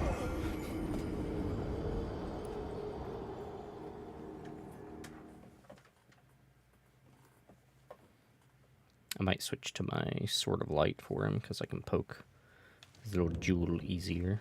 Either that or maybe hit him with the big bonk hammer. Either or are two sides of the extreme.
Okay, we'll probably fight more of these guys, so I'll just keep this sword and shield set up for the dungeon.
Short swords are the way to go for these guys.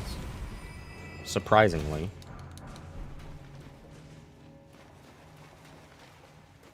Wasn't much of a precious item over here.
These guys are so much easier with this sword.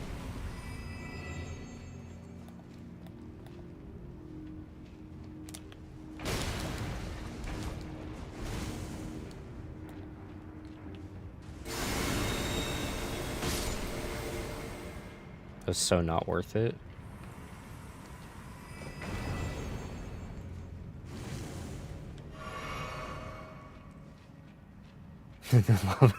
Forbidden melted cheese. Yeah. Yeah, it really is.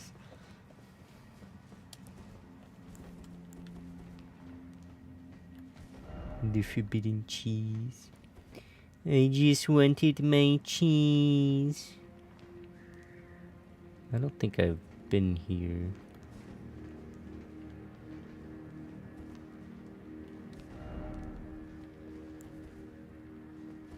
Just got out of the bath. Oh, good. It's going good. We finally got to go through this dragon area, and there's like a dragon lady who gives you cool dragon abilities. I went all through this area finally. I got to go through all of this and all of this and stuff here. So now I need to do all of this like gray, and then this part here, and this here, and this here, and this here. Maybe a little bit of stuff around here. And I gotta go from here all the way to here and into here. So I don't know that I'll even have time to attempt the boss tonight. I probably will do the boss a little bit before I go to bed tonight, but yeah, it's looking like there's a lot of content to chew through. I'm worried that I won't get to finish my boss before Wednesday. And by Wednesday I mean tomorrow. But I hope the bean is doing good.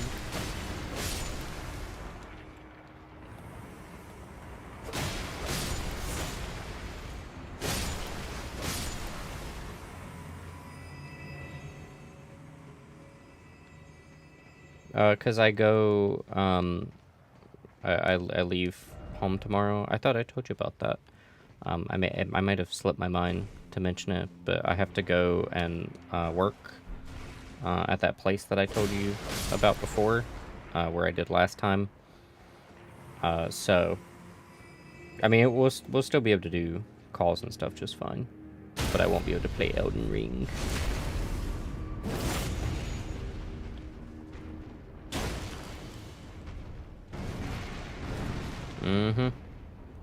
I won't be there for a whole week. The maximum I can do is like 3 days. I'm hoping I can come home after 2. Gas stone. These are the forbidden sugar cubes. A block of stone infused with hot gas. Found in ruined forges. Perhaps these were once used as fuel for smithing process. Smithing talisman. A talisman depicting an ancient smithing hammer inscribed with a smith script. Enhances weapon throwing attacks. In ancient times, smithing was a divine act, and blacksmith interpreted the script. They were perceived in the wrinkles of molten steel to imbue weapons with souls. Cool. You want to eat them? Wouldn't recommend it.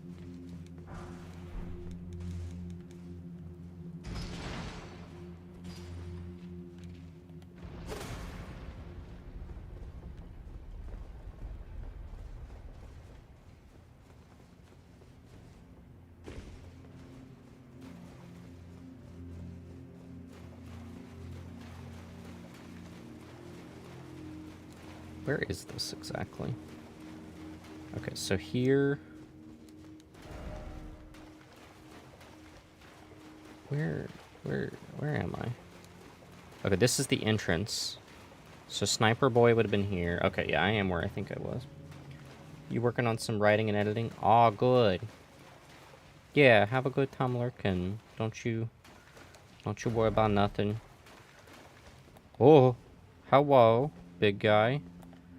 You just chilling there? We don't gotta fight.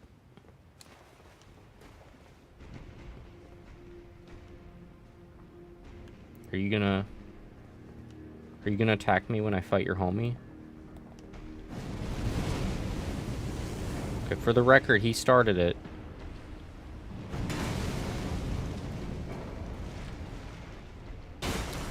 You are gonna attack me now that I'm fighting your homie. Okay. Just don't be sick of sword up his butt? Yeah. I did do that. I sure did. I surely did.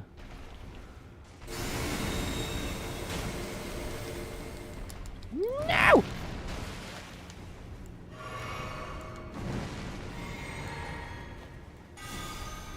Destructo Disc.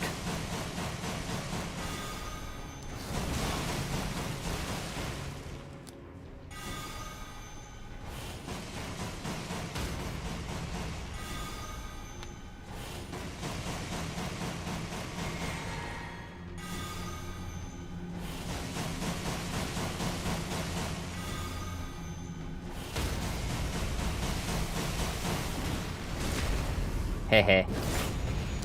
No, not hehe. Not hehe.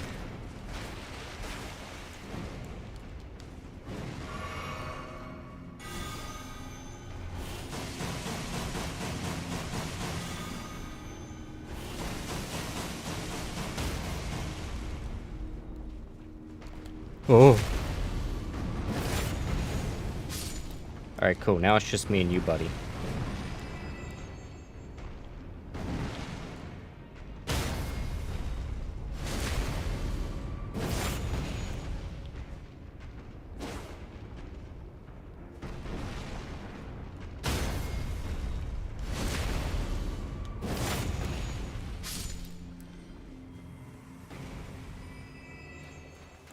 That's such a Zelda enemy.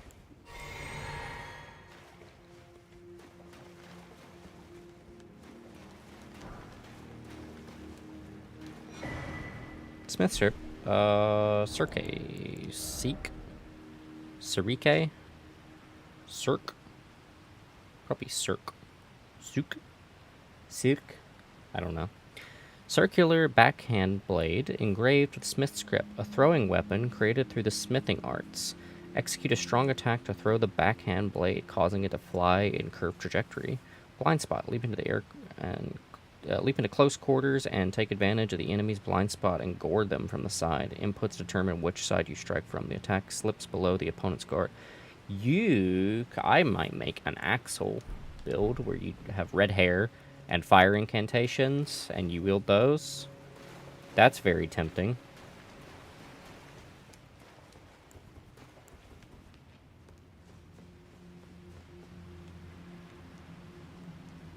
Looks like death.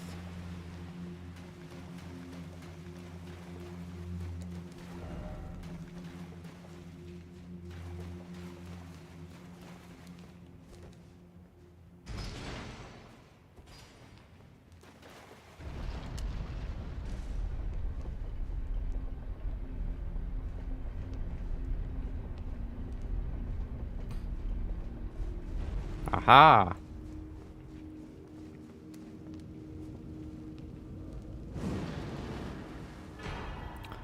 Ancient Meteoric Ore Greatsword. Ancient Dragon Smithing Stone.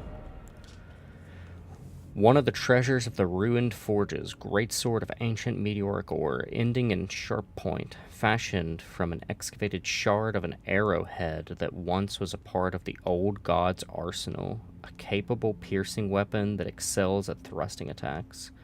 White light charge summons white light from the crevice in the weapon's ancient meteoric ore, using its power for a charging attack which pierces foes. Additional input causes the light to explode.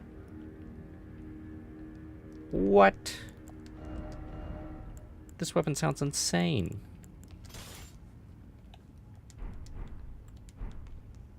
This thing's so cool. Looks like the Sword of Sparta. Oh my god. Dude, it's Dante's Stinger. It's a Devil May Cry weapon. Oh my god.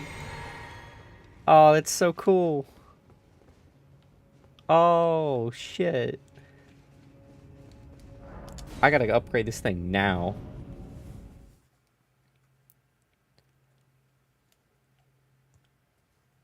Dude. They gave me Stinger. That's so cool. What is the sound I'm hearing?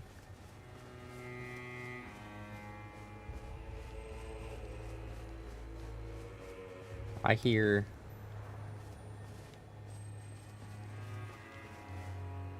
a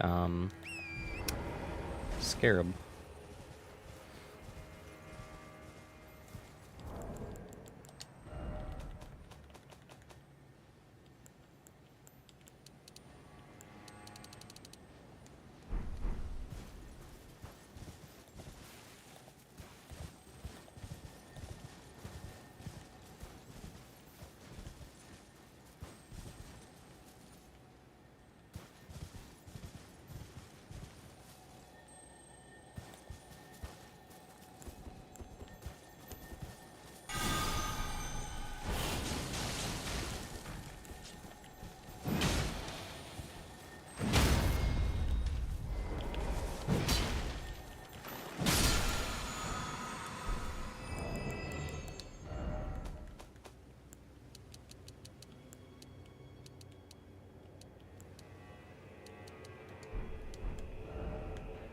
All right.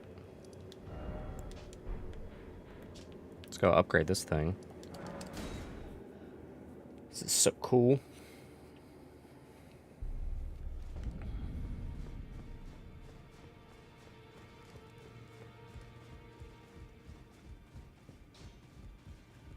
Oh, snap.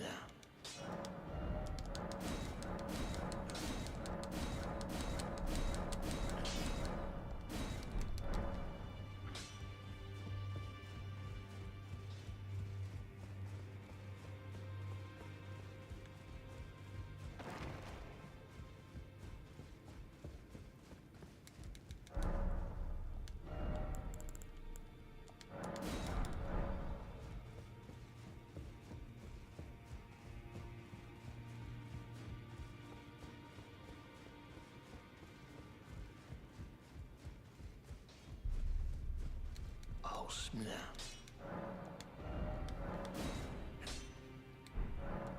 What is this gonna... Strength is B. Ooh, makes the scaling B. That's a big damage increase. Let's just do it. Just do it. It's such a cool weapon.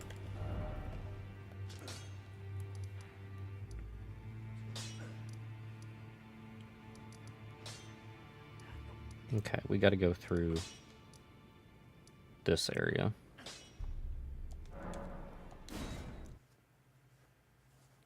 Which looks like a lot.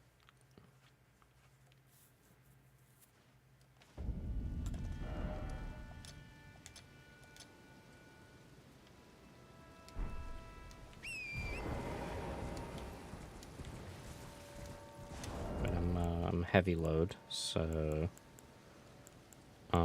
let's get a little bit of like a Dante thing going.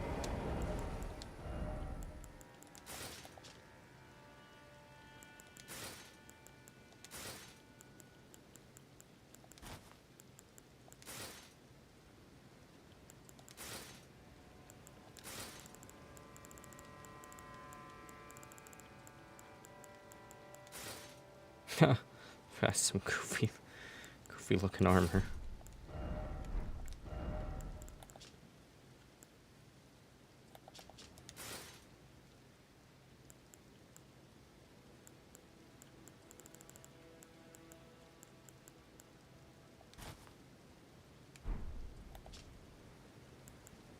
Still heavy load. Oh, it's the shield, of course.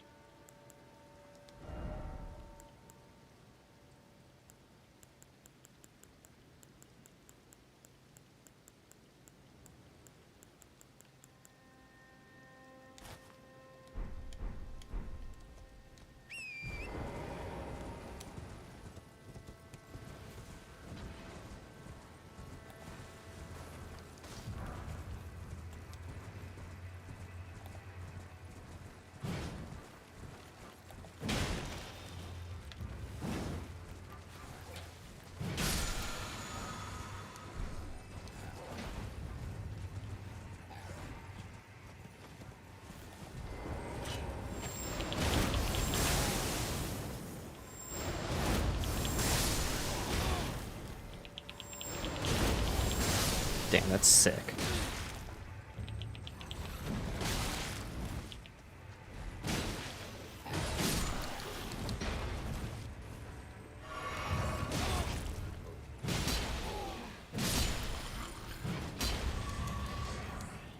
So I don't think it's a charge move, so this isn't doing much for me.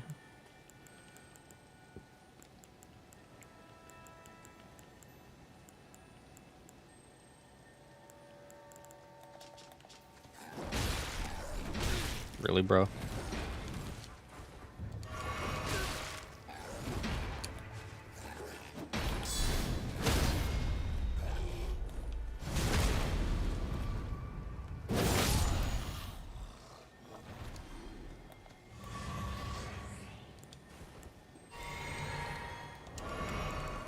I guess consume less FP on weapon skills is pretty good.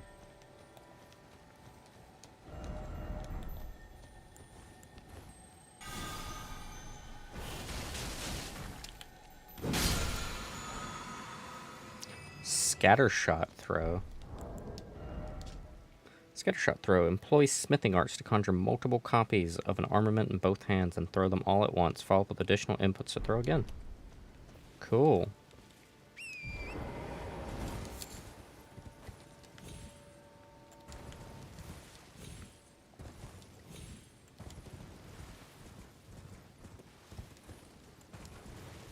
This looks like another ruined forge.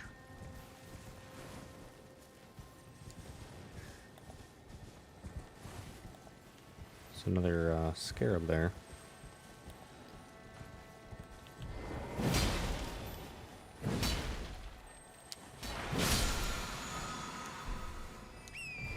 That's a somber 9. It's not bad at all.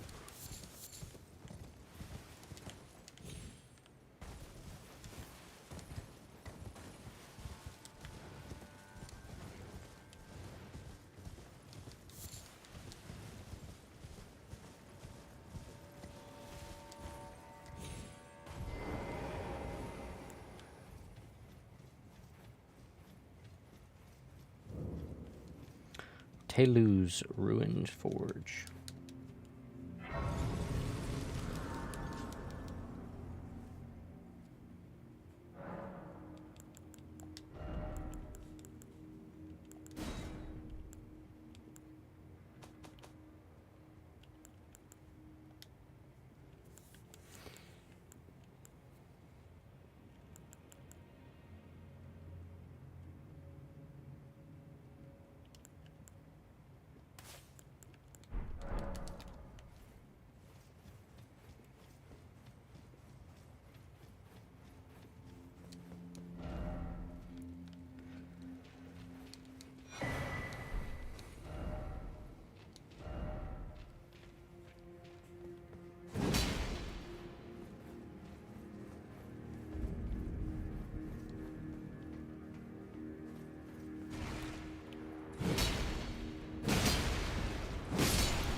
Might end up switching to the Sword of Light for the big guys. We'll try this weapon on them at least once before swapping over.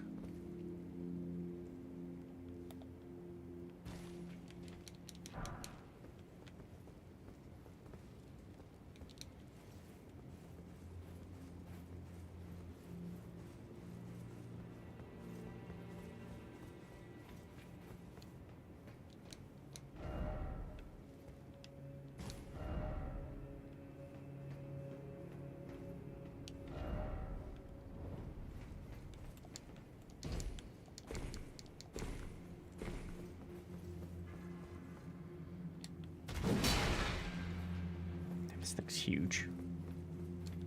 Reminds me of the Smelter Demon sword in Dark Souls 2 as well.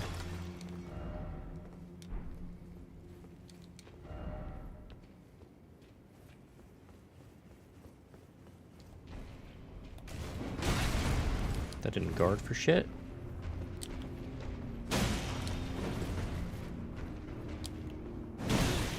Alright, I'm doing the short sword.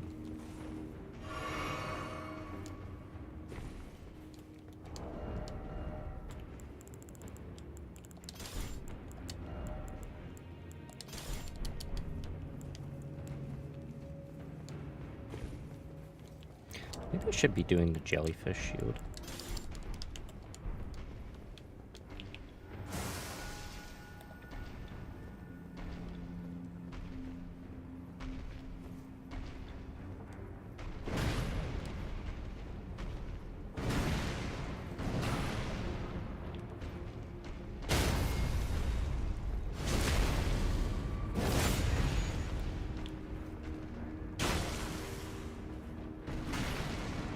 Why did I do lightning?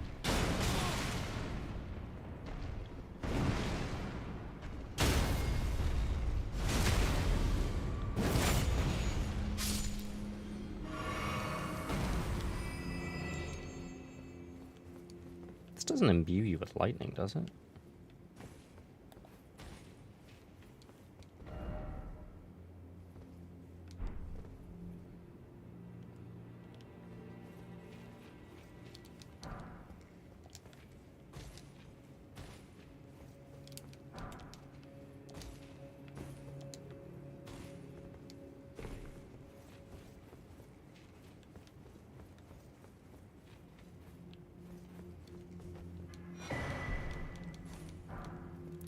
It's a God of War axe. Engraved with a smith script. Throwing weapon created through the smithing arcs. Execute strong attacks, jumping attacks. Throw the axe. Yep. God of War.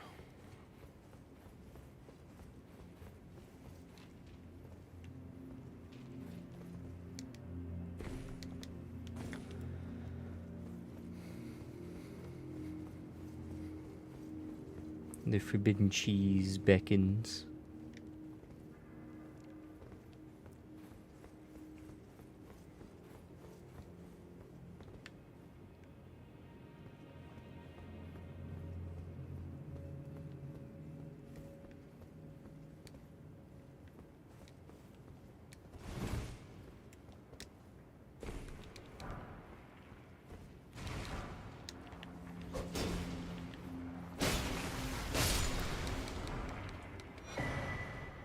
Smith script great hammer.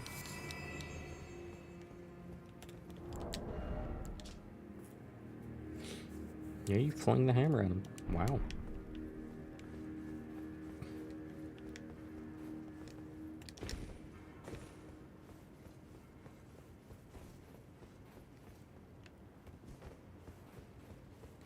You can really make a build where you just throw stuff at people. That's what you do, is you just throw things.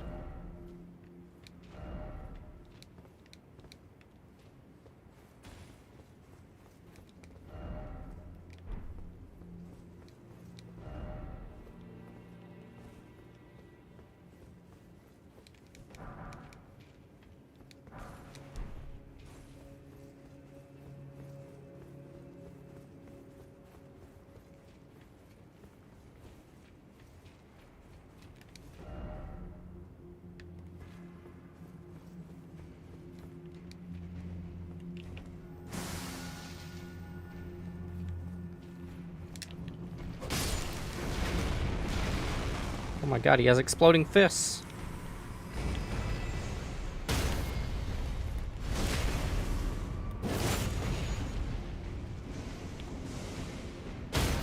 It's like Brick from Borderlands. It's got explosive punches.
Smith grip shield. Is this basically Rygar gameplay? Grab the Smith grip, turn weapon. I guess most people probably think of Captain America though. Throw the round shield like a discus. Once thrown, the shield will instantly be restored to the wielder's hand.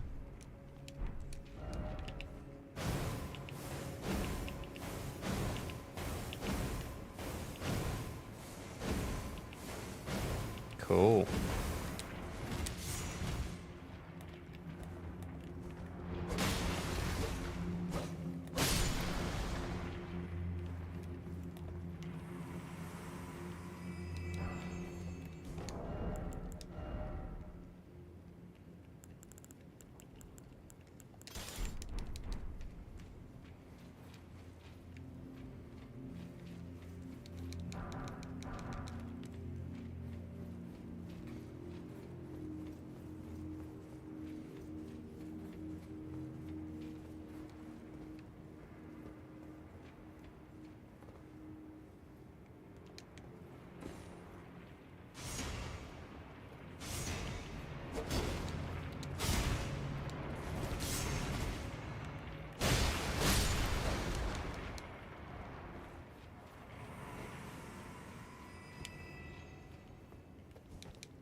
Uh-oh. That's gonna make it a little awkward to access. You still should be fine.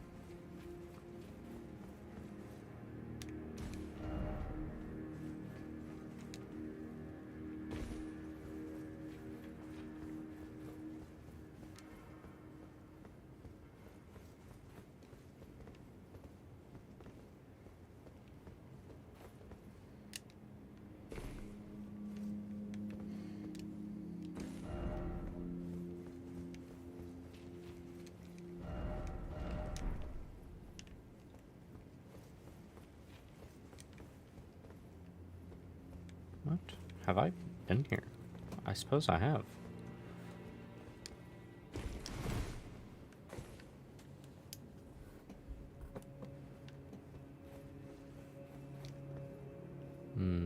Hmm.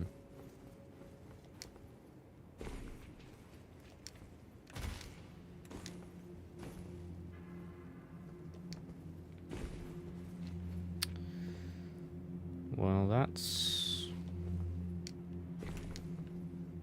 How am I supposed to get that stuff then? I fear I might have made a mistake. The other lever probably will put it back to normal, though. Don't remember where it is, but... I'm sure there's a way.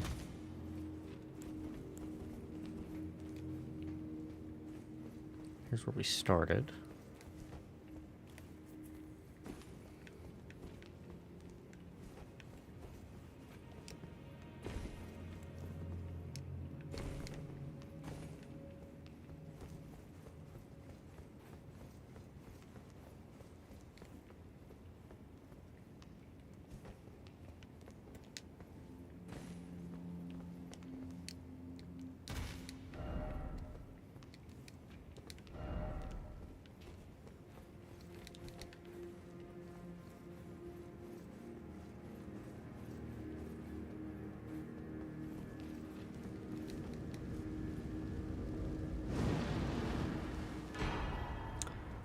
Telu, Golemsmith. Ashen remains in which spirit yet dwell. Used to summon spirit of Telu, the Golemsmith. The spirit of the stalwart stone golem who launches his own fists as projectiles. Talu is said to be the runt of the litter, and the first to stop moving. But it was he who became the guardian deity of smithery. Oh. They're pretty, resilient. So I imagine he might be a good tank.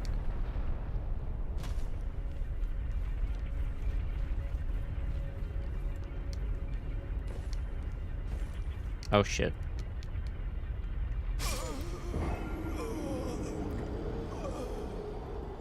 That's not ideal.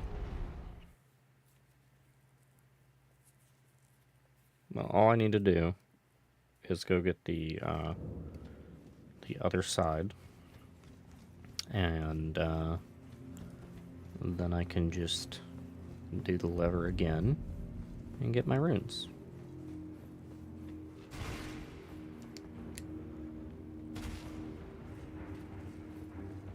Place isn't all that dangerous anyway, so.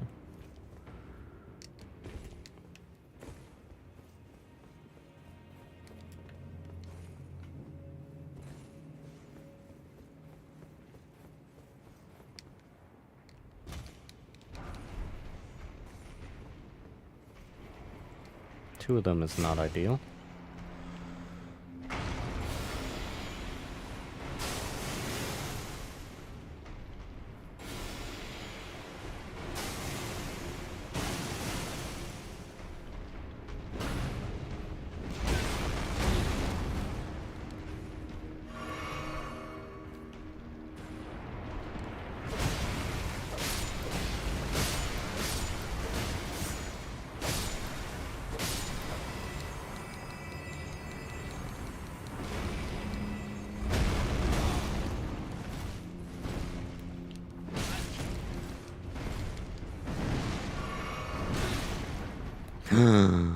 Goodbye, runes.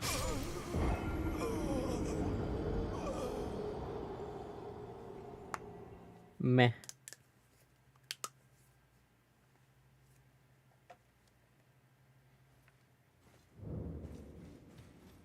I gotta go back and check over there for what was behind the one giant.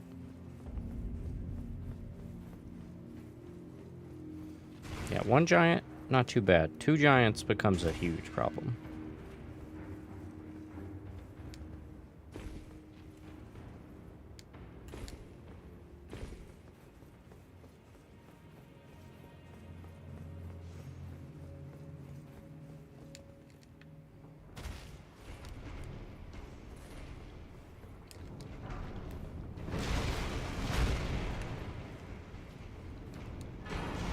A 100% worth coming back over here.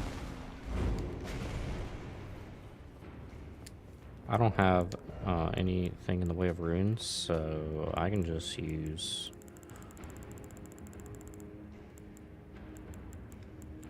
what is the item that you use to go back look like?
What's going on over here?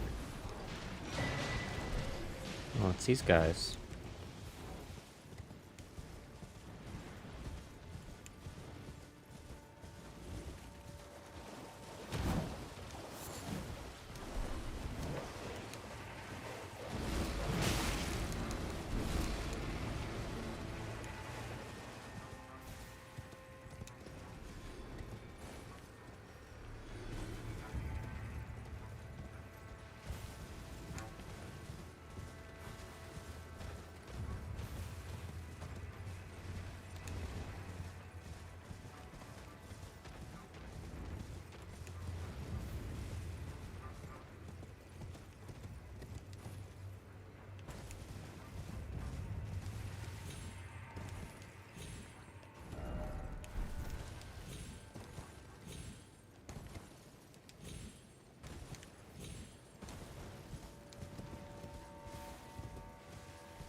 It's a chest.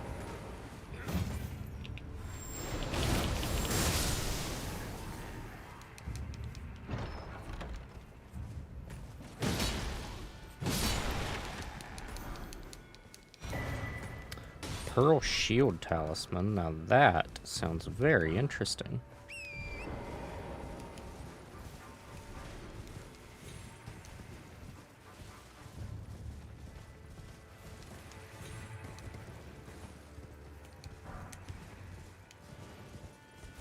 It is very dark in here.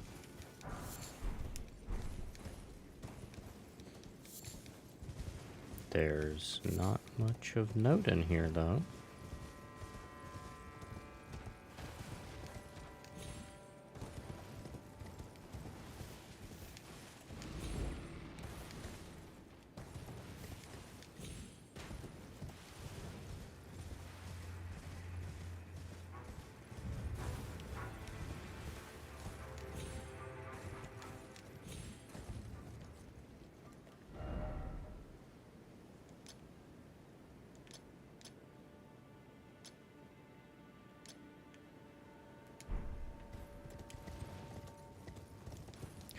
that marker was useless. The reason I'm doing this is because, like, I've missed some rather obvious stuff, which, like, led me to finding the areas that I did today when I did. So I'm just trying to cover my bases to make sure that I very thoroughly go through this area. I think it's mostly the forgetfulness of, like, narrating myself causes my thought process to, like, not hold stuff as firmly in my memory. So yeah, this looks like it's fruitless. Okay.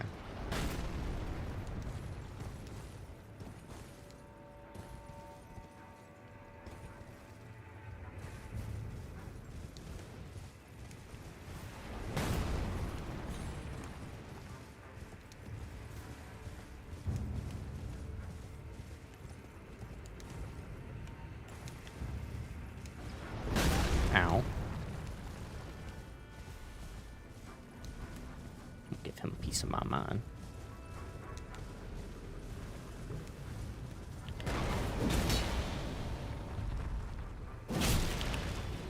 How is that not a stun? Okay, 3 is a stun at least.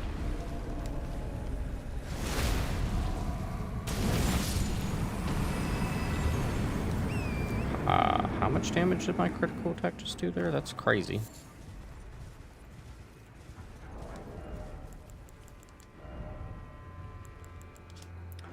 Boost all non-physical damage negation while guarding. Oh. Talisman depicting a knight bearing a pearlescent great shield. Boost all non-physical damage negation while guarding. The nature and the potential of impurity surpassed the understanding of the knights, and so they were forced to prepare for all threats known or unknown.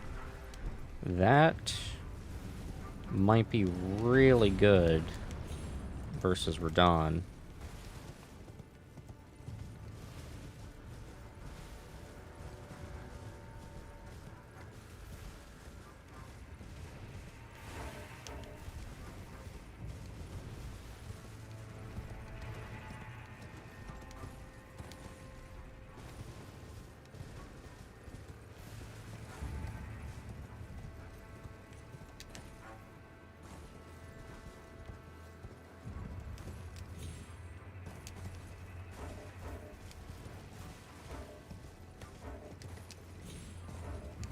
I want to open my map.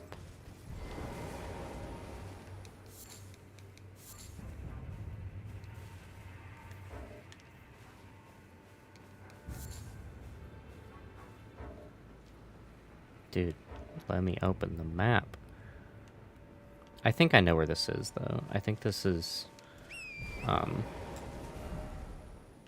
yeah, you go through here. Yeah. Mm-hmm. Yeah. Okay, that is where I think it is.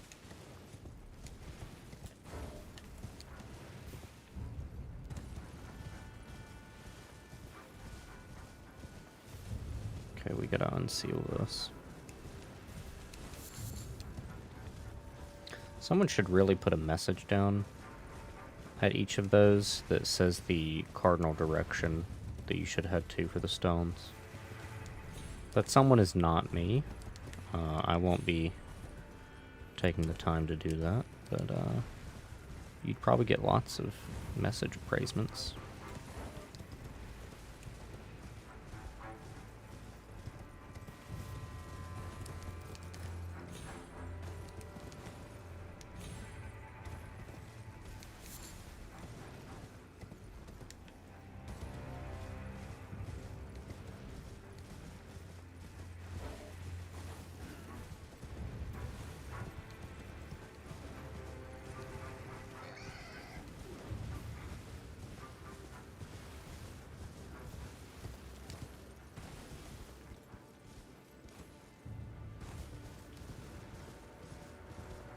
That is a working spirit spring.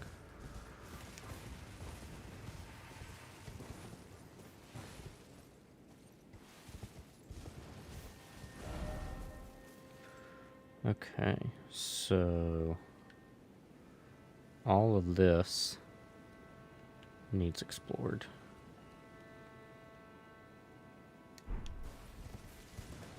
a lot going on here. Okay, so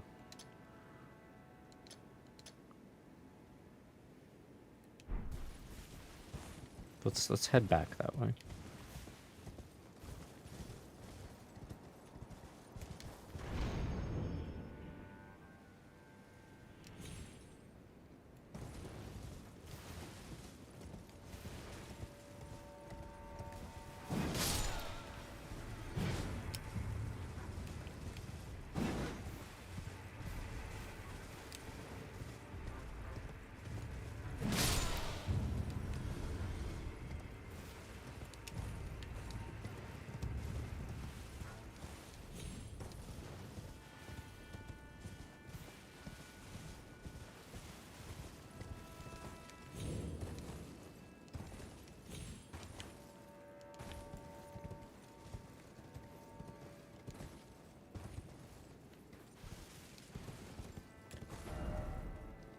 Alright, so all this is connected.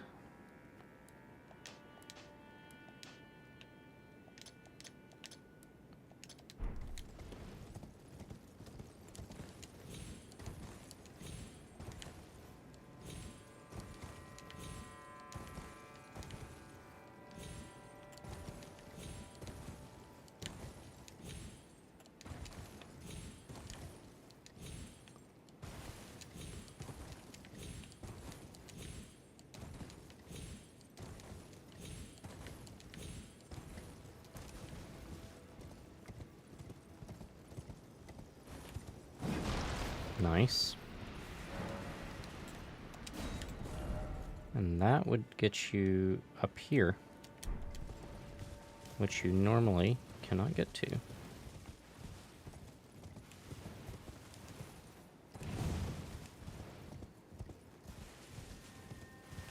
Nothing here.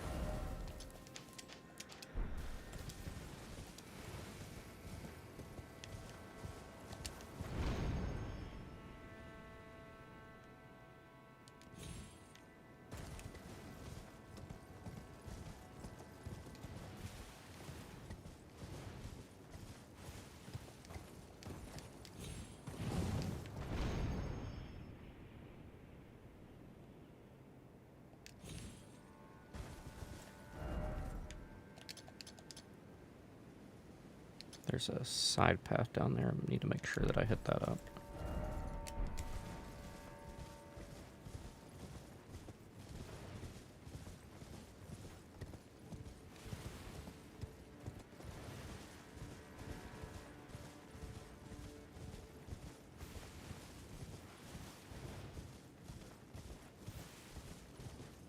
There's nothing particularly there. We can head in here.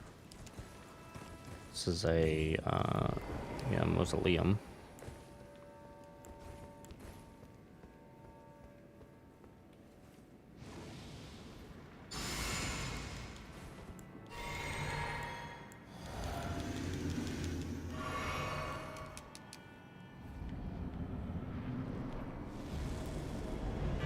Red bear.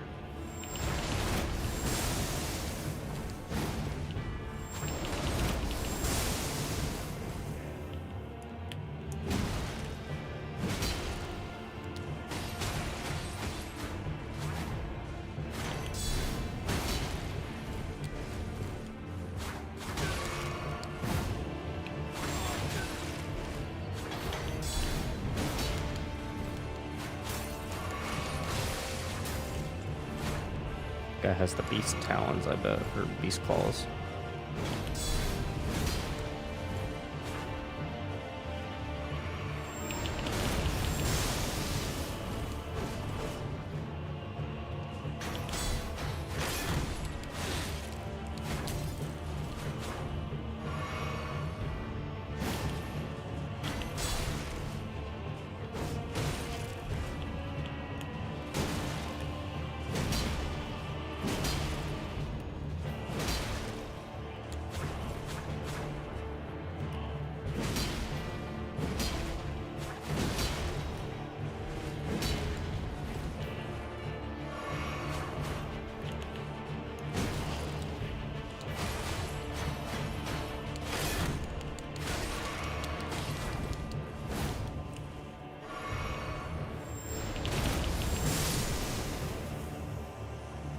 Very nice finish.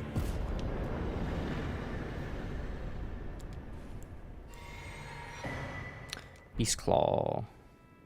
Fang Helm. Awesome, awesome. Cool stuff. Chest armor of Red Bear, whose name is lost to madness.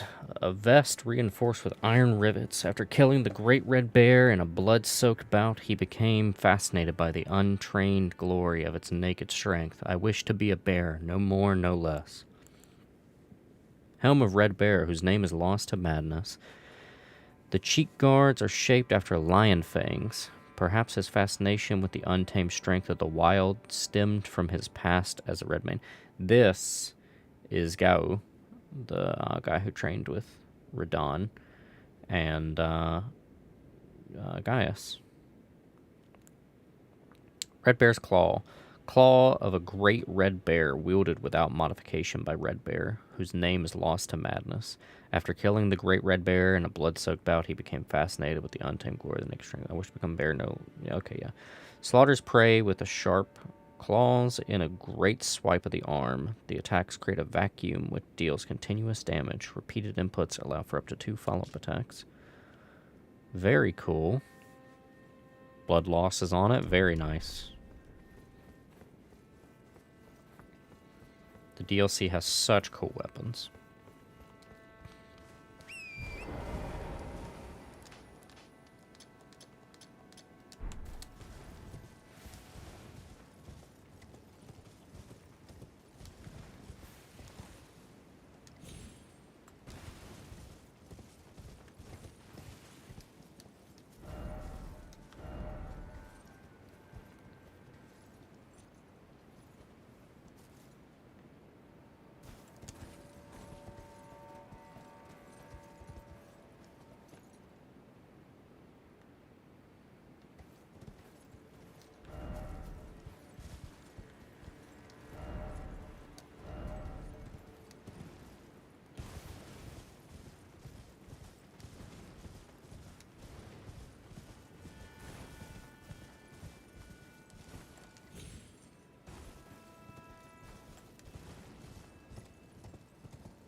Okay. Doesn't seem to be anything over here.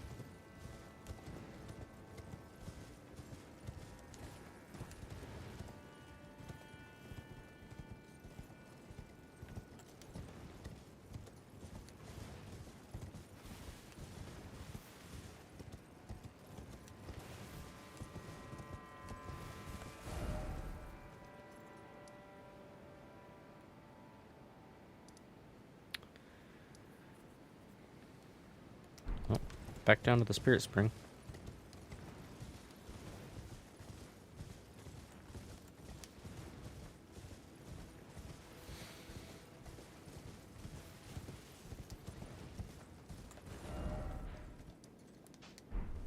Wait a minute. I don't know that I ever got that little lip there.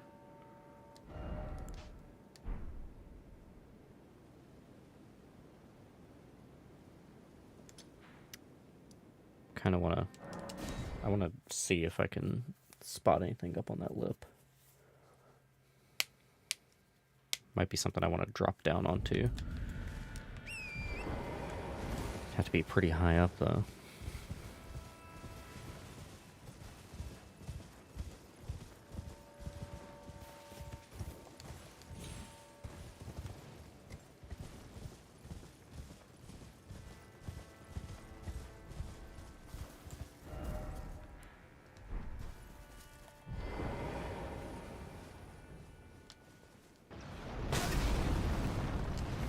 Well, that's going to be annoying. Because that guy's not going to leave me alone. Yeah, I think that might be something worth investigating, though. Now, we're just going to run past the golems. I think I will kill the archer, though.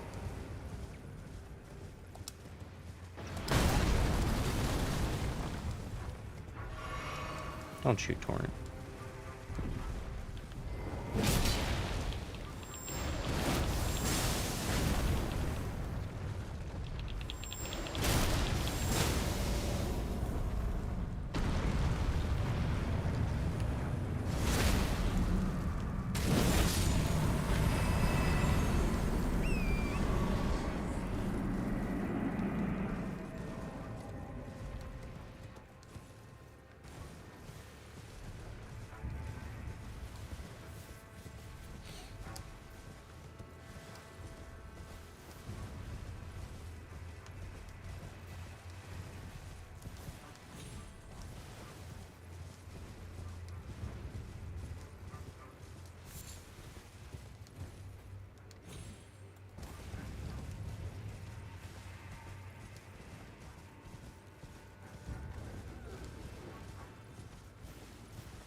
Oh, those are pests.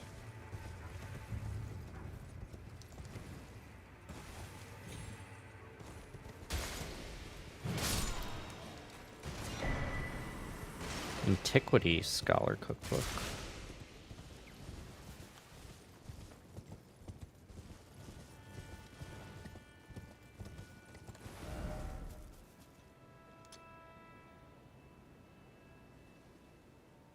This is a long path.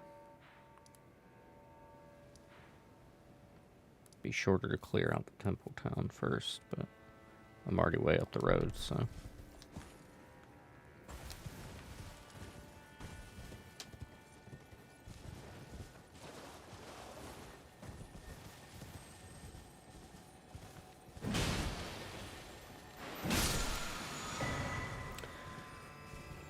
The poison flower blooms twice? Huh.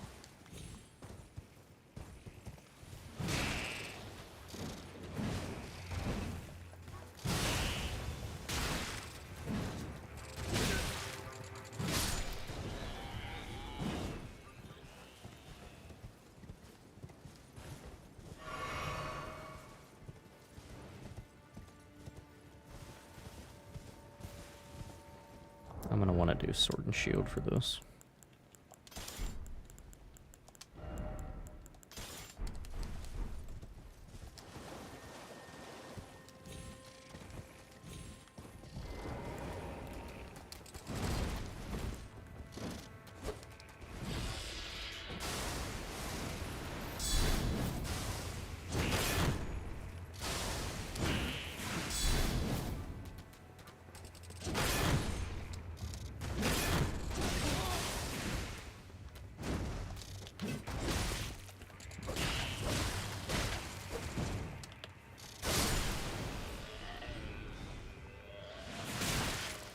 These guys are ridiculous.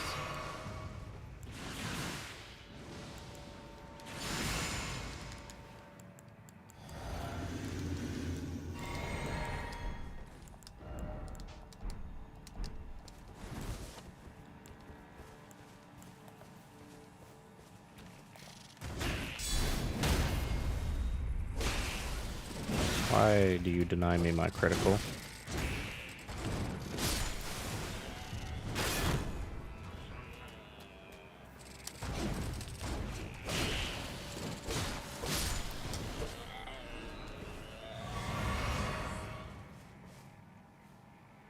You don't see anything.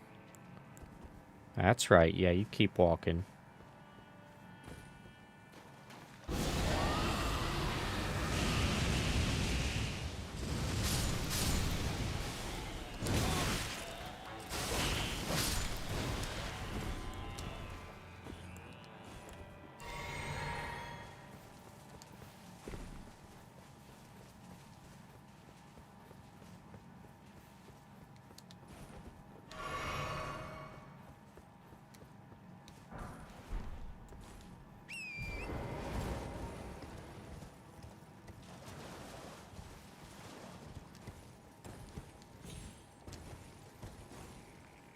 Oh shit. Okay, they don't see me.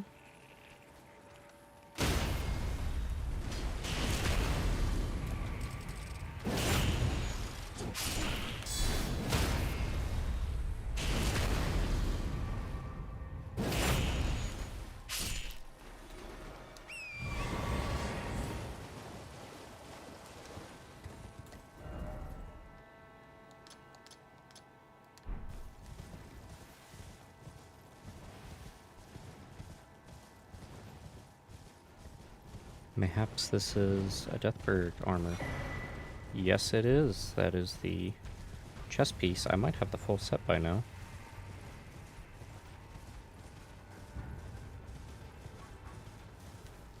Don't know that I remember getting boots, but I may or may not have the full set.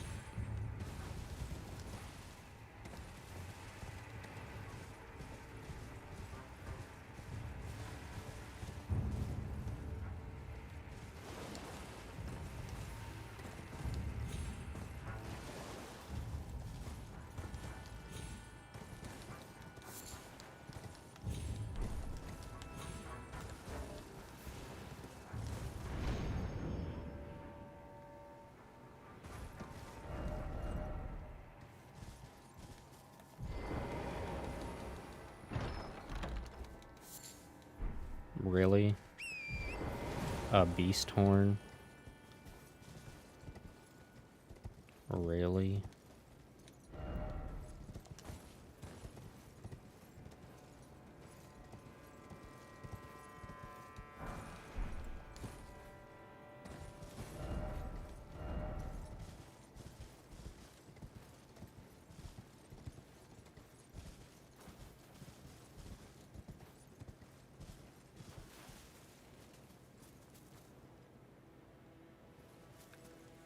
Have I?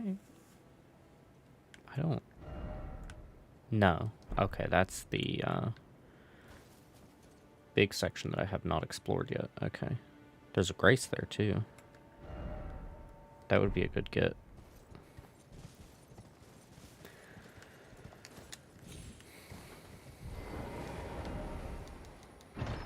Didn't expect bird. Divine bird warrior, Ornus. Spirit of the divine bird warrior from whom the horned warriors claim descent. Clad in golden armor and granted wings and feathers by divine invocation, Ornus succeeded in taming the divine bird and made its wings his own. As he soared through the sky, when he finally fell to the earth, he lived on as the guardian deity of the temple quarter. Stone armor of the tinge of green, featuring a cape of black deathbird feathers. It enhances jumping attacks. Grey birds are ancient golems created to guard the spirit greys, built where all manner of death ultimately drift. This enhanced jumping attacks, you say? That is Death Knight armor, not Deathbird armor. Where's my Deathbird armor?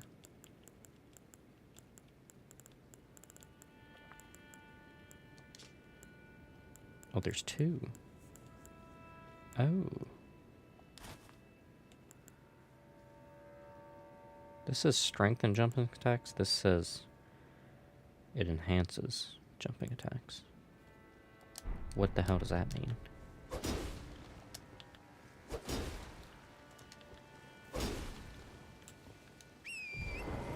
I will have to compare the damage at some point. I have a feeling that they would make this one do more.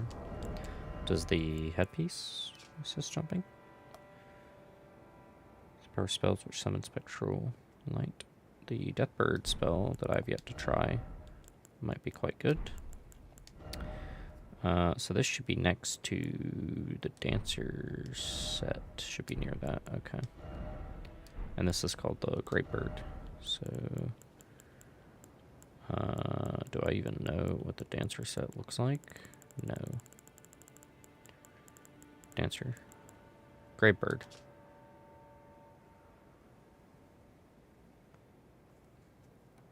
These gloves don't do anything.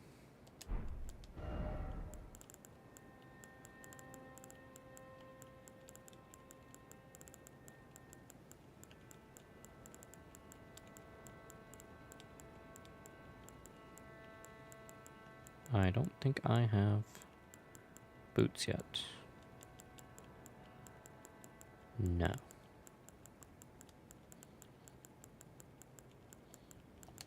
I imagine if we do get them, they'll look like little talons.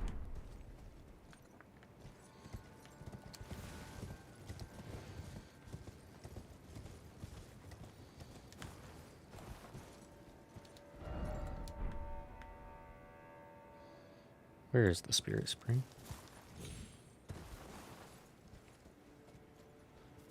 I do not see it. And I do not see the way back. We're going to have to walk it.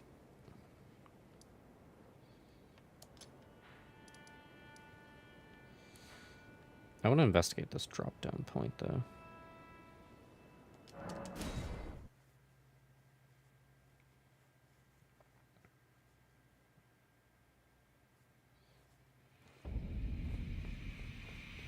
Oh, that looks really cool when it's not hidden. Especially with the sunset like that.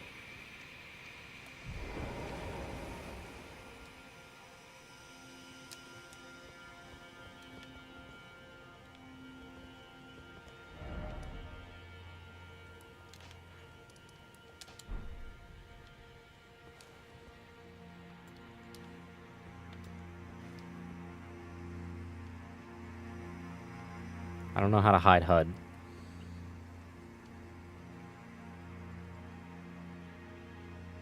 That's nice. Very nice.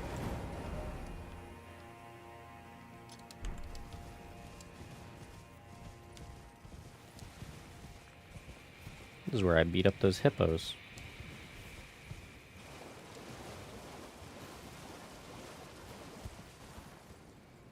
I don't remember taking this.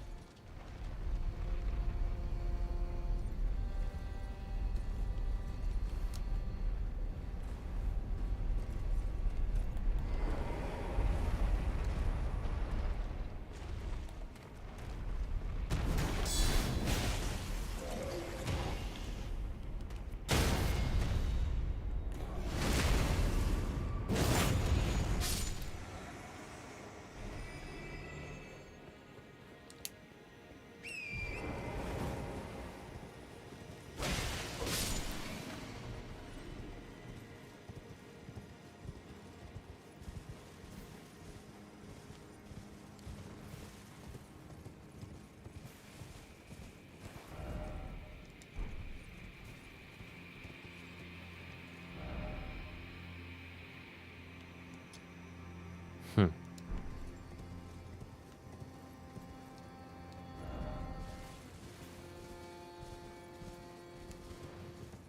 go ahead and explore it now. Put this here so I remember where it came from.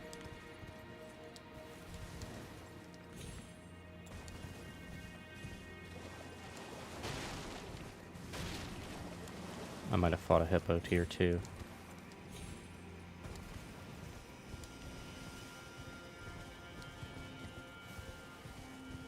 I think that's likely.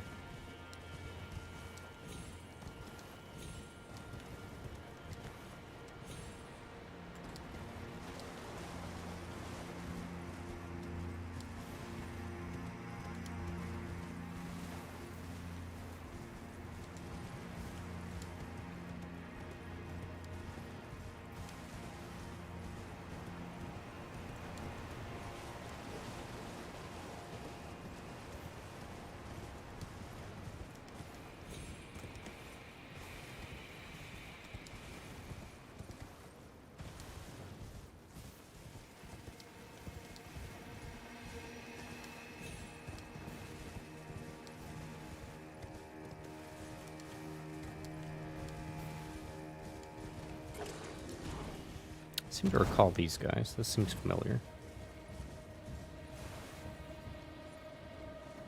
I seem to recall jumping here, and that doesn't lead to anything of value. Oh, well, no, I probably would have grabbed this item if I did that.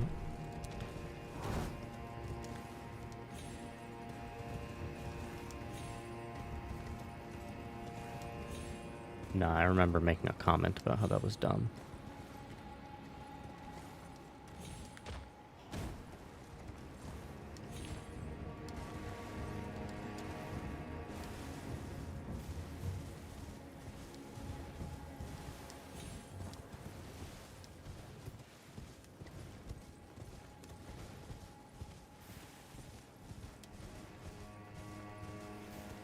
Where's the hole in the wall?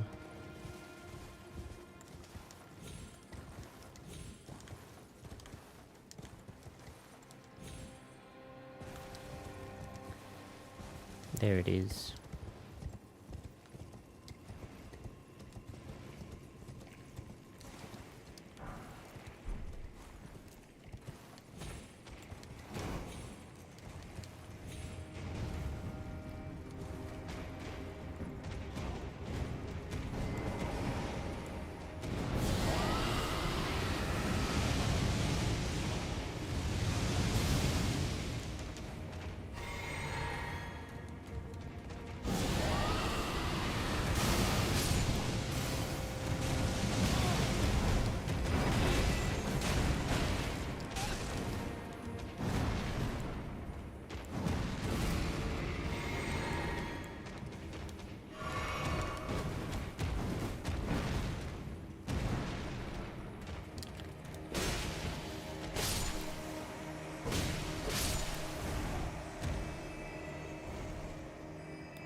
These guys seem to, like, have Mog stuff. I wonder if Mog has been here. Okay, this is the hole we came out of.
Hmm.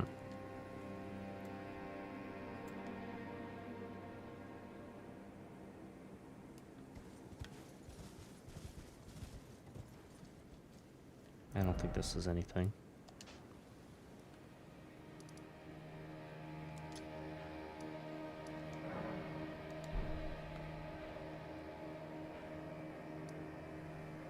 So we got all this up to the waterfall here. And this should be mostly explored. We got this here and all this.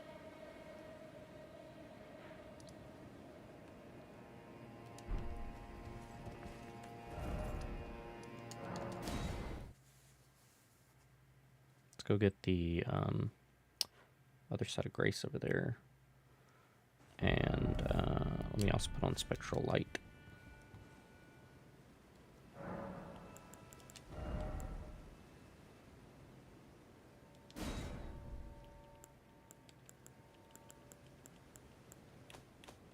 Oh wait, is spectral...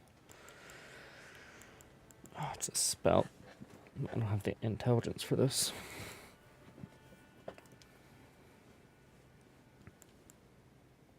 Apparently I've never read the description on that. I can't access the description here. Oh, never mind, I can.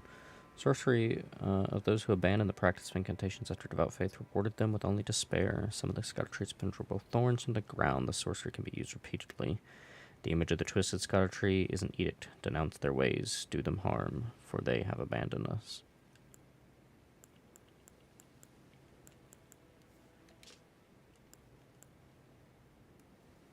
It's a sorcery, but it uses faith.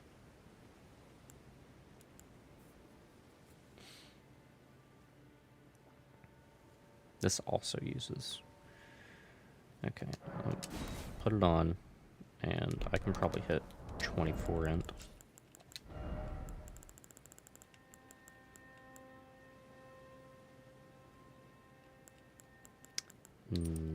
Not easily. Put on this. I am 1 intelligence point away.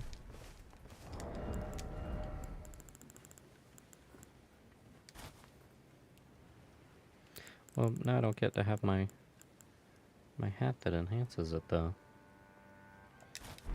I don't have anything else that enhances.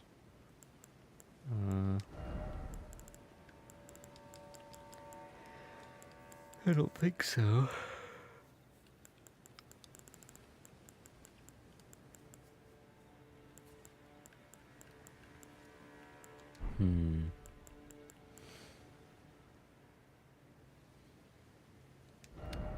And just wear your hat.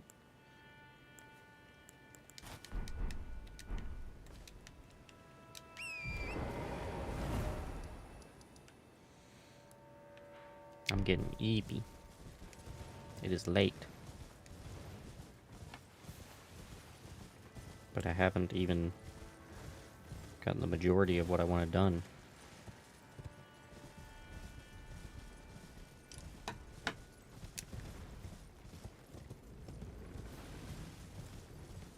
That's an item.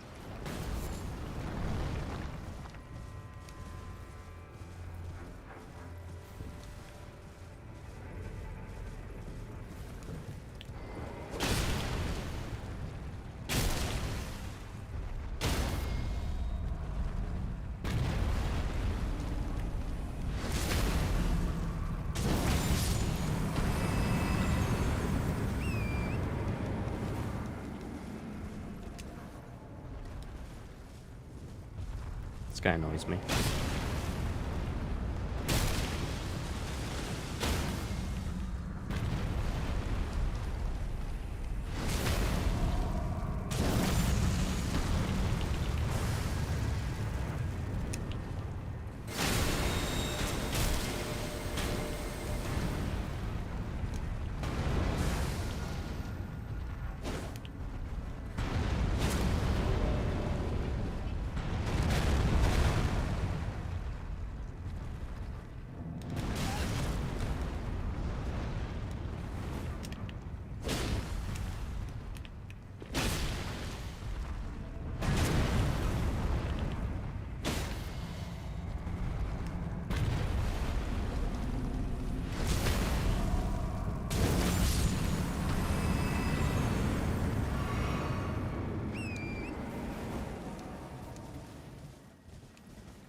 Ooh, a larval tear.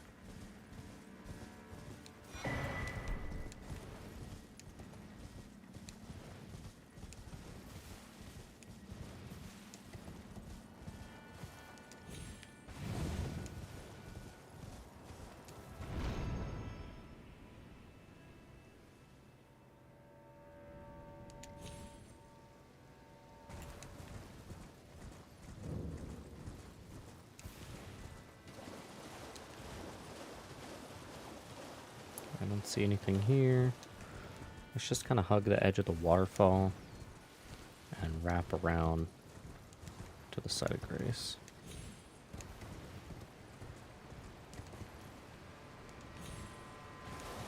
Mimic tear is summonable.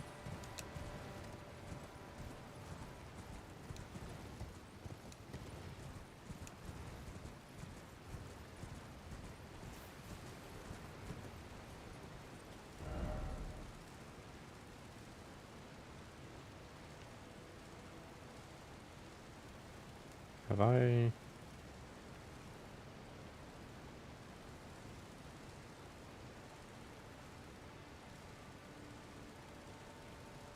I did come down here, right?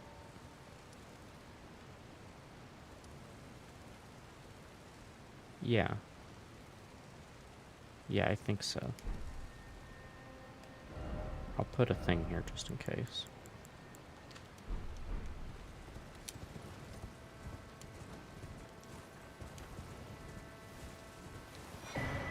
I'm pretty sure that's where I got the turtle thing off stream. I don't know why I would have ran all the way there. That seems like an odd decision that I would have made. I don't know why I would have done that.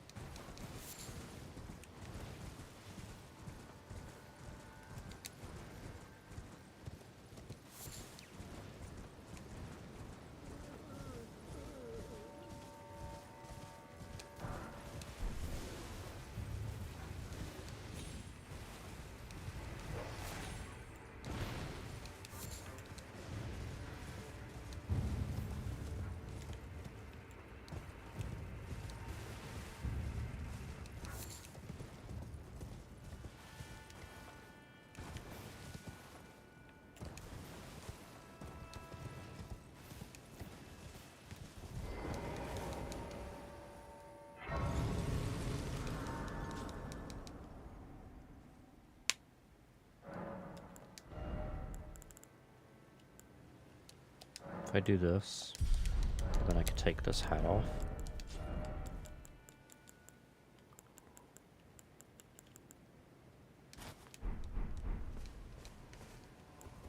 need something to cast this with, though.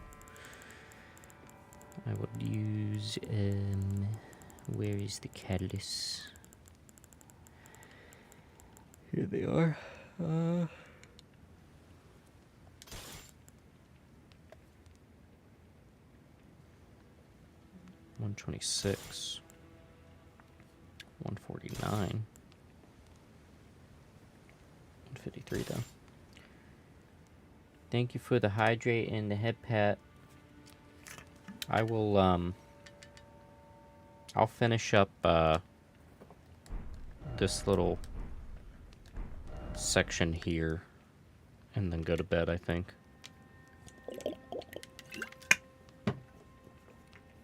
Oh, I still have to make dinner. I haven't eaten much. Ew. Maybe I should stop here. Yeah, I should probably stop here, shouldn't I? That's the smart, responsible thing to do. I want to cast this thing first. I want to see how much damage this will do, and then I'll stop. I do have to eat. Yeah. I'm gonna miss Elden. I gotta like get up early. If I get up too early tomorrow, I'm gonna be tired by the time I have to go work over there, though. I'll get up semi-early. Well, I may have to get up early for stuff anyway, so if I just don't lay back down. I lost a lot of time today because I laid back down because my neck was hurting. So that ate into my time a lot that I could have played. I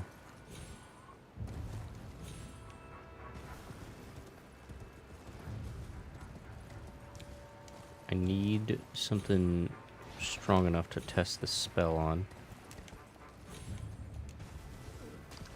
Yeah.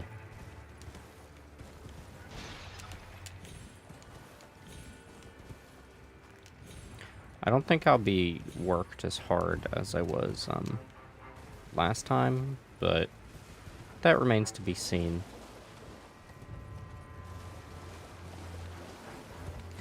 My body might end up very, very sore once again.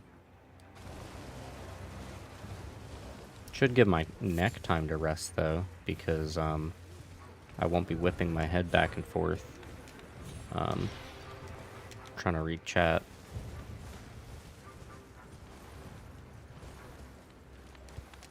Yeah, I hope it's not too much work. I don't particularly want to be super sore again.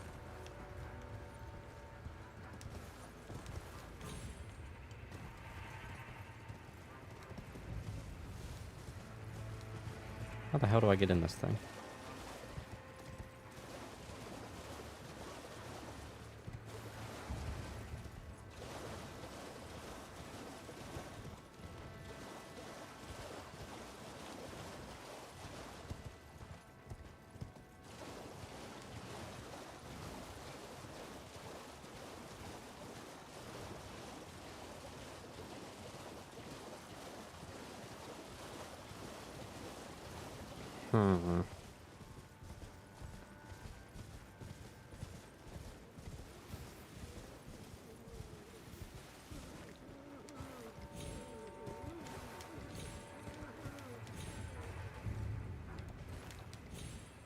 Aha! I'm in.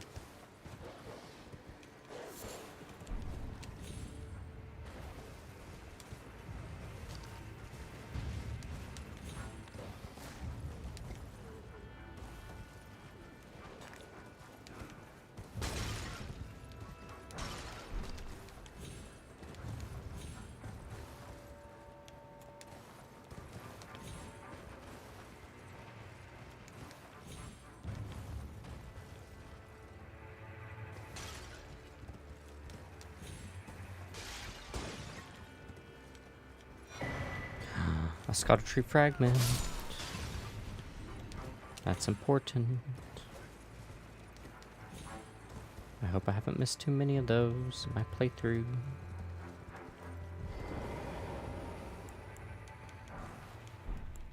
This guy will kick my ass if I'm not careful, so do that. Ow, ow. Sir. Not cool. through some of that. And we'll cast the sorcery at him once he pulls up on me. There he be.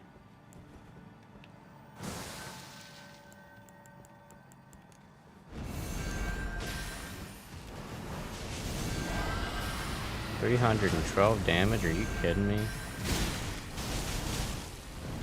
That's pathetic. I guess I don't have a very high int scaling. Maybe that's the problem.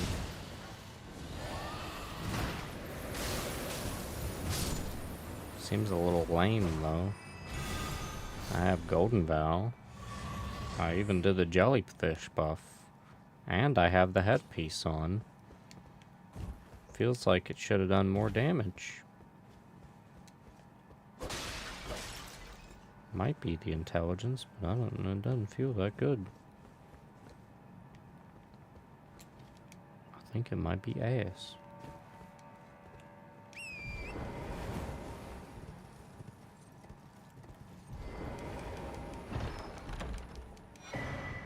Two-handed sword talisman. Please tell me this, like, gives me a big attack buff for two-handed weapons. Enhance attacks with two-handed weapons. A talisman depicting a warrior two-handing a sword enhances attacks with two-handed weapons.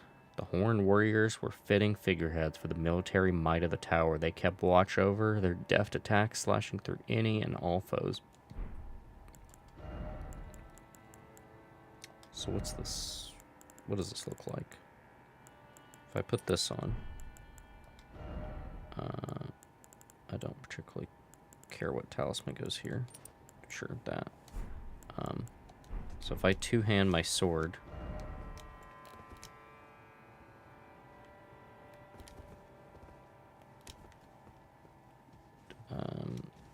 hard to tell if it works. I don't really know.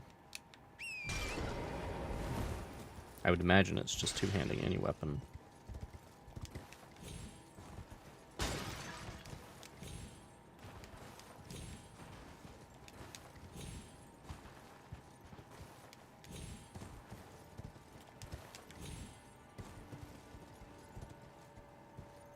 Okay, I don't see any silly items here. Alright. I will call this area completely scouted. Slightly more thorough search through there would be good on the way to this area. But we're going to call it here for the day. Yeah. Hopefully I can clear out what's left on the map and do Radon tomorrow before I have to go. I would really hate to have to go while not being able to do Radon. That would really suck. Okay. Thank you for watching. Night night.